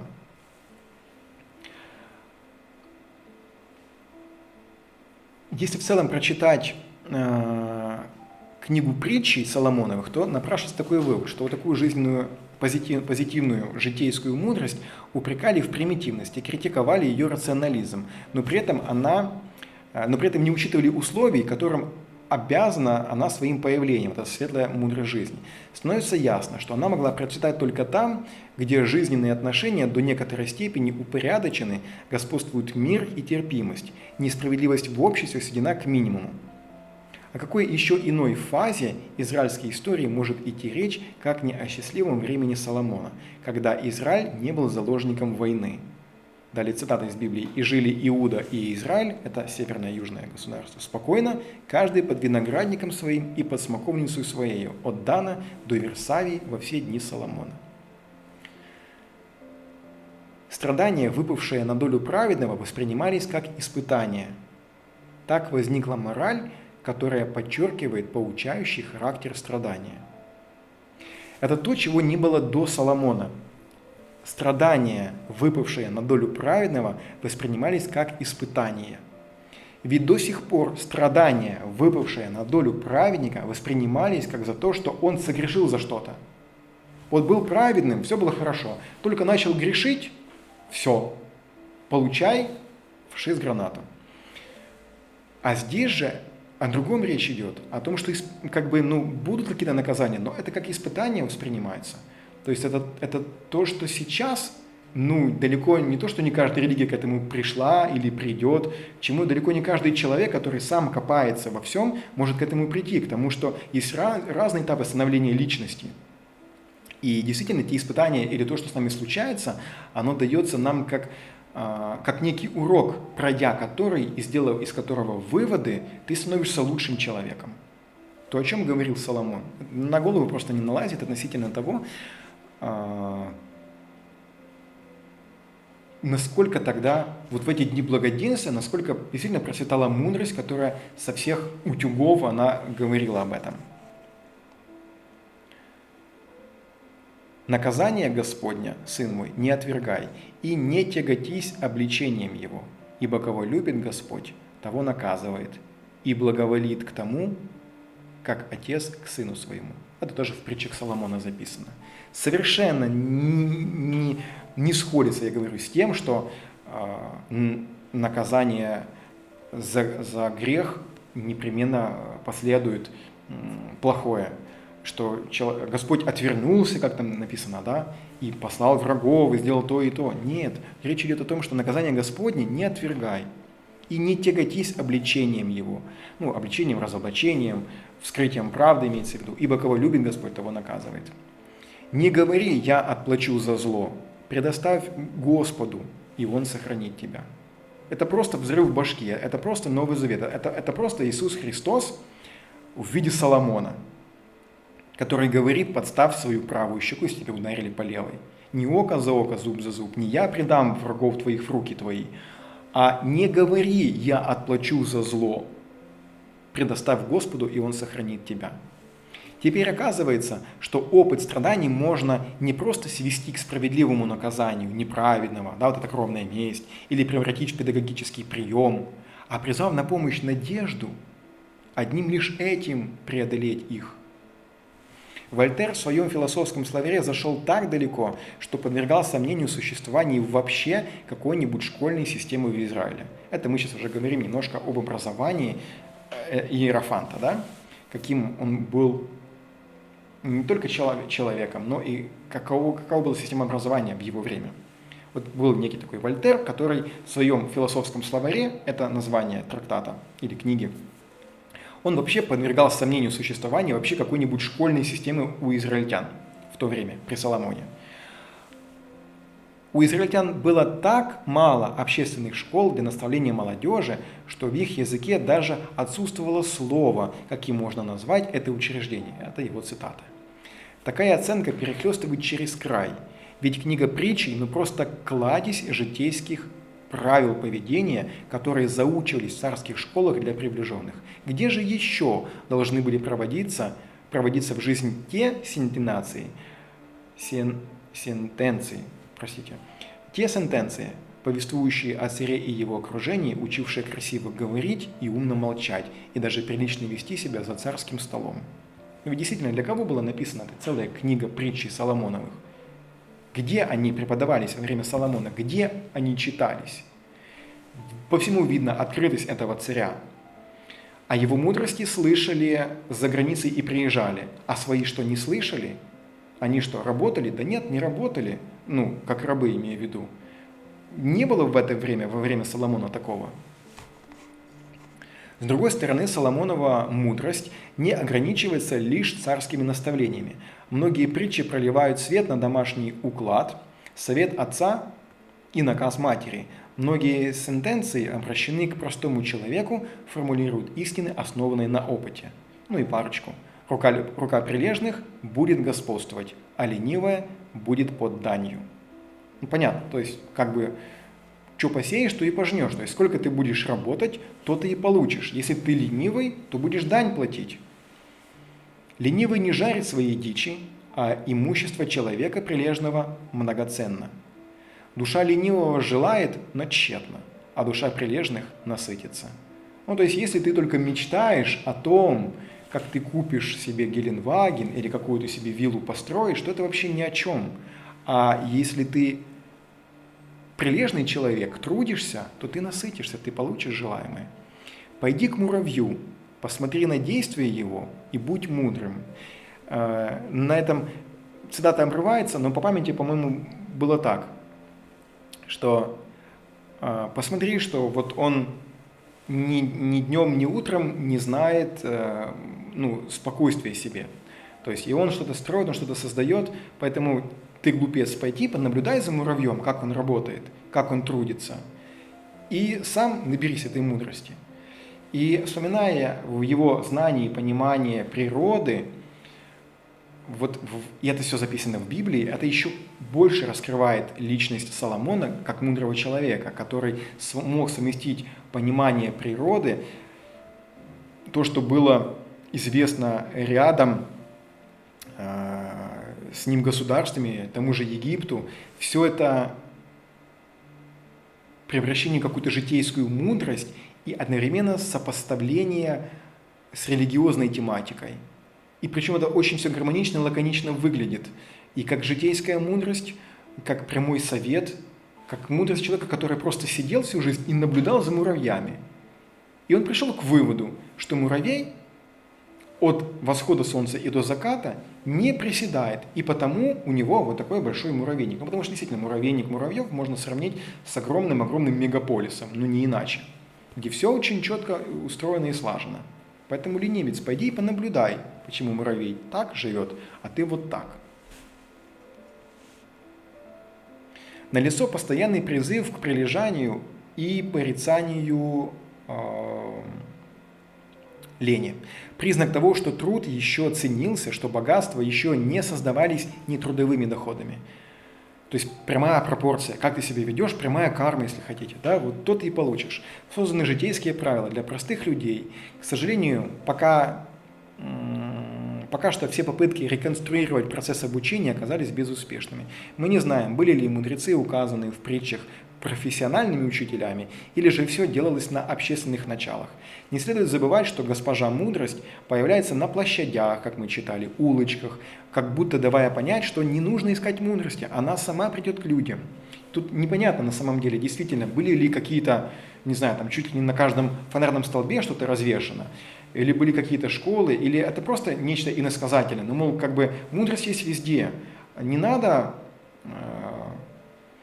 быть семи пядей во лбу, не надо быть отшельником, не надо посвящать всю свою жизнь для того, чтобы ее найти. Она есть, она везде. Вот она тебе везде доступна. Просто удели время и воспользуйся ею. Ну, во всяком случае, во времена Соломона все было именно так. Или он говорит об этом, что это так легко.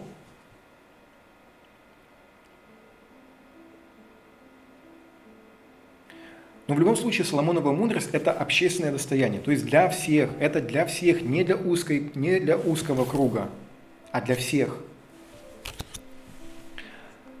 Она открыта всем, кто хочет ее постичь. Остается последнее наблюдение, связанное с позитивным видением жизни Соломона. Высокая оценка богатства. Постоянно подчеркивается преимущество богатства и престиж богатых. Бедняк, напротив, должен стыдиться своей бедности, так как он сам виноват в ней, лень – ее причина. Это тоже разрыв шаблонов, и по современным меркам в том числе. Я уже молчу про то время. И всю историю, если проследить, постоянно есть либо намеки, либо прямые указания, и постоянно прямое противостояние между богатыми и бедными, что у одних нужно отобрать и отдать другим, что он богат, потому что он нечестивец, а этот бедный, потому что он несчастный, и богатый у него все отобрал. А Соломон о другом говорит. Он говорит о том, что богатый, потому что он честный и трудится много, а бедный, потому что ты ленивый. Ленивая рука делает бедным, а рука прилежных обогащает. Имущество богатого – крепкий город его, беда для бедных – скудость их. Бедный ненавидим бывает даже близким своими, а у богатого много друзей. Не люби спать, чтобы тебе не обеднеть. Держи открытыми глаза твои, и будешь досыта есть хлеб. В моей семье есть история о том, что по линии моей мамы мой прадедушка, у него было поместье, если так можно сказать, то есть он был помещиком. И у него было много земли, было большое хозяйство, и человек был состоятельным. Как и полагается, была семья, жена, дети и работники, которые работали на него. Но он работал вместе с ними в 5 утра и вставал также рано, и работал в поле, либо там по хозяйству вместе с ними. Почему об этом знаю? Потому что когда пришли тяжкие времена и пришли раскулачивать, то пришли вот те же и пьяницы, которых он иногда нанимал, чтобы они у него работали. И они все время сетовали, что у тебя, мол, так много, потому что у нас так мало. Он говорит: но я же работаю наравне с вами, я работаю так же много, как и вы. Я не сижу и не отдыхаю. Я также тружусь и работаю. Это мое, мною нажито и заработано. Оно мне не подарено кем-то и не упадено свыше. А то, что вы просто прохлаждаетесь, ничего не делаете, так это ваши проблемы. Об этом говорит Соломон.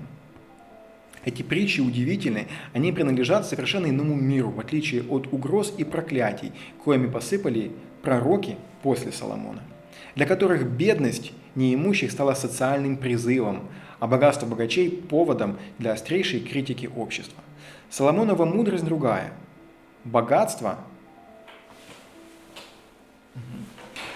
Соломонова мудрость другая. Богатство не повод для проклятий, бедность не повод для восхищения.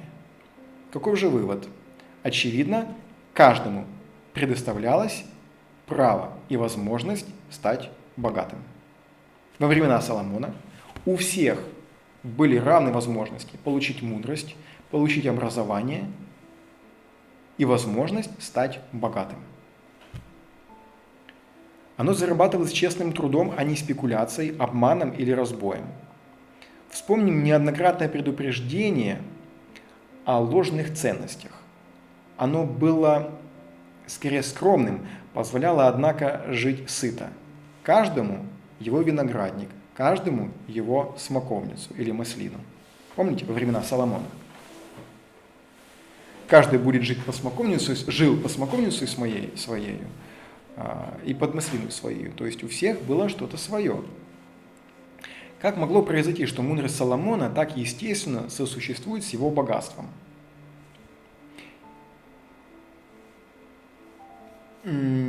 Так, давайте мы царицу Савскую пропустим, ибо у нас о ней будет отдельно. Нет, тут в другом разрезе. Нет, стоит оставить. А как могло произойти, что мудрость Соломона так естественно сосуществует с его богатством? Приезжает царица Савская, одна из тех иноплеменных представителей своего народа, которая услышала о мудрости Соломона и приехала, дабы познать ее. И подарила она 120 талантов золота, и великое множество благовоний, и драгоценные камни. Никогда еще не приходило такого множества благовоний, какое подарила царица Савская царю Соломону. И царь Соломон дал царице Савской все, чего она желает, чего просила, сверх того, что подарил ей царь Соломон своими руками. И речи нет об источнике богатства, откуда у одной, у второго. Ни одного слова о том, как царь, царица приобрели свои богатства, при помощи торговли, набегов или при помощи дани.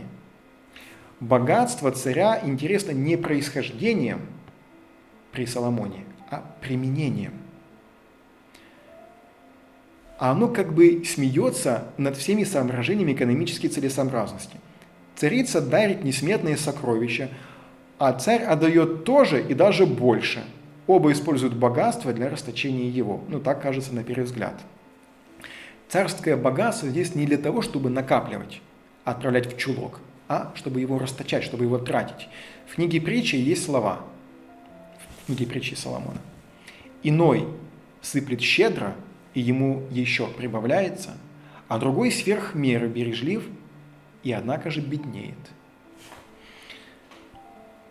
Конечно, с этим можно и спорить, и соглашаться. Ибо если у тебя в кармане есть 100 евро, ты их достал и отдал, то у тебя их уже нету. Но мудрый человек Соломон, наблюдая, и при этом очень богатый человек, и при этом давая возможность быть богатым всем израильтянам, наблюдая за тем, как работает закон денег, он говорит, что иной, то есть другой, щедро отдает, а ему еще прибавляется, а другой вроде как бы экономит и беднеет. Обрати на это внимание. Не всегда все происходит так, что если зажал, то ты обогатился. По-другому бывает, по-другому все происходит. Иисус Христос, по-моему, это Он потом давал: блажение давать, нежели получать. Или более счастлив тот, кто дает, чем тот, кто получает. И, конечно, в первую очередь это стоит отнести к эмоциональной составляющей. Да? Человек, дарящий любовь, отдающий любовь кому-то, мало того, что у него этой любви не убывает, так она еще и множится. Мало того, что она у него осталась, он ее отдал кому-то, и ощущение от того, что он отдал, ему как будто бы прибавилось. Соломон говорит о том, что с богатством происходит нечто то же самое, что отдавая, тебе прибавляется.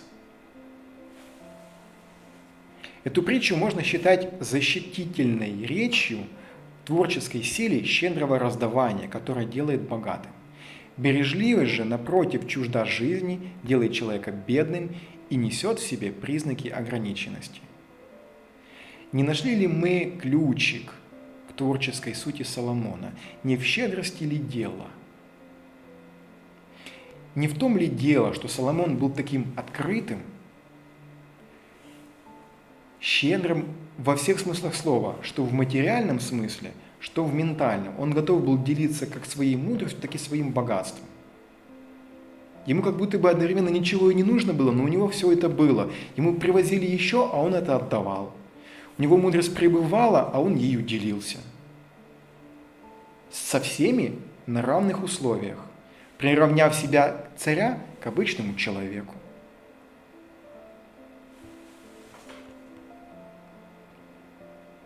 Библейские авторы, естественно, умолчали о храме в Араде. Сейчас мы уже перескочили на тему того, что Соломон построил храм Господу. В Араде храм также построил Соломон. Есть об этом исторические упоминания. Для них существовал только один храм в Иерусалиме, который считался единственно достойным называться храмом Господним. Но нет, был и другой храм. Храм и ковчег Завета.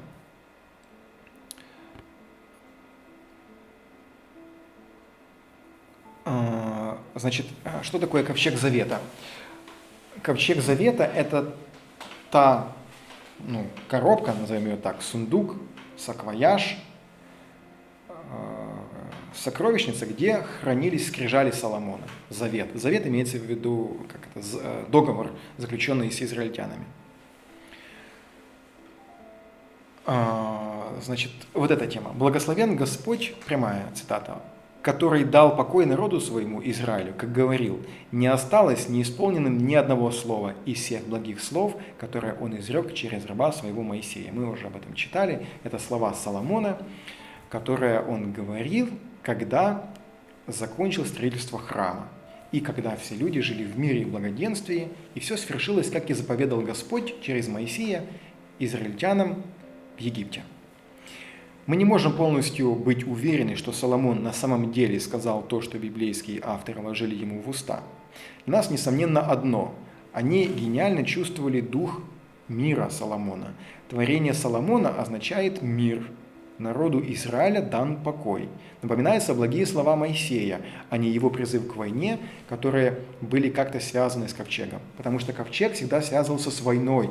Выносился ковчег для того, чтобы идти на войну, чтобы Господь благословил на это, чтобы Господь дал, сил, положил врагов к подножию израильтян и так далее. Все делалось для того, чтобы именем Господа можно было воевать. А здесь речь идет о другом, что наконец-то достигнут мир, о котором ты говорил там, в Египте, что не нужно воевать. И это он как раз и связывает с ковчегом завета, который доселе связывался только с войной. Или в большей степени с войной. Или со врагами, так или иначе, в смысле с тем, чтобы их завоевать.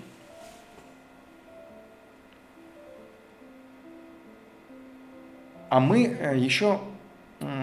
можем также еще добавить, что воинственный бог времен кочевников успокаивается в храме Соломона. И то, что вспыхнуло в божественном видении Соломона в Гаваоне, достигается в строительстве храма, пожалуй, в самом прекрасном выражении. Царь мира строит Богу мира храм мира.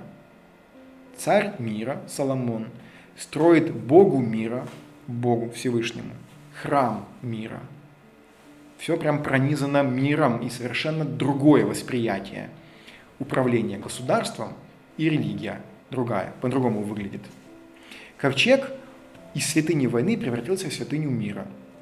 И в этом особенность храма Соломона взамен изображению Бога, как это имело место в древневосточных храмах.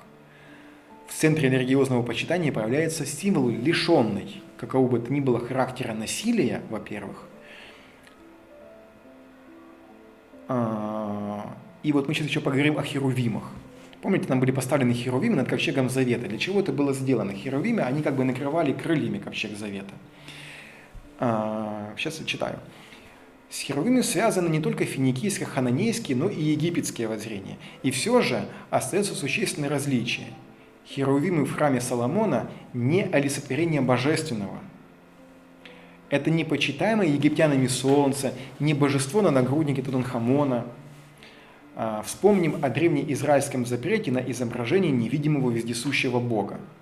Господь, сидящий на херувимах, невидимый, но вездесущий и всемогущий Бог. Так он неоднократно называется в Библии. С представлением о Господе, сидящем на херувимах, связывается могущество космического размаха, приводящее в движение даже силы природы. «Но в тесноте моей я призвал Господа, и к Богу моему воззвал. И Он услышал из чертога своего голос мой, и вопль мой дошел до слуха его. Потряслась, поколебалась земля, дрогнули и подвиглись основания небес, ибо разгневался. Поднялся дым от гнева его, и из уст его огонь поедающий. Горящие угли сыпались от него, и воссел на херувимов и полетел. Он простер руку с высоты и взял меня, и извлек меня из-под многих, и вывел меня в пространное место, ибо он благоволит ко мне». Это все была цитата из Библии. И везде речь идет о том, что это совершенно другая религия, совершенно. У нее другое мировоззрение, в отличие от Египта, в отличие от Хананея, в отличие от тех, кто рядом. Он говорит о Господе Всевышнем, у которого нет изображений, и который восседает на херувимах, но он сам не является божеством, он сам не является тем херувимом, которым, например, изображали как кого-то в Египте, или когда отождествляли солнце с Богом, или когда отождествляли силы природы с каким-то Богом, что именно божество кроется за этим. Здесь речь идет о Всевышнем Господе, о Владыке, который где-то там, высоко на небесах, который всем этим управляет, но сам этим не является. Он это сотворил, но сам этим не является. И он может спуститься на землю. Вот здесь и сейчас в этот храм, сесть на крыльях Херувима над ковчегом Завета и быть здесь с нами, не будучи как бы изображенным в чем-то виде. И это просто разрыв мозга и шаблона по сравнению с тем, что выглядело тогда в религиях рядом. И здесь, можно сказать, впервые раскрывается эта тема, что вот Господь становится таким вот Всевышним, а не просто там каким-то Богом отцов. Повторюсь, что это мы сейчас можем проследить эту всю историю, потому что записано в Библии. Тогда такого не было понимания. Тогда был просто Бог отца моего Авраама, отца моего Исаака и Иакова, Бог Моисея. Не так часто упоминалось о том, что это тот самый Всевышний Вседержитель, который не имеет изображения и который является Творцом всего. Соломон об этом впервые упоминает и вот так вот явно и конкретно говорит. Еще раз, это все отсылка к Иерофанту, к тому, это о величайшей мудрости, об открытых знаниях для всех вообще, не для израильтян, для всех вообще, для мира всего, которыми берите и пользуйтесь. И одновременно это же и первосвященник.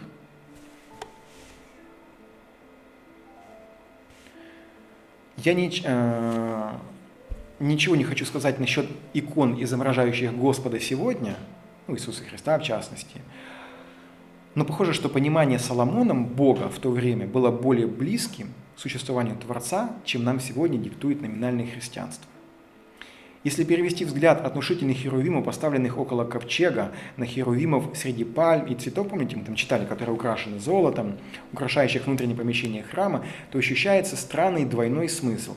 Если херувимы над ковчегом призваны подчеркнуть высший аспект Бога Вседержителя, то херувимы на резной стене подчеркивают мощь радостную, обращенную к истинной жизни. Храм внутри подобен райскому саду. Помните, там были эти украшения, яблоки или гранаты, сад, в общем, херувимы. И, кстати, были херувимы, помните, в райском саду, в Эдемском саду, которые потом изгнали Адама и Еву, были поставлены, чтобы закрыть вход в ворота рая, дабы Адам и Ева не вернулись и не вкусили от древа жизни. Они уже вкусили от древа познания добра и зла, а древо жизни еще не успели. Вот дабы они не вкусили и не стали как мы боги, там были херувимы поставлены. И Соломон возвращает людей, нас тоже, в то, что, как возврат, что ли, в этот Эдемский сад, возврат в рай, и херувимы там присутствуют, и сад Эдемский есть. Такое восприятие не обманчиво, так как мы знаем, что в библейском раю херувимы охраняли доступ к древу жизни. Таким образом, храм предлагает нам посмотреть на библейскую историю в раю глазами Соломона. Как уже известно, в райском древе познания отразился опыт мудрости Соломона. Теперь мы понимаем, что храм Соломона – это место не только присутствия Господа, но и то, где открываются двери в райский сад жизни. Однако храм даже нечто большее. Если в саду херувим преграждает дорогу к древу жизни, подняв меч, то храм, наоборот, открывается входящему человеку. Настолько яркий прообраз Иисуса Христа, который пришел, чтобы смыть грех Адама, чтобы с кровью своей искупить то, что согрешил Адам, и вернуть нам, людям, вечную жизнь. Соломон в своем храме, поистине князь мира, просто я говорю об этом, и для меня, для самого эти вещи многие открываются, и это совершенно невообразимо.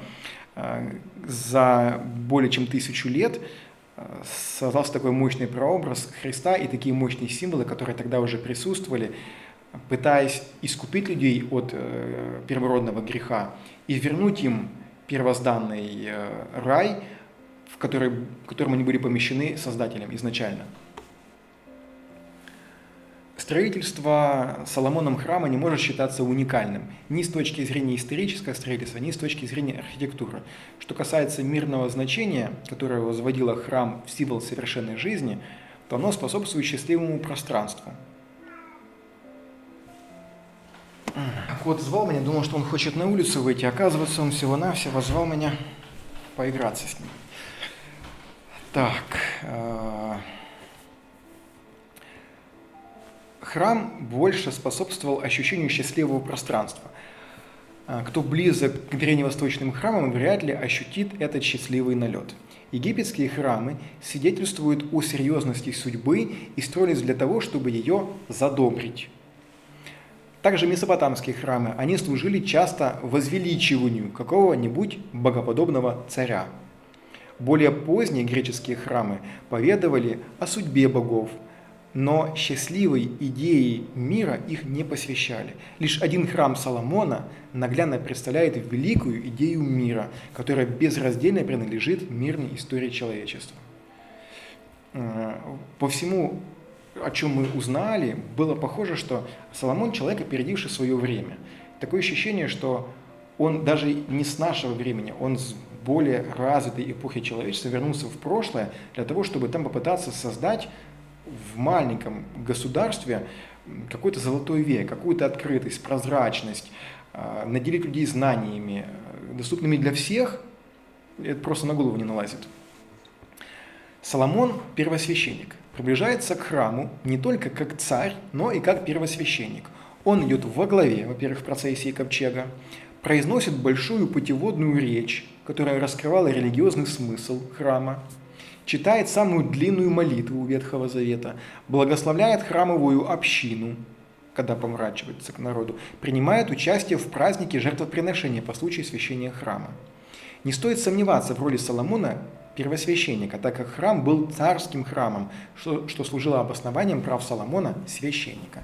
Еще Давид, его отец, брал на себя обязанности священников, и Соломон присоединился к традиции отца. Соломон использовал право священника, когда благословлял общину храма.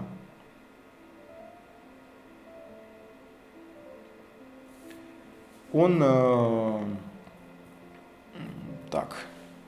возносит хвалу Господу, который дал покой народу своему Израилю. И если в благословении Аарона, священника, речь идет о мире каждого отдельного человека, Соломоново благословение распространяется на политический мир. Изменяется благословение Аарона. Аарон – это брат Моисея. Более подходящее для Соломона, который, будучи царем, ответственен за мир народа. Не только число жертвенных животных превысило их число на гаваонских высотах, но изменился и сам характер жертвы. Если в Гаваоне жертвы исключительно сжигались, то есть сжигалось все животное, во дворе храма производилось преимущественно принесение благодарственной жертвы, когда от животного часть съедали. В чем же отличие? Жертвы сжиганием были искупительными жертвами, то есть чтобы искупить грех, смыть грех.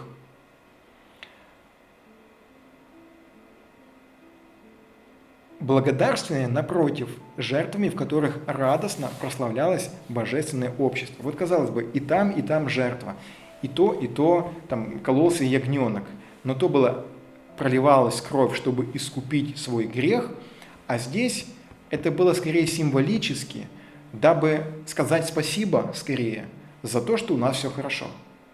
Вдуматься просто, совершенно иная концепция, совершенно иной подход к религии, хотя визуально выглядит похожим.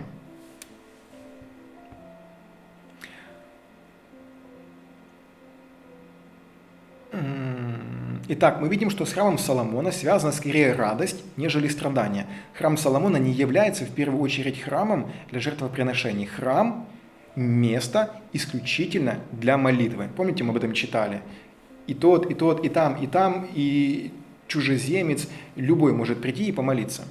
К молитве приглашались те, кто согрешил. К молитве зовут, когда нет дождя, на людей обрушился голод или чума. К молитве допускались даже чужеземцы, которые прибывали в Иерусалим. Храм Соломона изначально был домом молитвы, а не культовым или ритуальным помещением для церемоний. А принесение жертв в речи Соломона нет ни одного слова. Соломону принадлежит заслуга в понимании истинной благочестивости храма, не ритуальной, а исходящей от души. Помните даже фраза, где он говорил, что если так случится, что кто-то захватит вас, и вы будете вообще в другой земле, и человек войдет в себя, и от души, от сердца воззовет Господу, помолится Ему, то прими его молитву, выслушай его и помоги ему. Суть не в месте даже поклонения, хотя это место необходимо было для людей. Суть вообще в самой концепции, что ты можешь к Богу обратиться в любом месте, где бы ты ни был, хоть связанным, хоть мысленно, главное, чтобы это было искренне, и чтобы такая жертва, жертва имеется в виду, в кавычках, твой дух был настроен на то, что ты просишь и веришь в это, что ты обращаешься к Господу без каких-либо формальностей, без того, чтобы принять определенную позу, или стать на колени, или прийти в определенное место, не говоря уже о принесении жертв каких-то.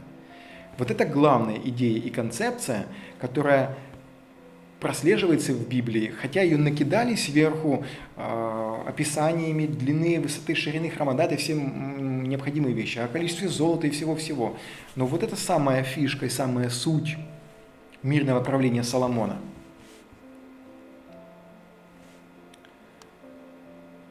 Храм Соломона первоначально, ты уже сказал, это стратегия умолчания обо всем, что относится к культу и ритуалу.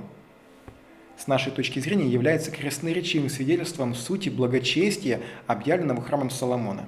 Его не интересовали внешние атрибуты, только сокровенное.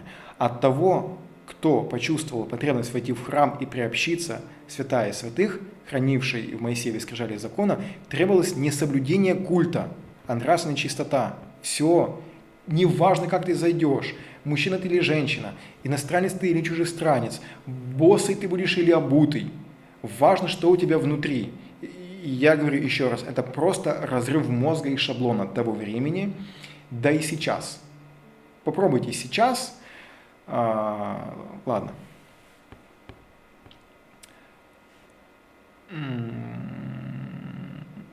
Так, где она?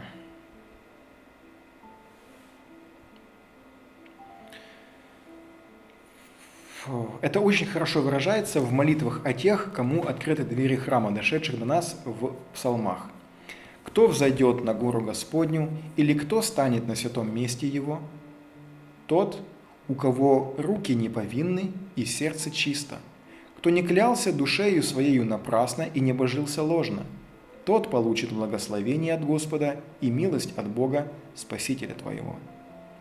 Неважно, израильтянин ты или нет, неважно, из какого ты колена, и неважно, какую ты принес жертву в физическом плане, и неважно, как ты одет, и как ты выглядишь, и как ты говоришь. Важно то, что ты сделал, что у тебя в сердце, что у тебя в душе, это важно. Это сказано за 1000 лет до Иисуса Христа. И это толкал, исповедовал и проповедовал Соломон, стараясь сделать именно этим сделать основу религии того времени. Представьте, что вам говорят, что есть физическое место на земле, где ваши молитвы будут услышаны. Молитвы в смысле просто искренние слова. И все, что от вас требуется, это приди туда и поговорить. Никаких правил, служб, никаких предписаний. Просто осознание того, что вы будете услышаны. Это именно то, чем стал храм Господа в Иерусалиме во времена Соломона. Еще раз вдумайтесь в эту всю концепцию. Тебе было достаточно просто оказаться в храме без каких-либо условностей, и твоя молитва будет услышана. Даже сегодня это выглядит диковато, честно. Культ храма Соломона вел человека к правовому, нравственному восприятию древнеизраильской религии. Все безнравственные храмовые отправления, церемонии жертвоприношения, религиозные ритуалы очищения, культовые омовения были подчинены нравственному содержанию Соломонового благочестия. Вот это вся какая-то мишура, там условно помыть руки, это нести так, поворачиваться вот так, зажигать свечи вот так, левой рукой, а это правой. Это все мишура просто, которая отвлекает от главного, которая пыль в глаза опускает. То, что совершенно не нужно. Это не означает, что в храме Соломона не происходило управление культа, буквального. Против этого говорят предметы, да, помните, мы о них читали, которые использовались для жертвоприношения, такие как курительный алтарь, в храме алтарь для сожжения снаружи храма, медное море, повозки котлы, которым возили воду для очищения. Однако они не затрагивали духа самого храма Соломона, о чем и говорит и молитва, и все, о чем мы уже так много времени рассуждаем. Соломон как теолог, ведь ему, как никому другому, удалось решить самый глубинный и трудный вопрос всех религий о присутствии Божественного. Господь сказал: «Он благоволит обитать во мгле. Я построил храм в жилище тебе, место, чтобы пребывать тебе вовеки». Это уже известное нам освящение храма обрастает в дальнейшем сложностями. Поистине, Богу лежит на земле, небо и небо небес не умещают тебя, тем не менее сей храм, который я построил имени твоему, да будут очи твои отверсты на сей храм день и ночь, и сие место, о котором ты сказал, мое имя будет там.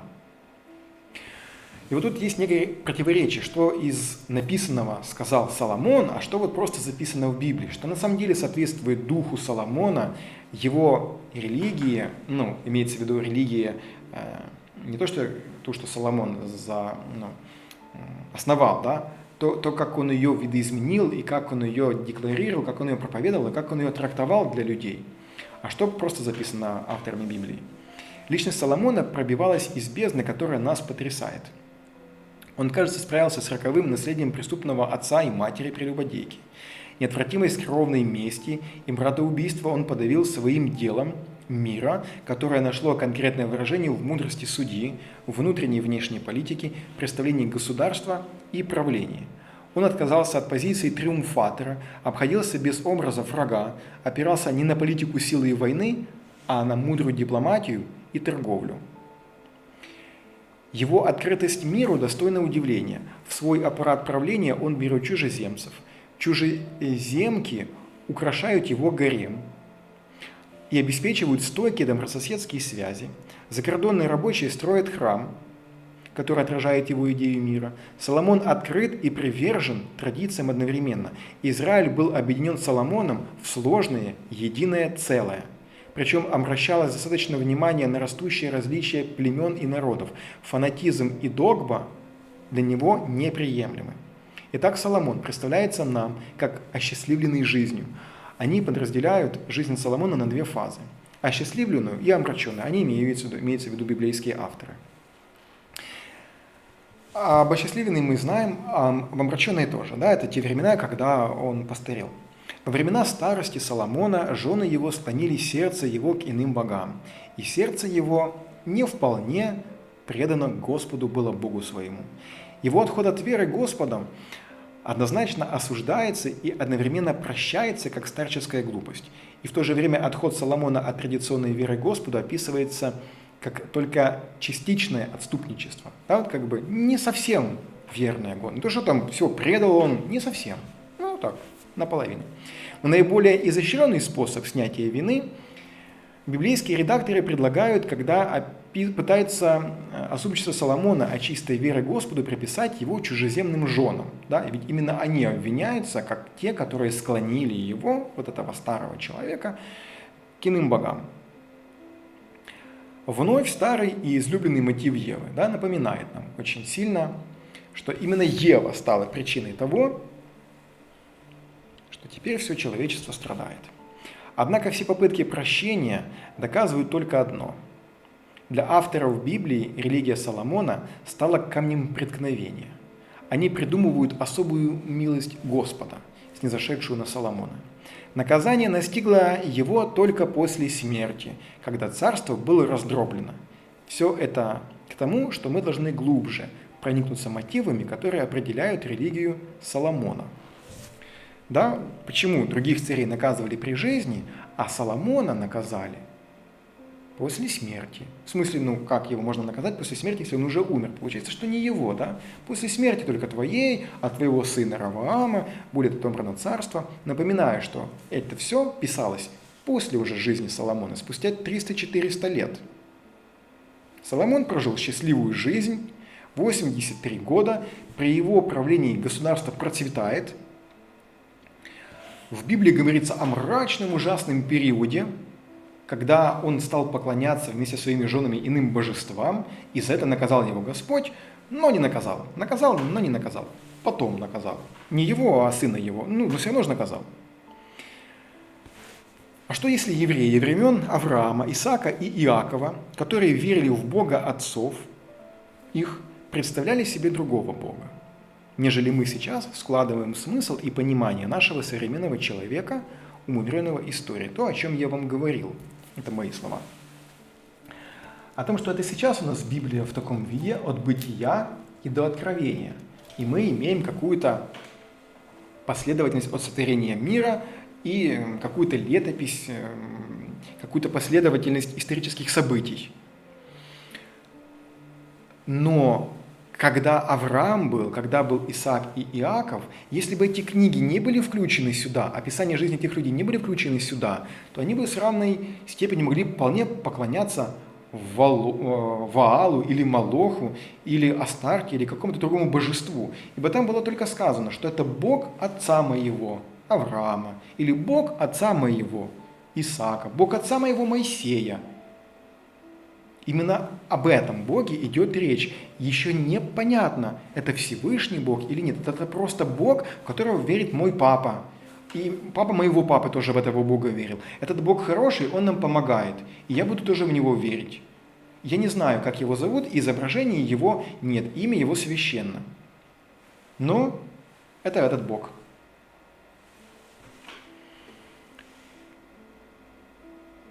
Что во времена Соломона получается? Как его современники понимали, кто такой Бог? Что сейчас вы скажете насчет Будды, Аллаха, триединого Бога, Господа, Иисуса Христа? Это все риторические вопросы, можете на них себе ответить, чтобы полнее раскрыть, да, что вы вкладываете в понимание Бога. Иаков. С кем боролся Иаков? Он боролся с кем-то физически.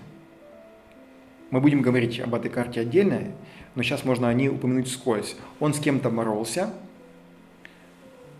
с Богом, судя по всему, потому что там написано, это было с большой буквы. И Иаков одолевал его, с большой буквы, Бога, и уже наступал рассвет. И этот некто, этот Бог, поразил его ногу, то есть поранил его, и он его не отпускал до тех пор, пока тот его не благословит. Вот и была задача Иакова.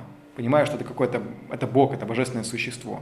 Вот это Бог Иакова, который дальше в Библии, он перерастает в Бога Всевышнего.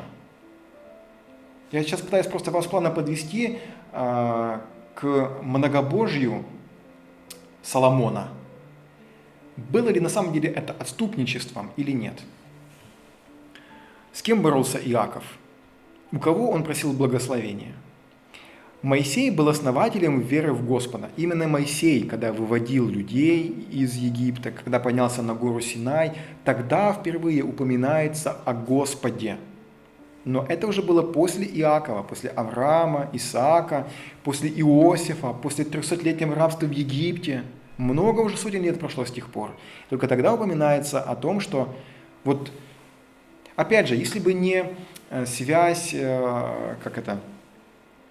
поколений между Моисеем, Авраамом, Исааком, Иаковом, Иосифом, то вообще бы могла шла идти речь о разных богах. Потому что там был Бог отцов их, там был некто, с кем боролся Иаков. А тут уже, да, конкретно Господь вручает каменные скрижали, и это уже речь идет о Всевышнем, не просто о Боге, а о ком-то, кто выше богов. Вероятно, это не было слишком трудно, так как оба, и Бог отцов, и Господь, творят свои божественные дела в истории. Но напоминаю, это только потому, что сейчас мы с вами держим одну книгу. Разделите этих 66 книг на разные, и вы не поймете, где был какой Бог, только потому что сейчас нам об этом говорят, что Бог Авраама – это то же самое, что и Бог Моисея, и то же самое, что Бог Соломона. Но Соломон, не имевший в руках Библии, не державший ее, не считал так.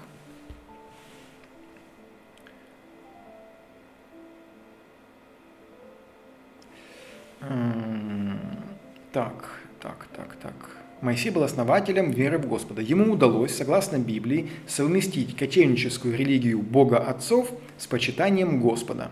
Вероятно, это не было слишком трудно, так как оба Бога, и Бог отцов, и Господь, творят свои божественные дела в истории. С принятием иерусалимского Бога, Всевышнего, израильская религиозность неслыханно, универсально расширилась. Границы древнеизраильского верования, то есть родового, да, Бог отцов, это что-то такое внутреннее. Я же говорю, это Бог моего папы, и моего дедушки, и моего прадедушки. Это вот наш Бог, который помогает конкретно нашему роду. Я не знаю, как бы он поможет вам или нет, но нам он помогает. А во времена Соломона, во времена древнеизраильского верования, он уже из Бога отцов, местного Бог Всевышний, переходит в национального Господь. Были подорваны, и Богу Израиля приписывали создание неба и земли. Передача качеств Творца Богу Израиля невозможно переоценить. По-моему, я уже об этом говорил, да, что Соломон просто совершил революцию. Он сделал нечто немыслимое.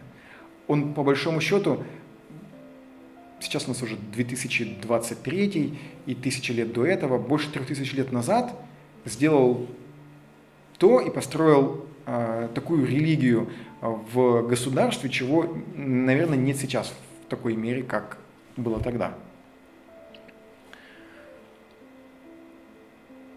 То, что возникло в доизраильском культе Бога Всевышнего, и отсюда было перенесено на Господа, для неискушенного читателя Библия является ошеломляющим открытием. Как само собой разумеющееся, предстает на первых страницах Библии процесс сотворения мира Господом. На самом деле превращение Господа в Бога Создателя произошло сравнительно позже, после того, как Давид и Соломон передали доизраильскую историю сотворения Иерусалимским Богом Всевышним. Исследование Израилем хананейского культа Бога Всевышнего не подвергалось критике в библейской традиции. Ввиду исключительного почитания Господа, который не терпел возле себя иных богов, это удивляет, тем более, что на критику нарывается попытка Соломона вобрать другие элементы хананейской религии. То есть речь идет о том, что рядом было хананейское царство, у них был культ своего бога, и в Библии нигде как бы не порицается культ этого бога рядом живущего, хананейского. Тогда как на Соломона прям наехали. К открытости миру Соломона относится бесспорно то, что он терпел чужеземные культы своих жен. Единственный случай в древнеизраильской истории. Таким образом, Соломон практиковал религиозную терпимость. Соломону пытались найти оправдание, представляя благосклонное отношение к богам своих жен как старческую глупость.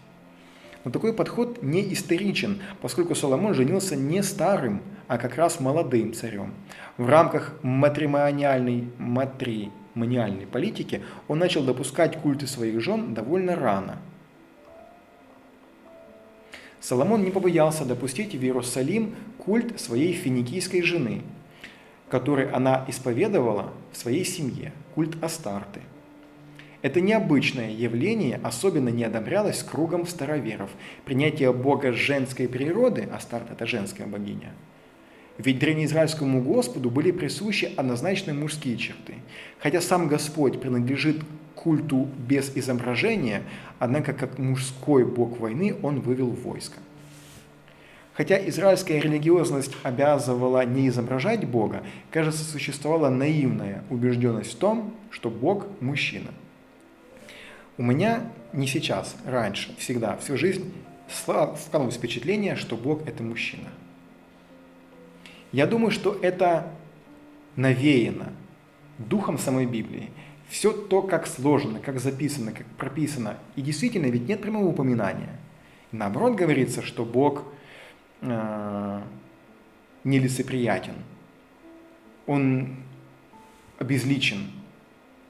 Но почему тогда его действительно считали мужским? И так ревностно тогда относились к какой-то женскому проявлению этого бога.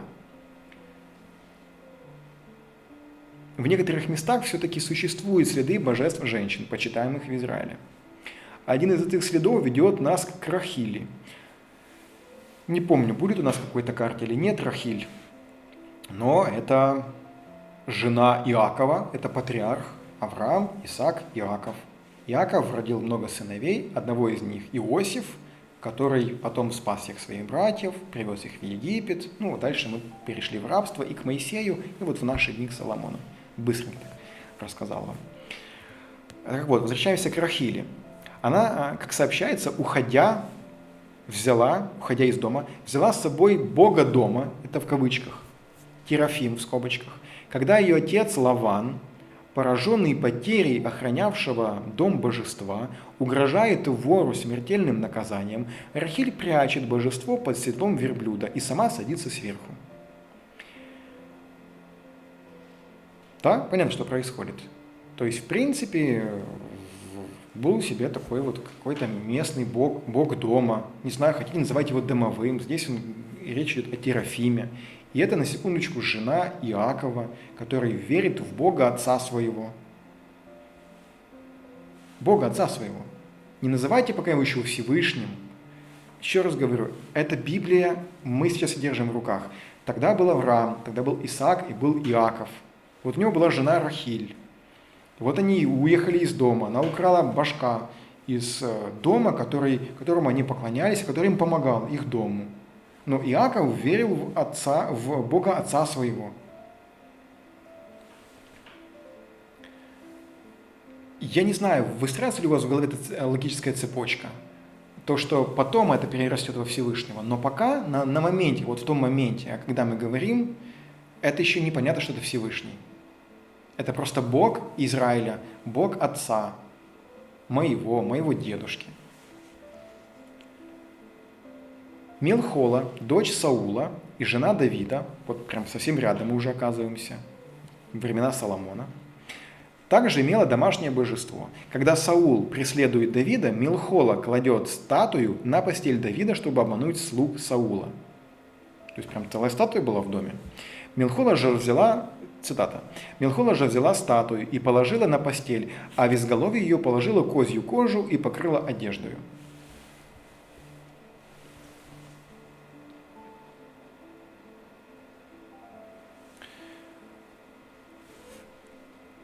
Соломон шагнул еще дальше. Его занимали не терафимы, он приблизился к одной из великих божеств Древнего Востока. Да, это уже не маленькие терафимы, да, не маленькие божества, а Астарта – это прям культ, это божество, которое отвел право жить где? В Иерусалиме. При этом бросается в глаза, что авторы Библии избегают называть Астарту, в отличие от Милхома, Хамоса и Молоха, мерзким истуканом. Хотя в моем переводе, я читал, да, он там прямо и говорит, по-моему, про Астарту. Я сейчас могу так быстро не найти книгу царств, но, по-моему, меня зрение мое не подвело и память. Так.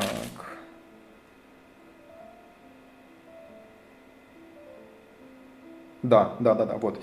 11 глава, 5 стих. «И стал Соломон служить Астарте, божеству Сидонскому, и Милхому, мерзости Аммонитской». Да, то есть вот в моем переводе и речь идет о том, что Астарте он поклонялся. Потерял текст.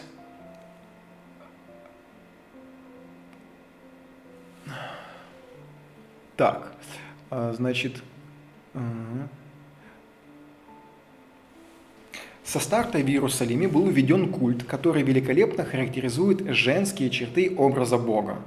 То есть это как вот мужчина и женщина равные между собой, так это Астарта и Бог. Вот Астарта – это женская сущность Бога. Не божок, а это вот прям вторая половина. Бога, женские черты. Если это объединить в одно, да, Бог единый, то это то, что может отражать женскую часть Бога. Библия, к сожалению, не дает особенно запоминающегося образа этой богини. Позже и греки почувствовали значительную симпатию к Астарте. Она называется царицей неба. Они назвали ее Афродита Урания. Римляне потом назвали ее Венера Урания. И даже христиане не могли распрощаться с небесной Астартой. Место Астарты заняла Мария, Регина Коэли, царица неба. И если прочитать Библию, то сейчас забегаю наперед, то Библия не делает настолько мать Иисуса Марию святой, чтобы возник культ с нее. Это уже сделали христиане поздних времен. Но на сегодняшний день это действительно такой получился собирательный образ богини-женщины, богини-матери, молящейся за всех пред лицом Господа, Сына Своего и Господа нашего.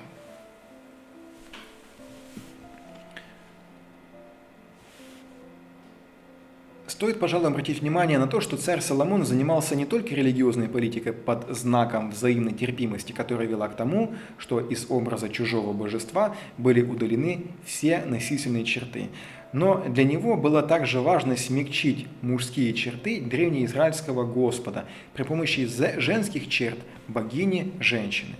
Господу, Богу, была дана Астарта, богиня плодородия и природы. Соломон построил Астарте капище, но обращает на себя внимание, что среди чужих божеств нет Ашеры, обычно часто упоминающейся богини, которая пользовалась в Иерусалиме особой популярностью.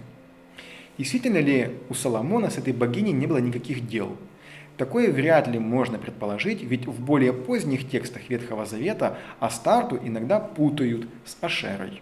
Переводчики еврейской Библии употребляют вместо Ашеры имя Астарты, например, во второй книге Паралипоменон. Однако и в более ранних традициях, которые можно отнести к досоломоновским временам, Астарта и Ашера подменяют друг друга. То есть можно сказать, что это одно и то же. Ваал появляется иногда с Астартой, в Судьях так написано, в 21 главе, а иногда с Ашерой, в Судьях 3 главы. Это укрепляет впечатление, что в имени Астарты соединены различные женские божества, то есть это собирательный образ, это не один божок. Не только вавилонянка Иштар, и угаритки Атирату и Анат, а также хананейская Ашера. В характере Ашеры много загадочного. Женщины были особенно преданы ей. Для нее создавали культовые образы и разбивали священные рощи.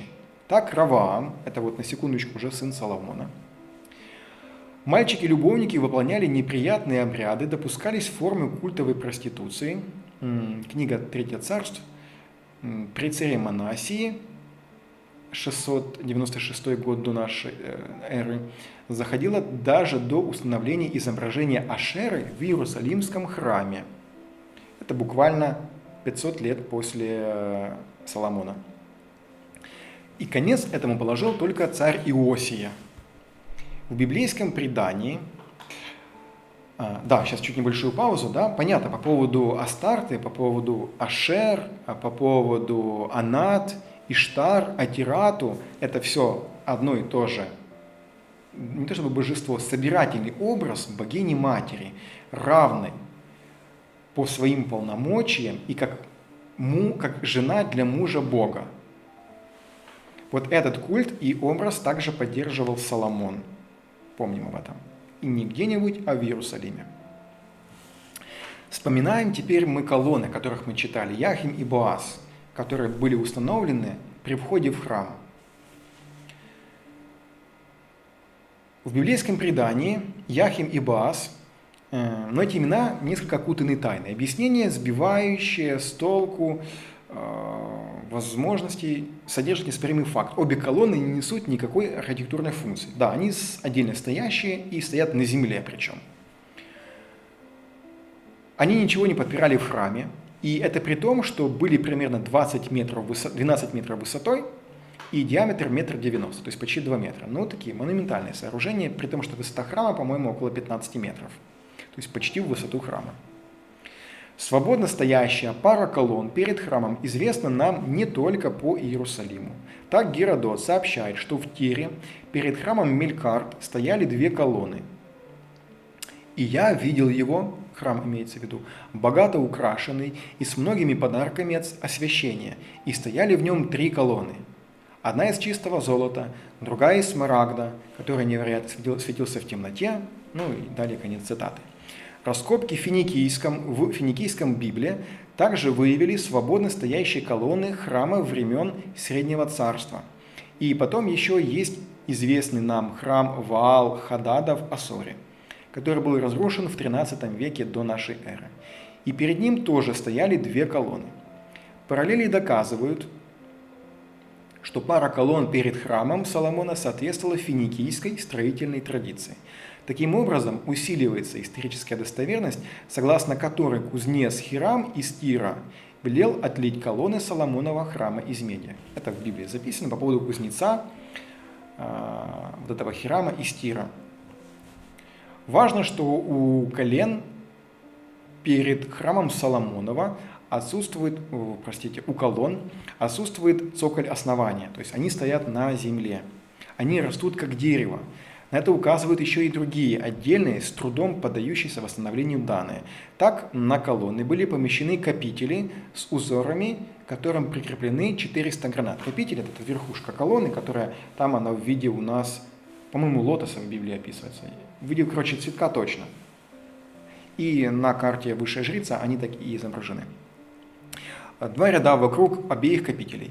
То, что речь идет о символах деревьев, не так уж и притянуто за уши и подтверждается многочисленными параллелями. Вот какие параллели. Уже у входа в храм Нин-Хурсак в Уре стояли 2 обитые медью деревянные колонны, которые не выполняли несущие функции. В период Ларсы в Уре у входа в крепость были поставлены колонны, пальмы из глиняного кирпича. Насколько живуча была традиция колонн деревьев, показывает ассирийский храм Сии в Харшабаде 8 века до нашей эры, который, как и храм Соломона, украшали 2 свободно стоящие колонны. Стволы пальм с бронзовой оббивкой, напоминавшие чешуйчатую кору пальмы. Мы можем пойти дальше. Священные деревья издавна тесно связываются с богиней Иштар Астартой и Делион на Кипре. Там была найдена модель храма Астарты, напоминающая голубятню. Перед храмом есть 2 колонны. Они увенчаны цветами лилии и лотоса. Лилия, а не лотос. Таким образом, вероятно, найдена убедительная параллель с Соломоновыми колоннами, которые свидетельствуют о своем отношении к культу Астарты. Колонны храма Соломона представляют собой священные деревья Ашеры Астарты, согласно древней месопотамской традиции, которая ведет через финикийские мастера Хирама из Тира прямо в Иерусалим. То есть те, кто строил. Еще раз мы помним, что строители были не местные, не иудеи, они были из финикийского государства привезены, так же, как и стройматериалы. И традиция колонн, которая связывалась с богиней-матерью, ибо они были похожи на деревья, которые произрастали из земли и давали обилие, урожай и плодородие. Тоже оттуда, тоже эта идея. И эти колонны были поставлены перед храмом, единому Богу, который восседает высоко на небесах, но спускается сюда, чтобы послушать ваши молитвы и услышать их. Теперь мы понимаем удивительное исследование преданию о Соломоне, которое хотя и сообщает о культе Астарты Соломона, однако не локализует культовые святыни. Это удивительно. Почему не локализует? Потому что он в храме это делает. Это удивительно, так как она находилась, по нашему предположению, на видном месте перед храмом Соломона в образе 2 монументальных колонн деревьев. Этот факт должен быть столь неприятен и верным Господу, авторам Библии, что они его опустили. Ну почему опустили? Не знаю, как в других переводах, но в моем переводе Библии об этом упоминается. Мы об этом читали. На Астарту указывают также оба имени, которым называются колонны Яхин и Баас.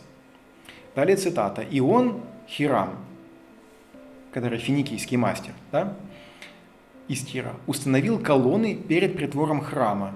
Ту, которую установил по правую руку, он назвал Яхин, а ту, что поставил по левую, назвал Боаз. Ну вот, это же и написано в Библии. Чего не сказали, что нет? Ну ладно. Так что могли бы значить эти имена? Боаз означает сила, Яхин, пожалуй, защищать, сохранять. Итак, был предложен следующий смысловой перевод. Господь установит свой трон навсегда. То есть Яхин, это вот имеется в виду, да, вот это. Господь установит свой трон навсегда. Это заключается в смысле Яхин. В силе Господа пусть царь радуется. Это в колонне Боаз. Брастон указал на новопуническую надпись, которая возвращает нас к Астарте Анат. Там богиня Анат называется дочерью Боаза.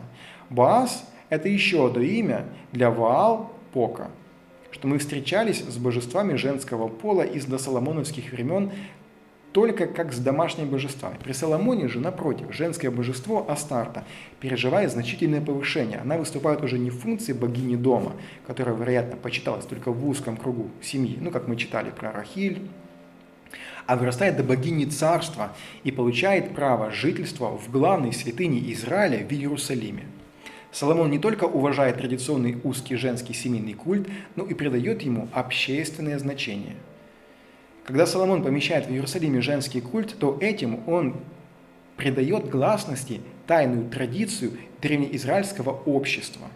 То есть то, что уже зрело в обществе, то, что уже существовало, вертелось, то, что было, он просто это делает доступным для всех.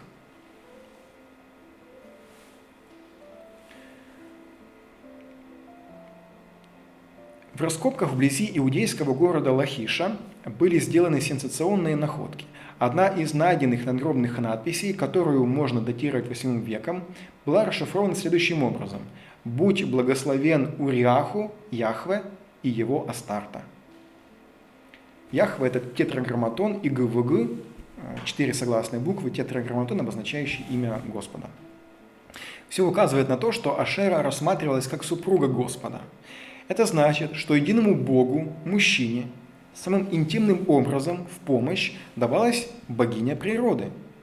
Создание капища Астарты в районе священного храма в Иерусалиме более чем показывает, что для Соломона важно было дополнить строгую религию Господа женскими чертами и смягчить поклонение Ему как Богу единому элементами хананейской языческой религии. То, что рядышком была Хананей. Символика Медного моря. Это отсыл к Ваалу. Помните, это Медное море большое, которое стоит на валах, и это также установлено в храме Соломона. По существу, некоторые моменты в теологии Иерусалимского храма имеют древневосточные корни. Сион, храмовая гора, Гион, райская река жизни, колонны храма, символы древа жизни. Все это говорит об удивительной открытости религии Соломона к явлениям обычной жизни. Соломон видел взаимодействие исторической религии и язычества. В принципе, на этом все, что я законспектировал относительно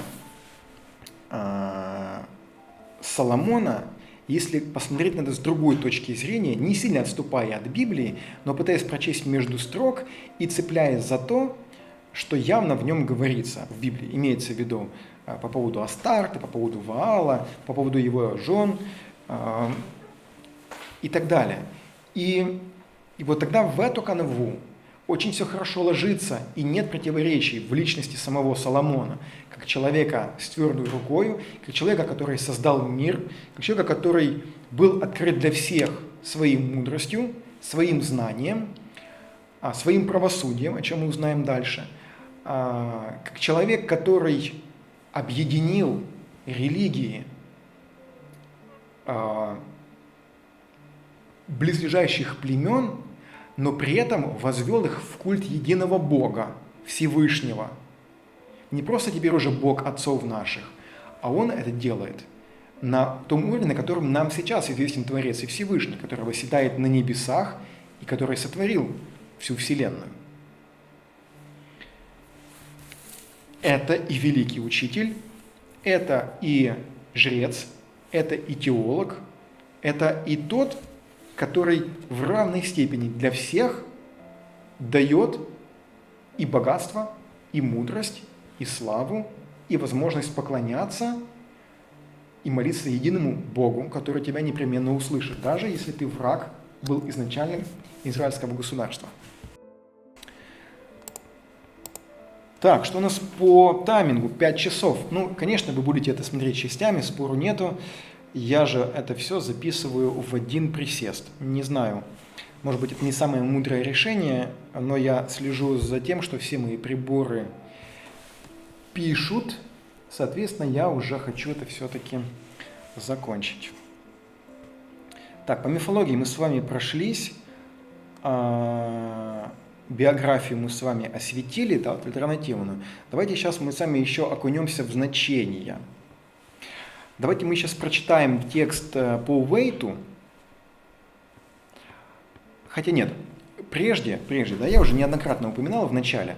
Дело в том, что Иерофант, несмотря на то, что кто-то его относит к Тельцу, я, не лично я, да, это не мое мнение, я просто его придерживаюсь, сейчас объясню почему, отношу его к близнецам, что это близнецы все-таки, что это третий зодиакальный дом, а не второй. И я сделал краткую выдержку по поводу того, что у нас вообще присутствует в третьем зодиакальном доме. Если в первом доме фигурирует, символически говоря, лишь сам человек, это у нас Овен, я, все внимание на себя.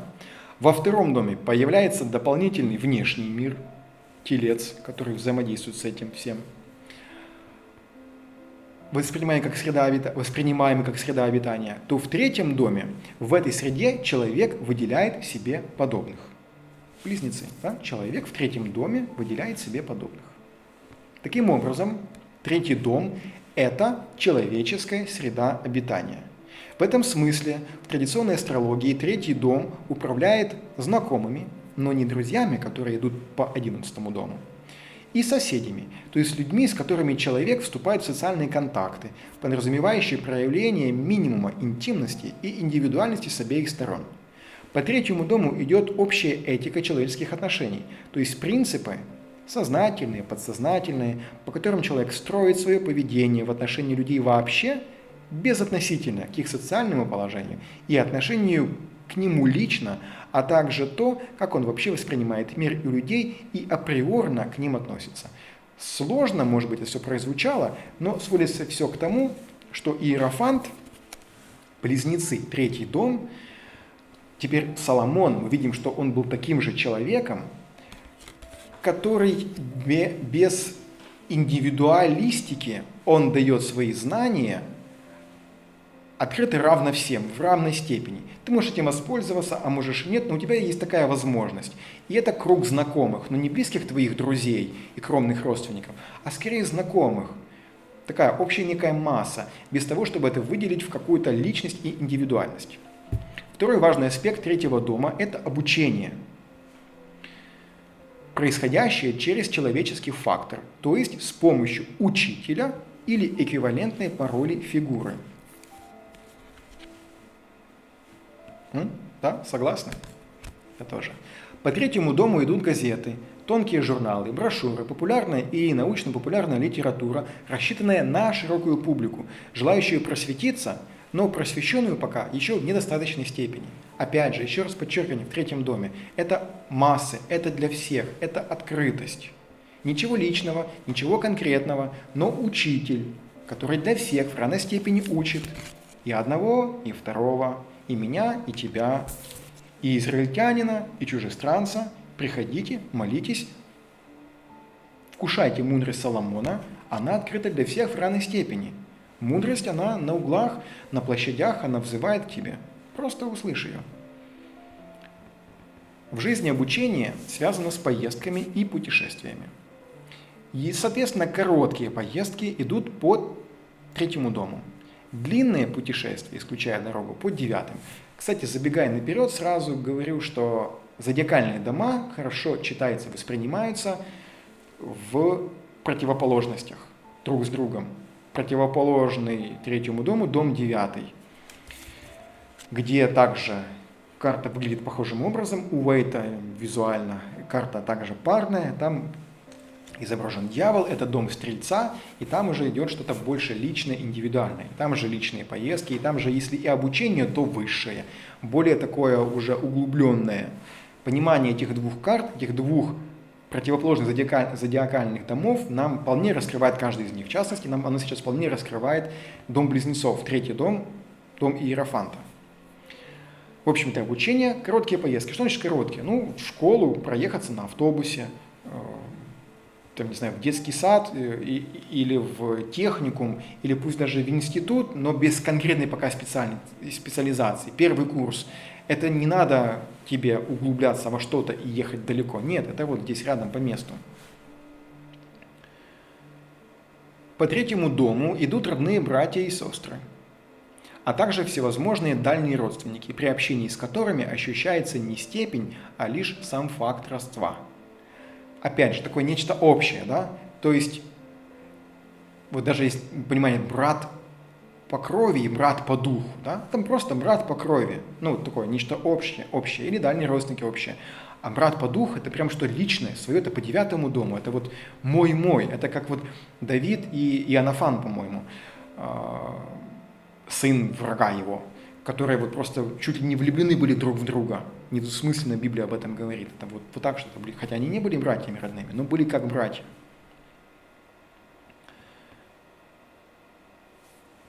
К третьему дому относятся ситуации обучения, то есть лекции, школьный урок, тренировка, репетиция и ситуации социально окрашенного выбора.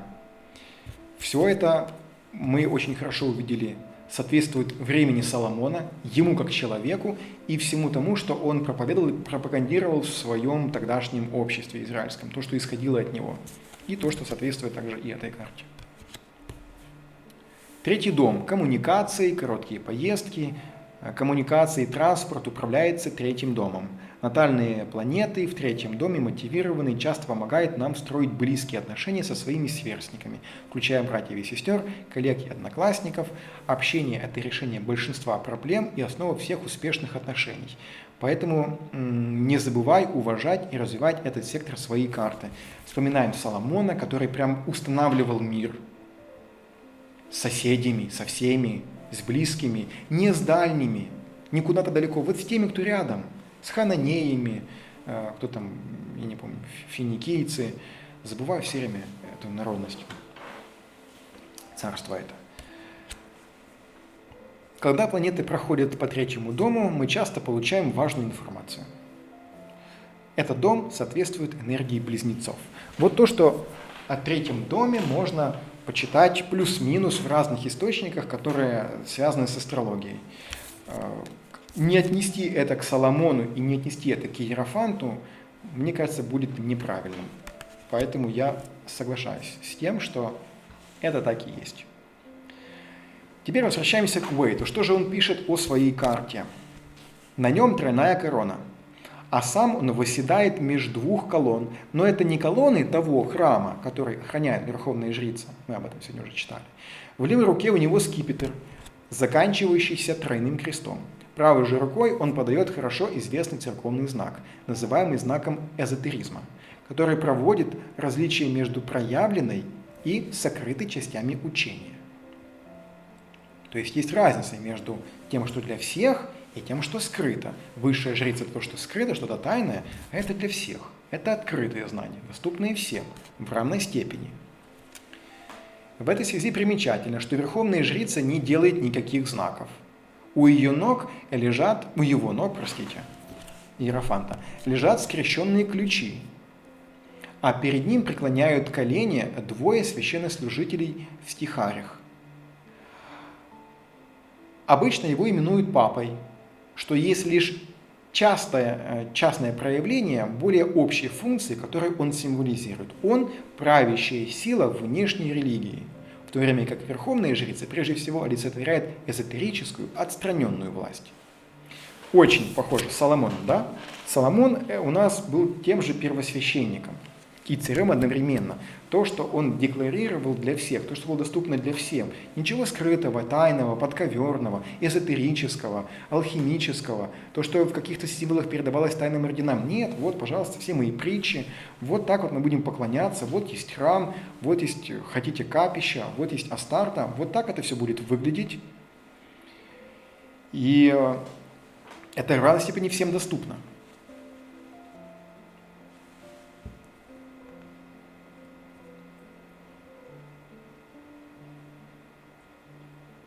К плачевным искажениям истинных значений приложили руку практически все толкователи. Великий Восток правильно говорит, что иерофант – это отпущение грехов. Эзотерическое, ортодоксальное учение и внешняя сторона жизни, ведущие к этому учению. Но он, несомненно, не князь оккультного учения, как предположил другой комментатор. Он скорее сумма тотиус теология. Вот тут я сделал сносочку. Что это такое? Это сумма теологии. Сумма теология, вот эта сумма теологика, это фундаментальный философско-богословский трактат не кого-нибудь там, а Фомы Аквинского. Сумма теологии – это главный труд одного из 36 учителей католической церкви, чей вклад в теологию папа Бенедикт XV охарактеризовал словами, далее цитата: «Церковь провозгласила доктрину Фомы Аквинского своей доктриной». Так, сумма теологии. Структура трактат состоит из частей, которые подразделяются на вопросы и разделы. Все, вспомнил, да. Там речь идет, вот Фома Аквинский выразил, сформировал понимание 4 благодетелей, таких фундаментальных, да, я уже не помню, там сила, благоразумие, мужество, также 7 смертных грехов. Речь о чем там еще идет. Ну, в общем, скажем, это больше такая философия и теология, которая, не то чтобы напрямую связана с христианскими ценностями, но как бы из них вытекает, да? Так как если бы действительно, и даже, может быть, Соломон в чем-то проявлял какую-то мудрость, вот такую, основанную на общехристианских и общечеловеческих принципах. И вот речь идет о том, что вот эту сумма теологикум, ее принимают в номинально официальное христианство, что церковь провозгласила доктрину Фомы Аквинского своей доктриной. Все, вот мы тоже так считаем. Вот это так оно и есть. Скорее сумма тотиус теология, перешедшая в крайне закоснелую форму. К плачевным искажениям истинных значений приложили руку практически все толкователи. Великий Восток правильно говорит, что иерофант – это отпущение грехов. Эзотерическое ортодоксальное учение и внешняя сторона жизни, ведущая к этому учению. Но он, несомненно, не князь оккультного учения, как предположил другой комментатор. Он скорее вот эти вот такие после христианские, имеется в виду после уже Иисуса, становления раннего христианства, теологические и философские рассуждения, которые признали доктриной, но это в такой еще закоснелой форме, то есть в том смысле, что это уже переходит в некий какой-то догмат, что ли. Но он также символизирует все, что праведно и священно на проявленной стороне. Как таковой, он есть проводник благодати, принадлежащий миру человеческих установлений, в отличие от мира природы. То есть противопоставление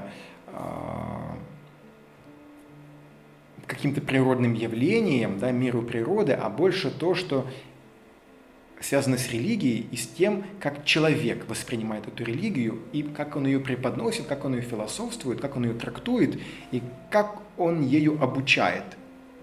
Это что-то больше все-таки человеческое, нежели природное.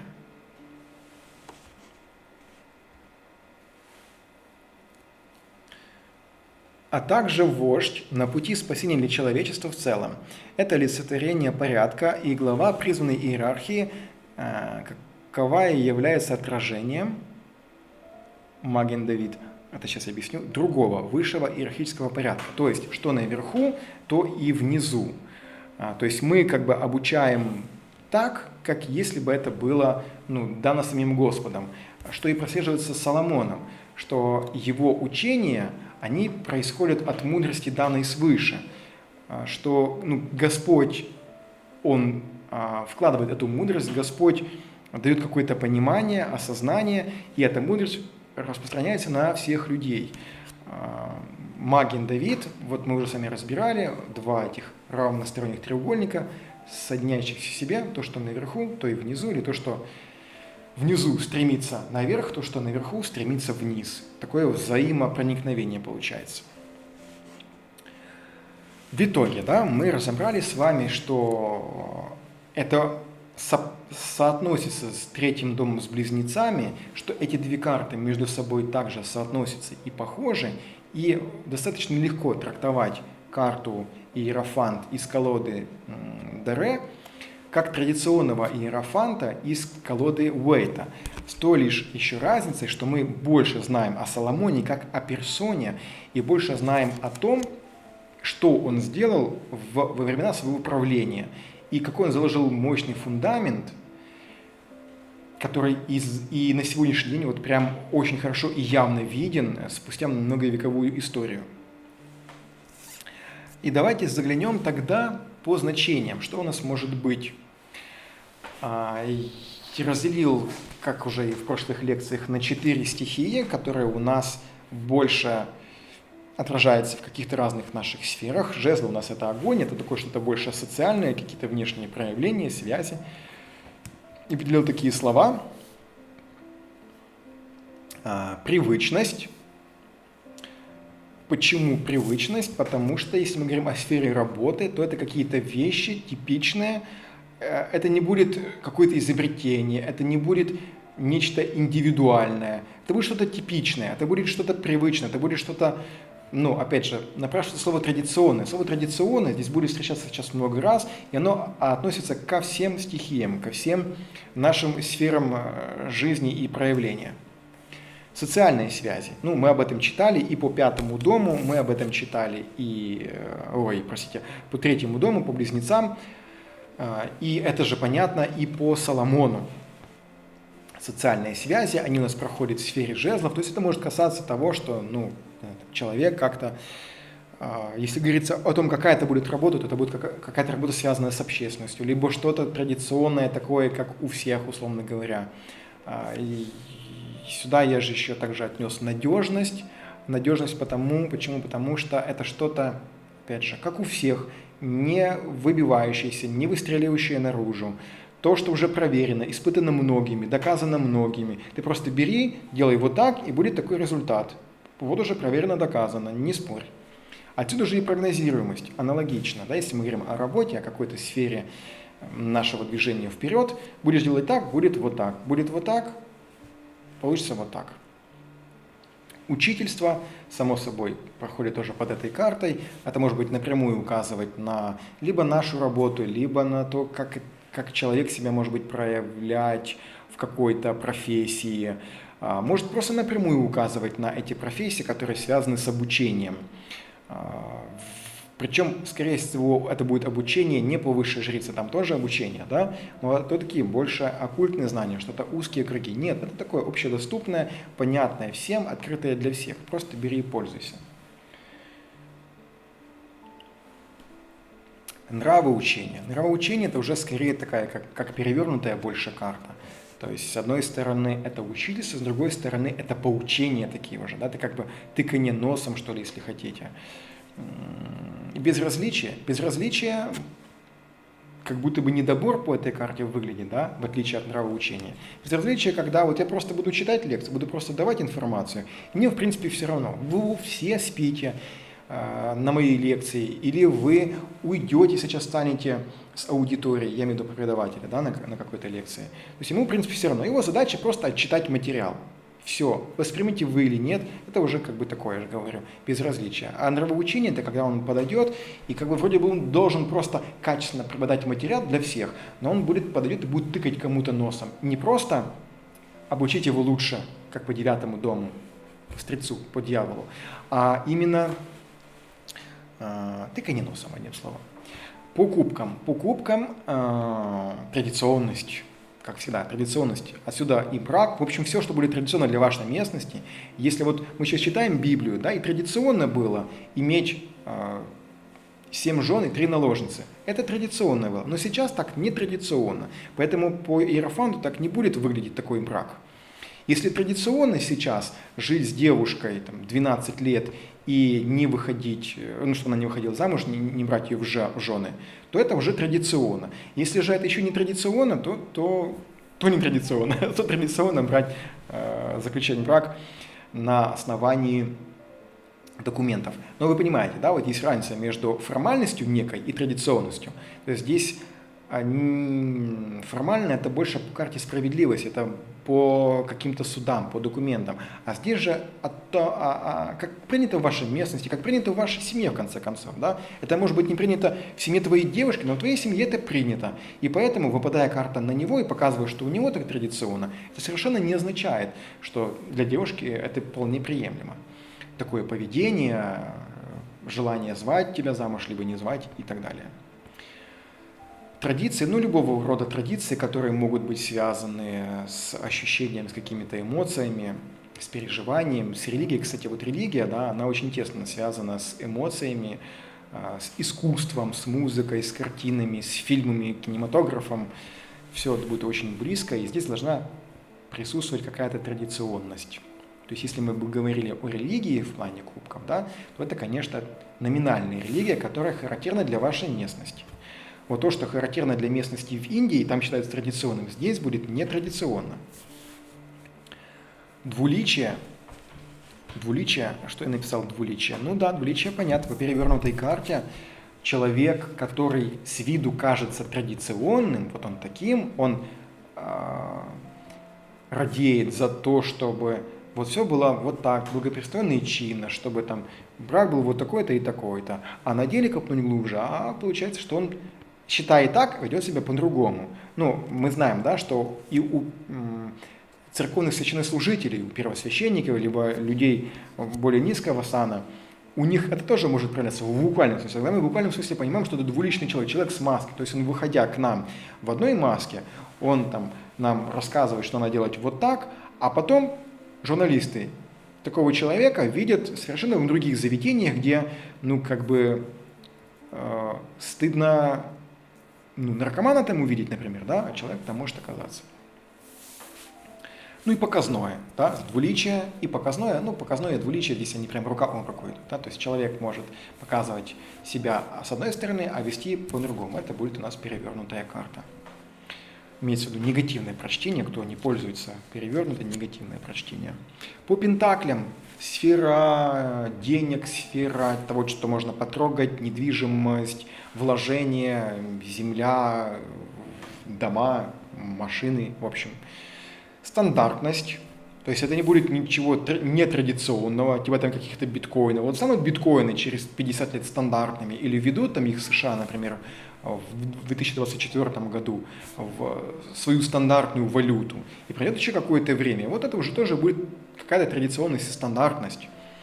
Коль стандартность, то значит и проверенность, то есть то, что уже испытано мною, моим папой, моим дедушкой, так как нас научили, это работает, и я так буду делать. То есть если мы говорим о деньгах, то деньги, значит, будут там работать вот так, как общепринятое вложение в банк или там какие-то облигации. То есть ничего сверх мудреного, непонятного или нетрадиционного для, повторюсь, вашей местности, вашей страны, либо вашего какого-то узкого круга.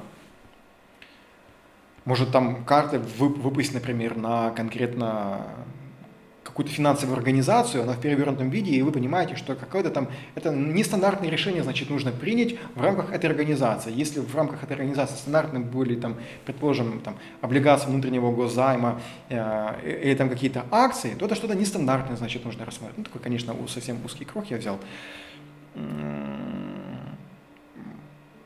Опять же, если мы говорим о покупке квартиры, то стандартным, проверенным или там традиционным это будет там обращение к риэлтору, который поможет все это организовать. В вашем круге, например, так, да? Но в круге другого человека это нестандартно, так никто не делал. Ни ты раньше, ни твои родители, ни твои знакомые, никто. Все сами в газету, объявление, на сайт, еще куда-то, и сами продавали, покупали. Вот тогда это будет для вас стандартным и традиционным, и проверенным, и доступным. Но здесь же может быть и авторитетность, да? Авторитетность тогда это уже, да, тогда уже нужно искать специалиста, узкого, может быть, специалиста, но не прям узкого, да, то есть конкретно под тебя, а который для всех. Вот, ну, юридическое бюро или тот же там какая-то риэлторская фирма, то есть который и тебе поможет, и твоему соседу в равной степени поможет. И ему не важно, как тебя зовут, просто ты обратился здесь и сейчас, поэтому он тебе поможет. Гарантии, ну да, гарантии, потому что проверенность, понятно, да, по деньгам, по, опять же, финансам гарантировано, то есть это сработает, потому что это уже проверено и перепроверено, потому что нас так учили и переучили, это уже испытано многими поколениями, это работает и будет работать.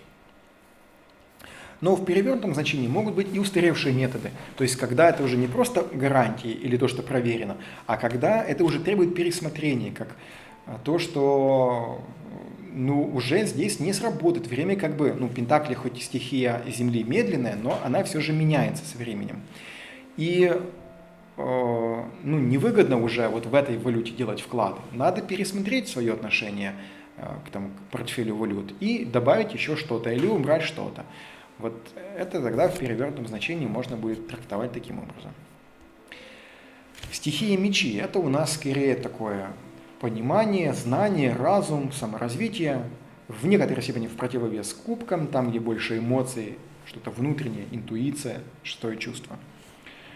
Тут могут быть гуру, то есть уже не просто учителя, да, такие вот, духовные лидеры, если хотите, как личность, вот личность Соломон, это вот прям он, духовный гуру, или бездуховный, просто гуру, если хотите, как царь Соломон, но который дает обучение, который дает мудрости, не просто стандартный какой-то даже, может быть, преподаватель, а действительно, я же говорю, гуру больше, но для всех, не для вас лично, не дьявол, не Люцифер, а вот для всех.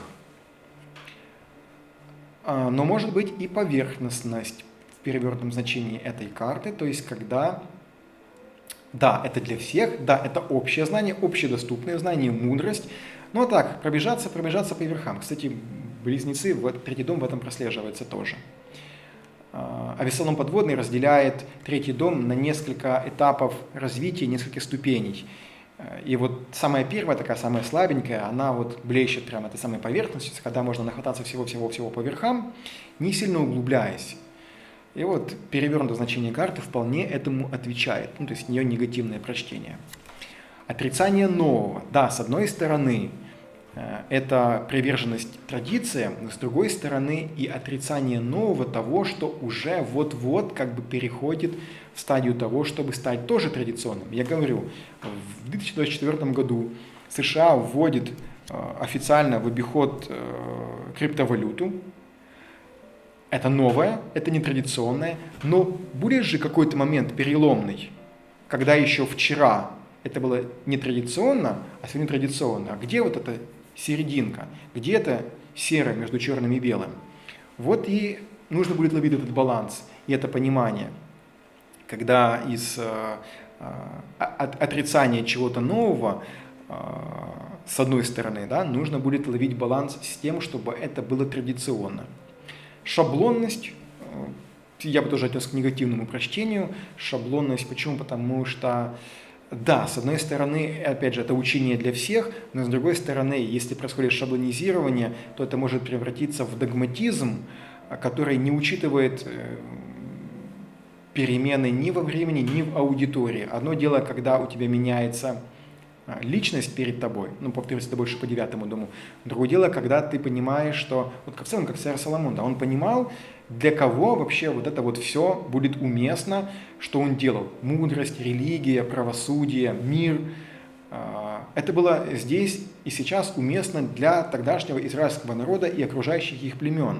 Но перенеси его вот сейчас в это место, Он себя бы так уже не вел. Ну, а если бы и вел, то тогда получается, что у него была бы шаблонность. Он взял просто и перенес этот шаблон в другое время, в другом месте. Но это уже не работает. Ты должен учесть аудиторию, ты должен учесть время, место, какие-то изменившиеся обстоятельства.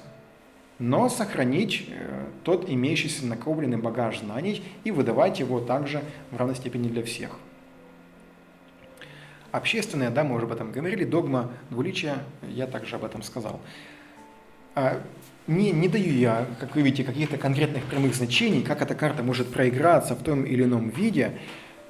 Неоднократно я повторяю, что все нацелено на то, чтобы раскрыть личность, в первую очередь, Соломона, создать у вас мощный архетип по этой карте,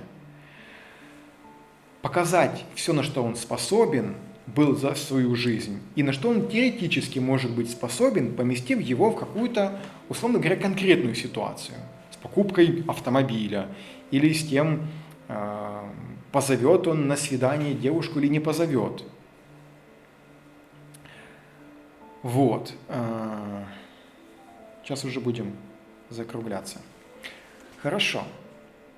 Пожалуй, осталось только нам еще посмотреть искусство. И на этом будем заканчивать.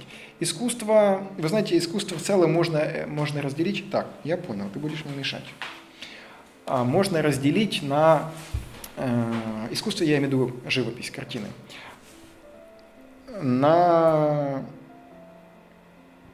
изображение просто самого Соломона, изображение суда Соломона, посещение Соломона царицы Савской и идолопоклонство Соломона. Это вот стандартный набор, который присутствует у всех тех, кто хотел изобразить Соломона. И это еще раз доказывает, как мало написано в Библии о том, кем на самом деле был Соломон, полнее во всем этом. Но тем не менее, давайте мы посмотрим то, что у нас имеется. Вот такое изображение. Сразу, кстати, передается эпоха времени, кто рисовал. Я не помню ни авторства, ни год. Просто воспринимайте это как изображение Соломона. Я не знаю, к какой-то эпохе отнести, средневековье, викторианская эпоха, поствикторианская.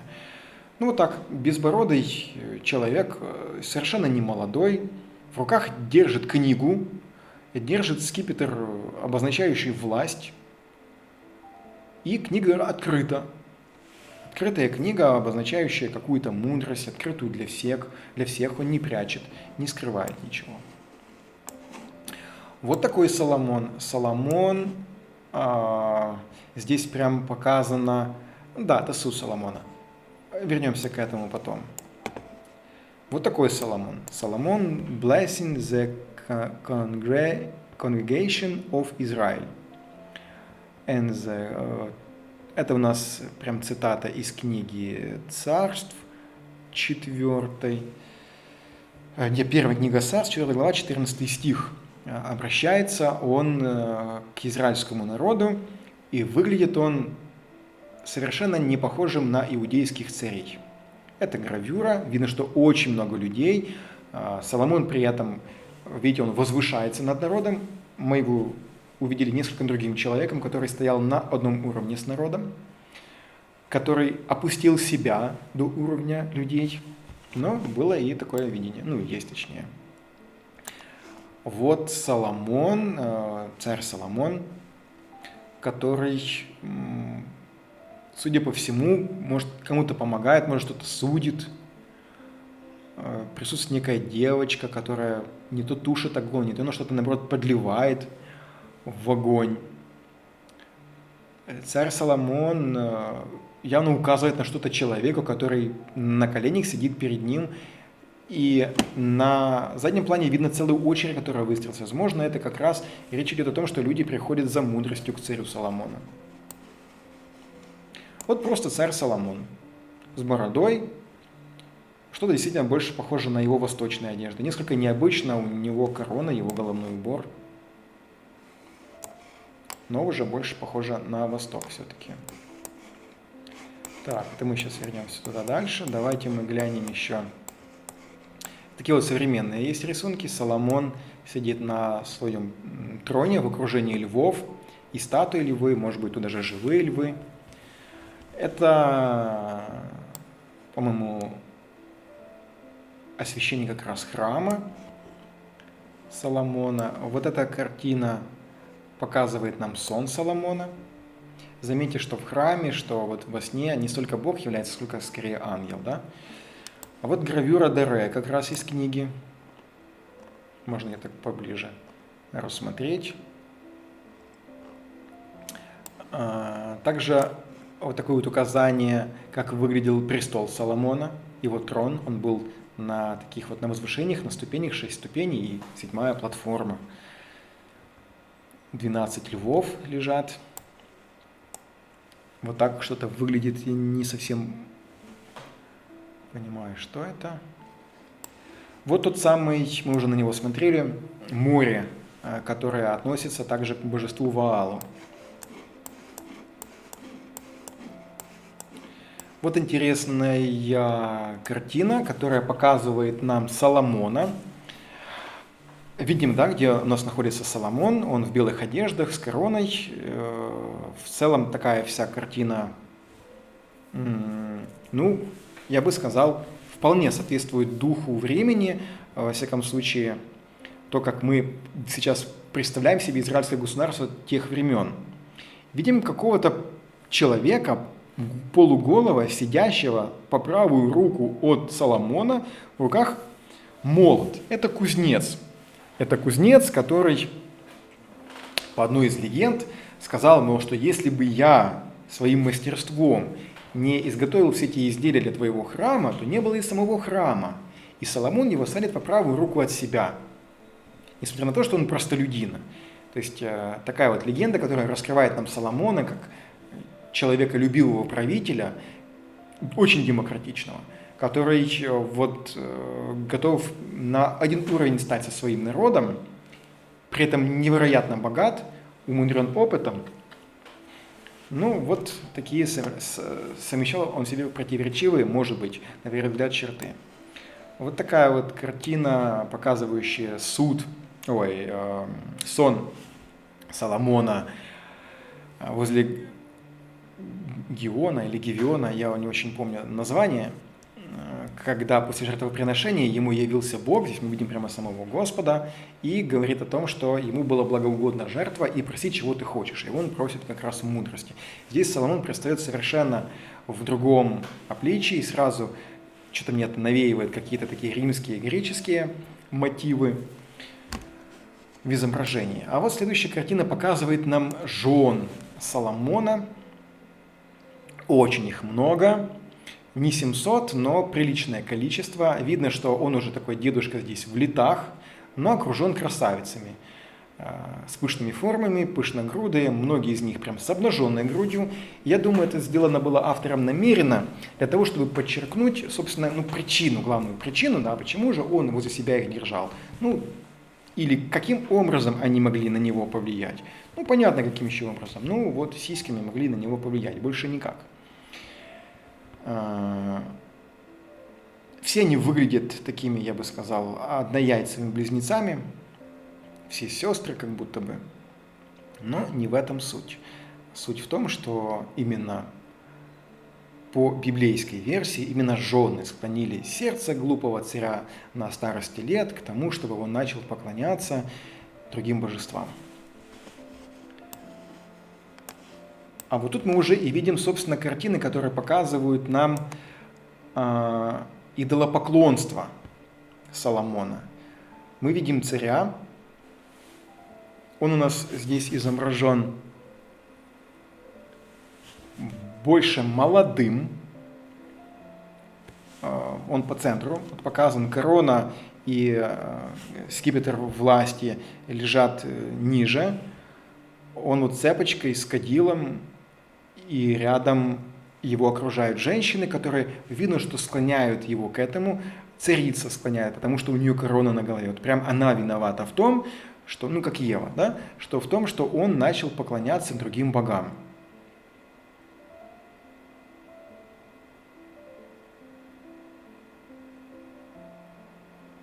Да, тут нет сомнений, что это именно молодой изображен Соломон, потому что здесь единственный человек с бородой седой – это мужчина справа, но у него уже есть на голове головной убор, хотя можно предположить, что поверх этой челмы можно было бы одеть корону, но, честно говоря, как-то это не вяжется. Да и на девушку не похоже. Это человек, который вот рядом с королевой, у которой корона на голове осталась. Вот все это больше указывает на молодого Соломона, что тогда очень странно является и вообще не вяжется с библейской версией изобразить молодого Соломона, который впадает в идолопоклонство.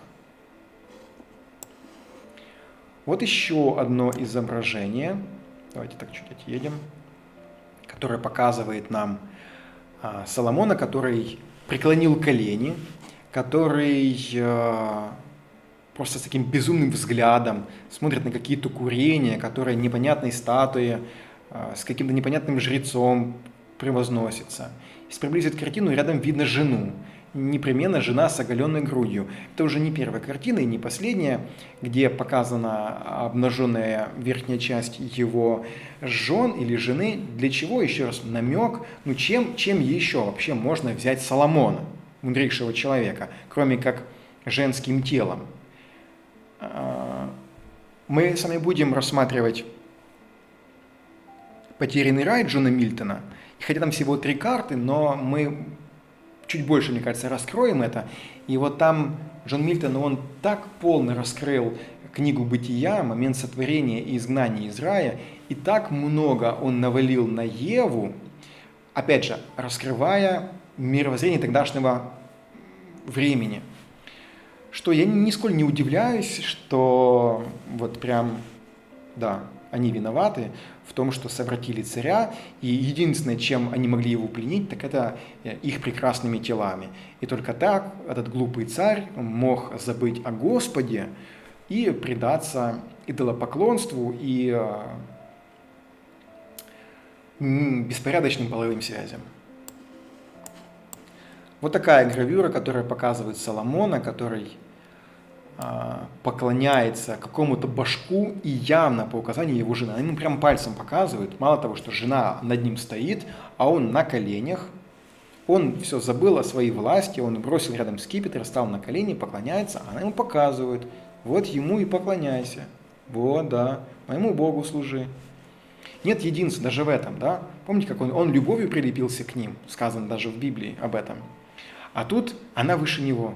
То есть как будто бы как подстрекательство выглядит, как то, как хотели позднейшие трактователи Библии преподнести все это. Не как то, что он был с ними заодно, и он был их продолжением, а не его, а как то, что они его к этому подталкивали.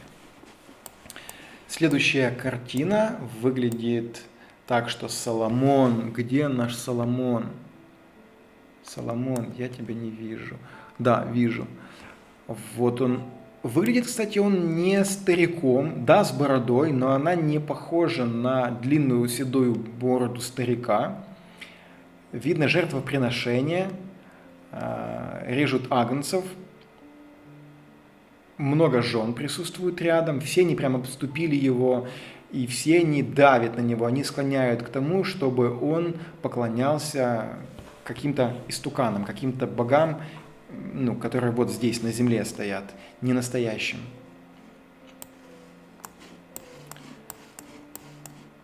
Так, и что у нас? И все, нет, вот этого мы не видели. Да, давайте еще глянем. Вот такая вот есть у нас картина, которая показывает Соломона.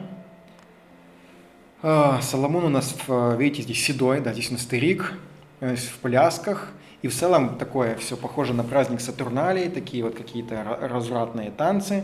Вроде бы обнаженных голых тел не видно, но видно какие-то сжигания, курения, видно какого-то башка или статуи какие-то. Все это в парке, что такое, как будто бы намек на какое-то язычество. где-то прям посреди улицы, нисколько не похоже на то, чтобы это было как-то культурным образом выглядело. Нет. То есть не в храме, а вот так прям языческие такими богам каким-то Соломон поклоняется. И смеется, веселится, жена молодая его за руку тащит, показывает, мол, давай сюда, мы будем с тобой здесь поклоняться моему Богу. Вот такая картина, которая показывает нам также многообразие жен. Здесь припал на колени Соломон, он снял и корону свою, и скипетр бросил, обо всем он забыл, и вот снова жена его, там прям, которая говорит, она с короной, то есть он снял корону, она нет, то есть ты моему Богу поклоняйся, а я своему Богу поклоняться не буду, только ты ему поклоняйся, да, вот, показываю тебе, он курения там какие-то возносит, все это дымится, какие-то вельможи рядом стоят, много других жен стоит, он какому-то божку поклоняется. Заметьте, что жены другие, они с обнаженной грудью как минимум 1-2 точно есть. Намек снова-таки. Это моя версия. Я сейчас рассуждаю, я почти эти картины впервые вижу, и я рассуждаю, исходя из всего озвученного вам, свои умозаключения. Может, в этом есть какой-то другой смысл? Обнаженной девушки, одной из жен Соломона. Потому что давайте мы сейчас глянем, например, на эту. Здесь у нас также не все девушки, да, вот одна, вторая, ну побольше, одна, вторая, третья. Тут уже 3 девушки с обнаженной грудью. Здесь нет. Здесь вот одна, которая прям ближайшая возле него. Которая, если и не корона, то какой-то головной убор у нее имеется.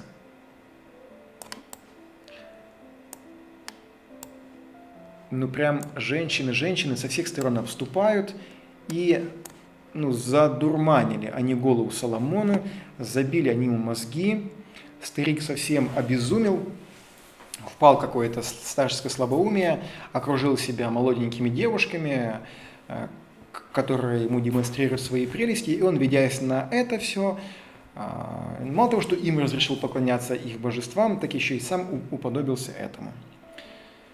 Вот такой вот образ нам хотела под конец дней жизни Соломона преподнести Библия, и этому вторят некоторые из живописцев. Но мы с вами увидели, я надеюсь, истинного Соломона. Как минимум мы увидели другого Соломона. Мы увидели чуть больше правды, чем нам хотели показать сразу, но которую, тем не менее, не смогли спрятать даже спустя 400 лет после жизни Соломона. И спустя 2500 лет после написания этой книги. Ну что ж, почти 6 часов. Не знаю, я-то это публикую одним роликом, а вы будете уже смотреть, как вам вздумается и сколько угодно частями. Засим разрешите откланяться. Надеюсь, что я был вам полезен. До свидания.